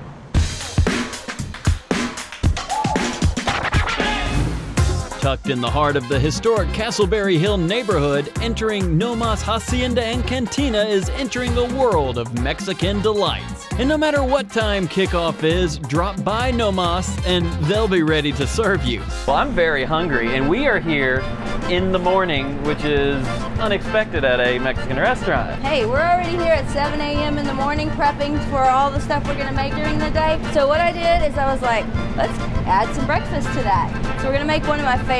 So Chef Melody whipped up one of the house specialties, the Adios Breakfast, a protein-rich combo of chorizo, hash browns, eggs, avocado, and more. Top it with a tangy salsa verde. Trying to grab it already. And a little scoop of sour cream. Did I make you hungry yet? Yes. I bet the players would like this. Oh yeah. After breakfast, I took some time to look around. After all, no trip to Nomas is complete without a quick salsa around the place, which is unique because nearly everything you see is for sale, courtesy of the hacienda or store in front of the building. Breakfast was awesome. At least 10 minutes have passed. You ready for dinner? Right? Yes. Exactly, that's what we say. You can have breakfast, lunch, and dinner here. Within an hour. This is going to be great. Exactly. All right. So we're going to have our camarones alambres, which are jumbo shrimp grilled on a sugarcane skewer. This is our homemade masa cake, stone ground corn. This is almost like a Mexican shrimp and grits with a twist. Exactly. Okay, all right. As Chef Melody says, the menu is Mexico-inspired, filled with traditional ingredients and spices from south of the border. To eat with your eyes first. I'm eating with my eyes right now. Nomas Cantina, available for breakfast and dinner and lunch. Available for under 21 and over 21. Melody, thanks a lot. Thank you. This is great. Check out more Georgia Traveler Thursdays on GPB. The GHSA playoffs are the absolute best time of the year. 160 teams will be in action this weekend. That means 80 games. The single A teams did not play this weekend. They'll go into action next week as they break into 16 for the public schools and 16 for the private schools. The other 32 teams in each of the other 5 divisions all will collide somewhere either tonight or tomorrow night. So it's all going to be whittled down. There'll be 112 teams remaining when we get to that point heading into next week. And, of course, all the matchups are great. And, Jackie, I got to think that overall it's been a pretty good first weekend. I know. So far, so good. And I got to tell you, I think that McEachern, even though they were the #1 seed coming into this matchup, could have been the underdog. I think the talk around the office was a lot of people were thinking that Lowndes was going to take this one away this weekend. Well, there were some people that had that, and you know, McEachern is 9-1. Lowndes was on a hot streak coming in. They played a very tough schedule, so we'll see what goes on there. But now it's a fun time of the year, the GHSA playoffs. It's time to check in with the maestro of matchups, the bishop of bracketology, our own Wacky John brackets. Nelson. Okay. All right, here's what we know. And the penmanship, trust me, it is not mine. It belongs to the bracket queen, Ina G. So here's what we know so far from tonight. We're going to go 6A and 5A. Then we're going to come back and fill in some holes as we go. And besides, tweet us, Facebook, Snapchat, all that kind of stuff. We're going to start up here in the upper left for those of you filling out your brackets as we go. So your winners tonight. Hillgrove went down to Kingsland, lost to Camden County. Camden County had a 2-touchdown lead late in the fourth quarter, so they advance. Roswell had no problems with Parkview tonight, so they move on as well. So in the second round, Roswell beating Parkview 63-25. Roswell gets a home game next week at Ray Manis Stadium to take on Camden County. Welton Coffey and his bunch are probably going to leave Wednesday just to make it up to Roswell in time because of the traffic. Now, lower part of the upper left-hand bracket, Collins Hill a winner this evening, 35-13 over Lambert. They're going to take on the winner of East Coweta and Newton. We're waiting on a final score here from the low-hand side of this particular mini bracket. Ina G, if you would please, slide us up to low left in the bracket. And here's what we have so far. We have Mark Harmon tonight taking over in the kicking it segment. He showed you Valdosta in the wild game they had on the reservation, beating North Cobb, coming from behind to do it. The 3 seed advances. They will take on Grayson. Grayson knocked off Milton tonight 38-10. Cameron Brent had 189 yards and 2 touchdowns for the Grayson Rams. They move on. They will have a home game. Valdosta Road Warriors again as the 3 seed coming out of region number 1. Peachtree Ridge, no problems tonight. 51-3 over West Forsyth. They will get a home game if Lakeside DeKalb, who's in the playoffs for the first time in 20 years, can get an upset. We're still waiting on a score from Westlake and Lakeside DeKalb. Peachtree Ridge gets the winner of this 1 and 4. Let's go all the way to the upper left-hand section. Here's what we know. Here's the biggest upset so far of the evening. Mo Dixon and Walton are gone. Central Gwinnett, the 3 seed, defeats Walton 49-20. That's a final. So Central Gwinnett, they will go and play Colquitt County next week down at Mac Tharp and the Hog Pen. So Central Gwinnett, the Black Knights, they will go on the road to take on Colquitt County next week. That one is squared away. Hughes and Tucker, that is a Saturday matchup, so we won't know that 2 and 3. But the winner of that one will take on South Forsyth. South Forsyth, in a surprise to some, knocked off Norcross 20-14. So South Forsyth advances, and this is 3/4 of your upper right-hand section of your 6A bracket. Ina, if you would, slide it down to the low right. And this one's all filled out. Archer, no problems with Etowah this evening. That was a final score of 40-17. So Archer, Andy Dyer and Team 7, they move on. They will go, and they will be here next week. So this is your matchup here next week. Archer comes to McEachern, and that will be next Friday night. Now, Noonan, stifling defense tonight for Coach Mack. They beat Lovejoy in a 2-3 matchup at Drake Stadium. So Noonan will now travel and take on Mill Creek up in Hushton next week. So that is your matchup, Noonan and Mill Creek. Now, we're going to change things over to 5A. So really the biggest surprises so far is the Central Gwinnett win over Walton, even though that was a 2-3, the margin of victory. Mo Dixon and the Walton Raiders, they had a great year in Raider Valley. So that one goes 49-20. And here's the 5A. As we sort it all out, here's what we know. Here's what the 5A bracket's looking like. We do have a couple that we can fill in here. Here in the upper left-hand section, Mays advances in this 2-3 matchup here. So Mays shuts down Creekview tonight. So Mays, you saw them last week on Football Fridays, and they will have to travel to Warner Robins to take on Houston County. So Hoko advances. Jake Fromm had 5 touchdown passes for Houston County. So Mays has to go to McConnell Talbot. This might be a Saturday matchup. We don't know that yet. But Mays and Houston County, that is one of the matchups in 5A. Go ahead and slide her down and show everyone else what's going on. We're still waiting on some of these returns. Coffee was leading Warner Robins big late, so we might have a final on this one before we go off the air. So everything seems to be funneling. Lanier is a winner this evening. They beat East Paulding, so a big win for Lanier as they continue their season. It was 21-13 at the end of 3, and the final score in that matchup, 27-13. So Lanier advances. It's the first playoff win in school history for the Lanier Longhorns. So Corey Mobbs and his outfit, the Longhorns, doing a great job here. So let's go ahead and go to the right-hand side of the bracket and show everybody what's going on there. Rome and Stevenson, you know this. Rome knocked off Stevenson tonight, so we had a 4 knockoff of 1. This is the first time just going in sequence. This happened. John Reed, in his first year with the Rome Wolves, knocking off Stevenson, sending them home. This is the biggest game on Saturday that a lot of folks are paying attention to. Ware County, Northside, Warner Robins, that's at McConnell Talbot. So this, once again, this bracket might be taking a bit of a beating, and we've got these 2 matchups up here that we're waiting on word on. So go ahead and slide it down low right. Gainesville, a winner this evening over Alexander. So Gainesville, the 2 seed, they will move on. And you gotta love modern technology, especially when the stylus gets all cold and everything. There we go.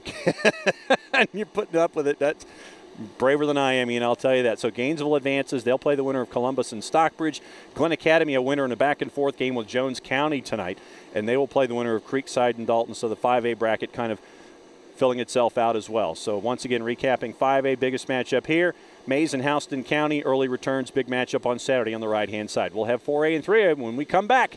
Let's send it over that way to Mark and Jackie. Man, this was way more fun than the election night. It is, though, really. I mean, except for Ina, whose stylus is cramping up as she's writing far more nicer than I ever could. Right, we are very thankful for that. And a lot of good games there. It looks Valdosta, Grayson, I mean, Camden, Roswell. It's a lot of good matchups there in 6A. That's yeah, for sure. A lot of good matchups coming up next week. And we're coming up on Football Fridays and Georgia's postgame show. John will be back with the brackets for 4A, 3A, and 2A. Plus, we'll have more scores from around the state. And Phil Proctor will join us on set to talk a little bit about the game and the upcoming season of Georgia Traveler. It's all coming up next on the GPB Football Fridays in Georgia postgame show. Stay with us. You wish upon a star, makes no difference who you are. Anything your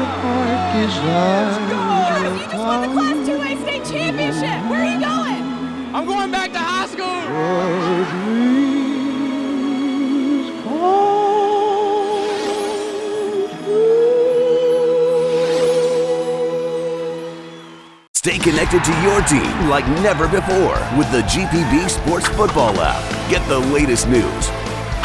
Watch featured games live wherever you are. Finds a hole.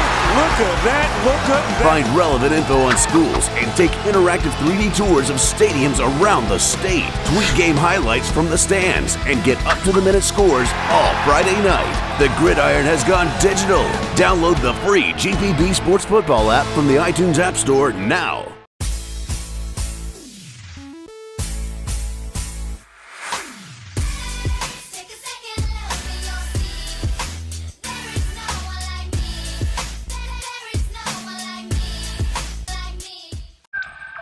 We face a future of uncharted possibilities. What if the brain could do more? What if there were other ways for it to operate? We're marrying our biology with our technology, and that's poised to transform who we will be. What if the study of the brain could address our mortality? What if in the future we didn't have to die? Part of GPB's Why Wednesday, this Wednesday at 10.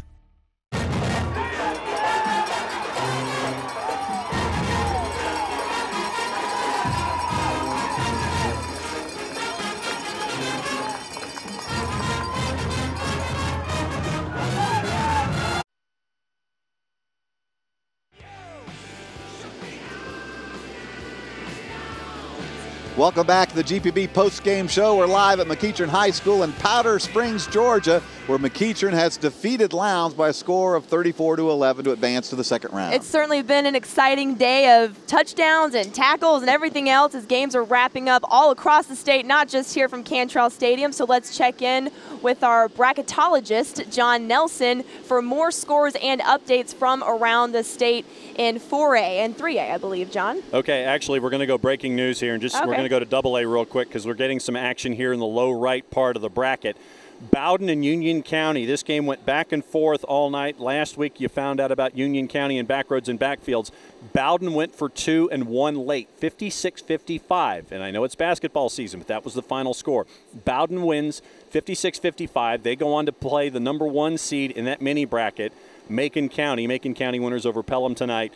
Bryan County, Screven County, Pace Academy, and Darlington. And this was the matchup low right. A lot of folks were sitting there going, that is not a 4 and that is not a 1.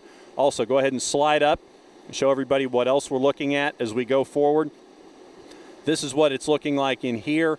GAC and Dade County, we're looking for some Gwinnett County results in this. This was the other matchup. Vidalia is the 2 seed going up against Swainsboro. Brooks County the 1, and Manchester the 2 under the Hochstettlers, who we saw in backroads also. Now, left-hand side, this one we know.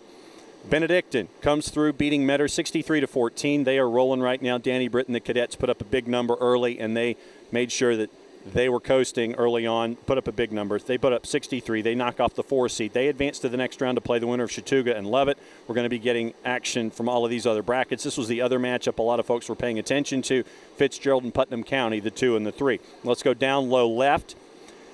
Give you a look at this bracket. Jefferson County and MCA, they were in a bit of a fight. Jefferson County had the lead late by 13. We'll get a final score on this one as we go. Wesleyan and Model.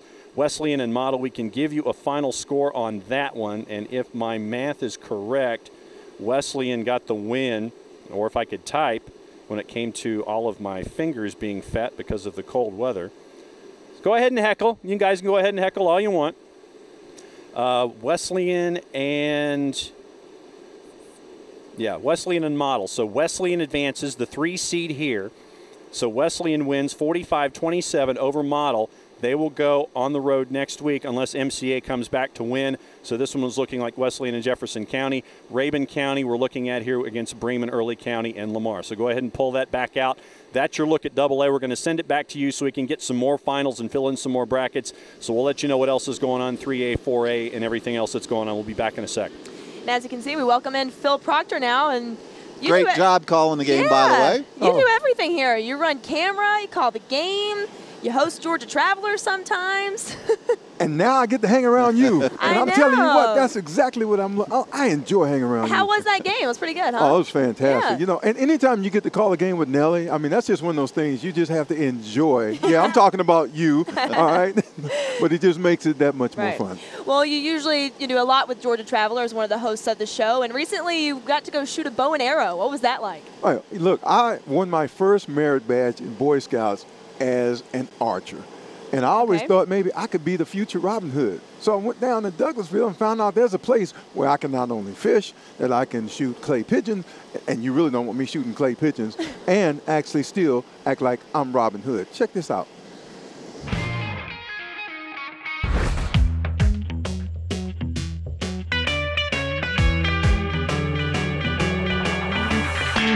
Foxhall Sporting Club is 1,100 acres of beautiful countryside where any sports enthusiast can learn and play. And believe it or not, this incredible property, full of rich landscapes and scenic overlooks, is only 25 minutes from the Atlanta airport. Well, Foxhall, before our company purchased the property in 2007, it was an equestrian venue.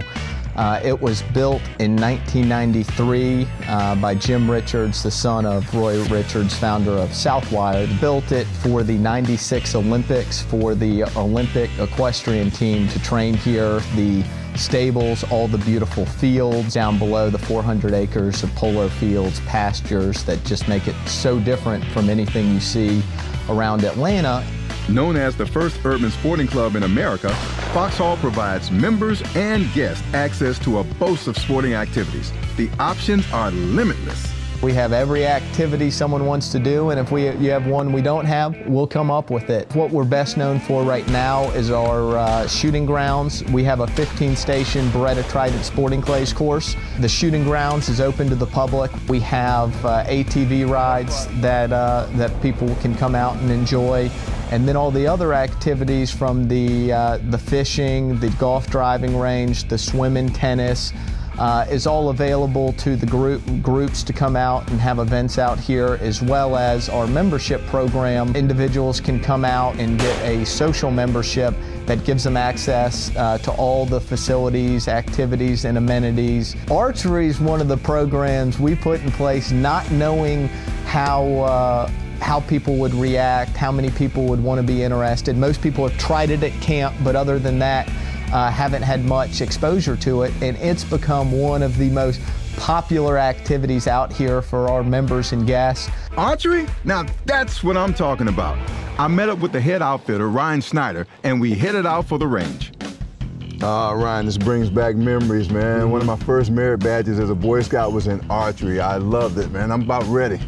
Well, right before you start, let's go ahead and go over some few safety rules before you get started. Yes. Why don't we go over those safety rules, okay? All right.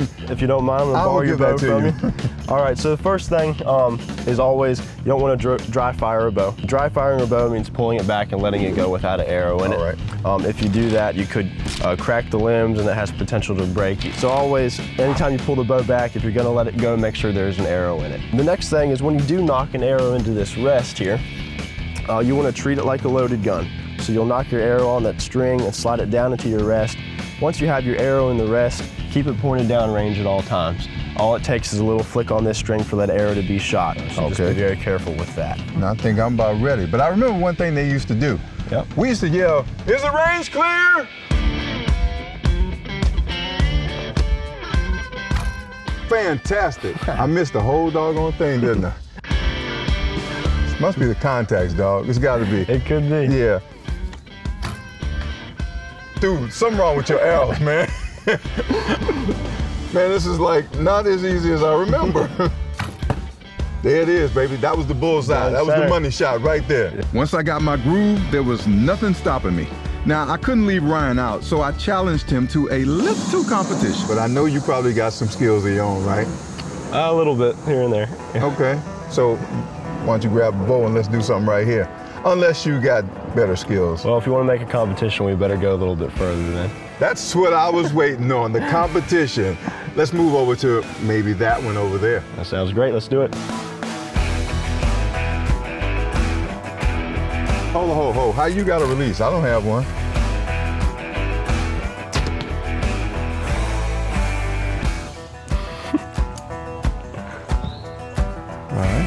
try another one.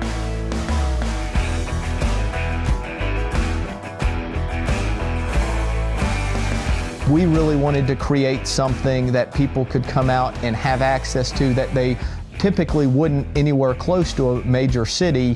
And that's kind of the goal behind here and what we've created to really allow people to come out and try new things and find new hobbies and passions that they'll have for the rest of their lives out here. Man, Ryan, I'm having a ball, man. Foxhall Sporting Club, so much to see and so much to do. And you ain't seen nothing yet?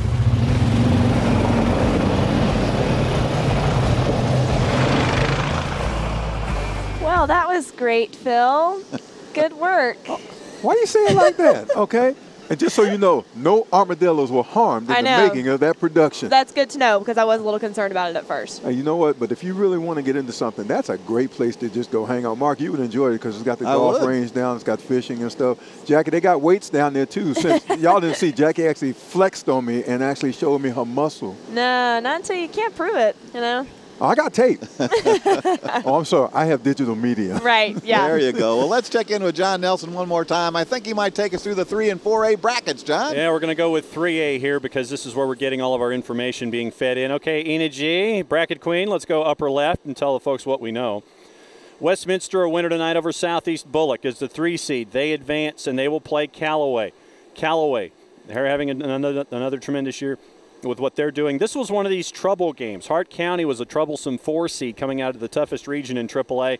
38-20, the final. Callaway advances. They will play Westminster in Hogansville next week. Also, Franklin County and Adairsville. Adairsville, they advanced to the next round. They knocked off Franklin County tonight. They will play Jackson. Jackson had no problem with Butler. So Jackson will host again, and Adairsville will have to travel to Jackson. They'll go down I-75 and have to put up with all of the traffic around Eagles Landing.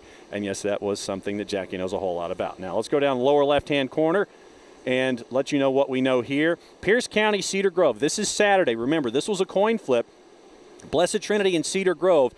Last week, the game was called by weather. They both tied. So they had a coin flip. Cedar Grove won the coin flip, elected to be the 2 seed. So they're going to have a home game tomorrow, but Cedar Grove thinks they have the easier path. That's why they're playing Pierce County. This game could go into the 70s or it could be 9-6. The winner of this one plays Oconee County. Oconee County beats Cedartown, Scott Hendricks, and Cedartown make it into the playoffs with an under 500 record. So Oconee County will host the winner of Pierce County and Cedar Grove on short rest. Low part of the bracket, Sonoraville. In the Calhoun region, they were the 3 seed. So Sonoraville, they advance. They knock off East Hall tonight. They play Westside Macon in the next round.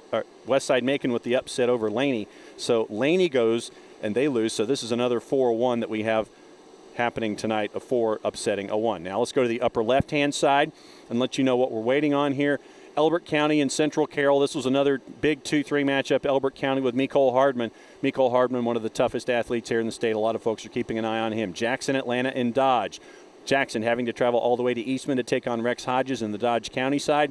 Lower part of the bracket, Peach County knocks off Josie tonight. So the Campbell brothers, they advance, and they'll play Calhoun. So Calhoun advances. Peach County and Calhoun happens here. So Calhoun keeps right on rolling. They'll play Peach County. So Peach County and Calhoun here upper left. Now it's upper right. So let's go down low right, and here's what we know. Spencer into the playoffs for the first time in a long time since the 1970s, winning a region, being in the playoffs since the 70s. Knock off Washington County tonight at the House of Pain in Sandersville. This is a big win for Spencer as a program, knocking off Waco as a 2 seed. They'll play the winner of Ringgold and Dawson County. That game was back and forth, and that was a fourth quarter score. We're waiting to hear on that one. Cook and BT we're still waiting to hear on. Pepperell and Jefferson we're also waiting to hear on as well. So go ahead and bring it all back out. That's what we know in AAA.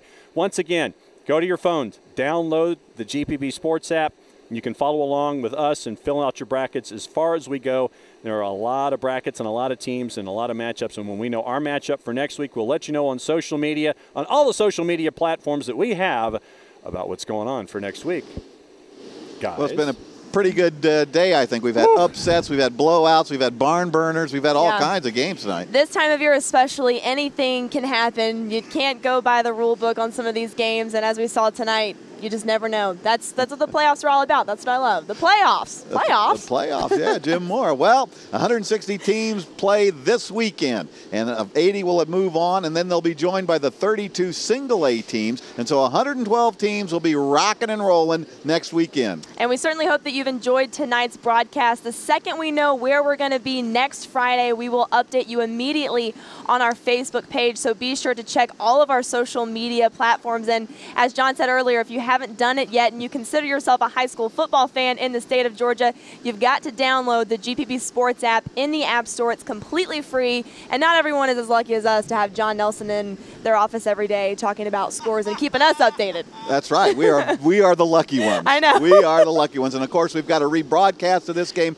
coming up immediately after we sign off. So for all of us here at GPB Sports, thanks for watching. Until next Friday night from some terrific second-round playoff game in the great state of Georgia, have a great week. And so long, everybody. Hi. Got Bye. you. Bye. Bye.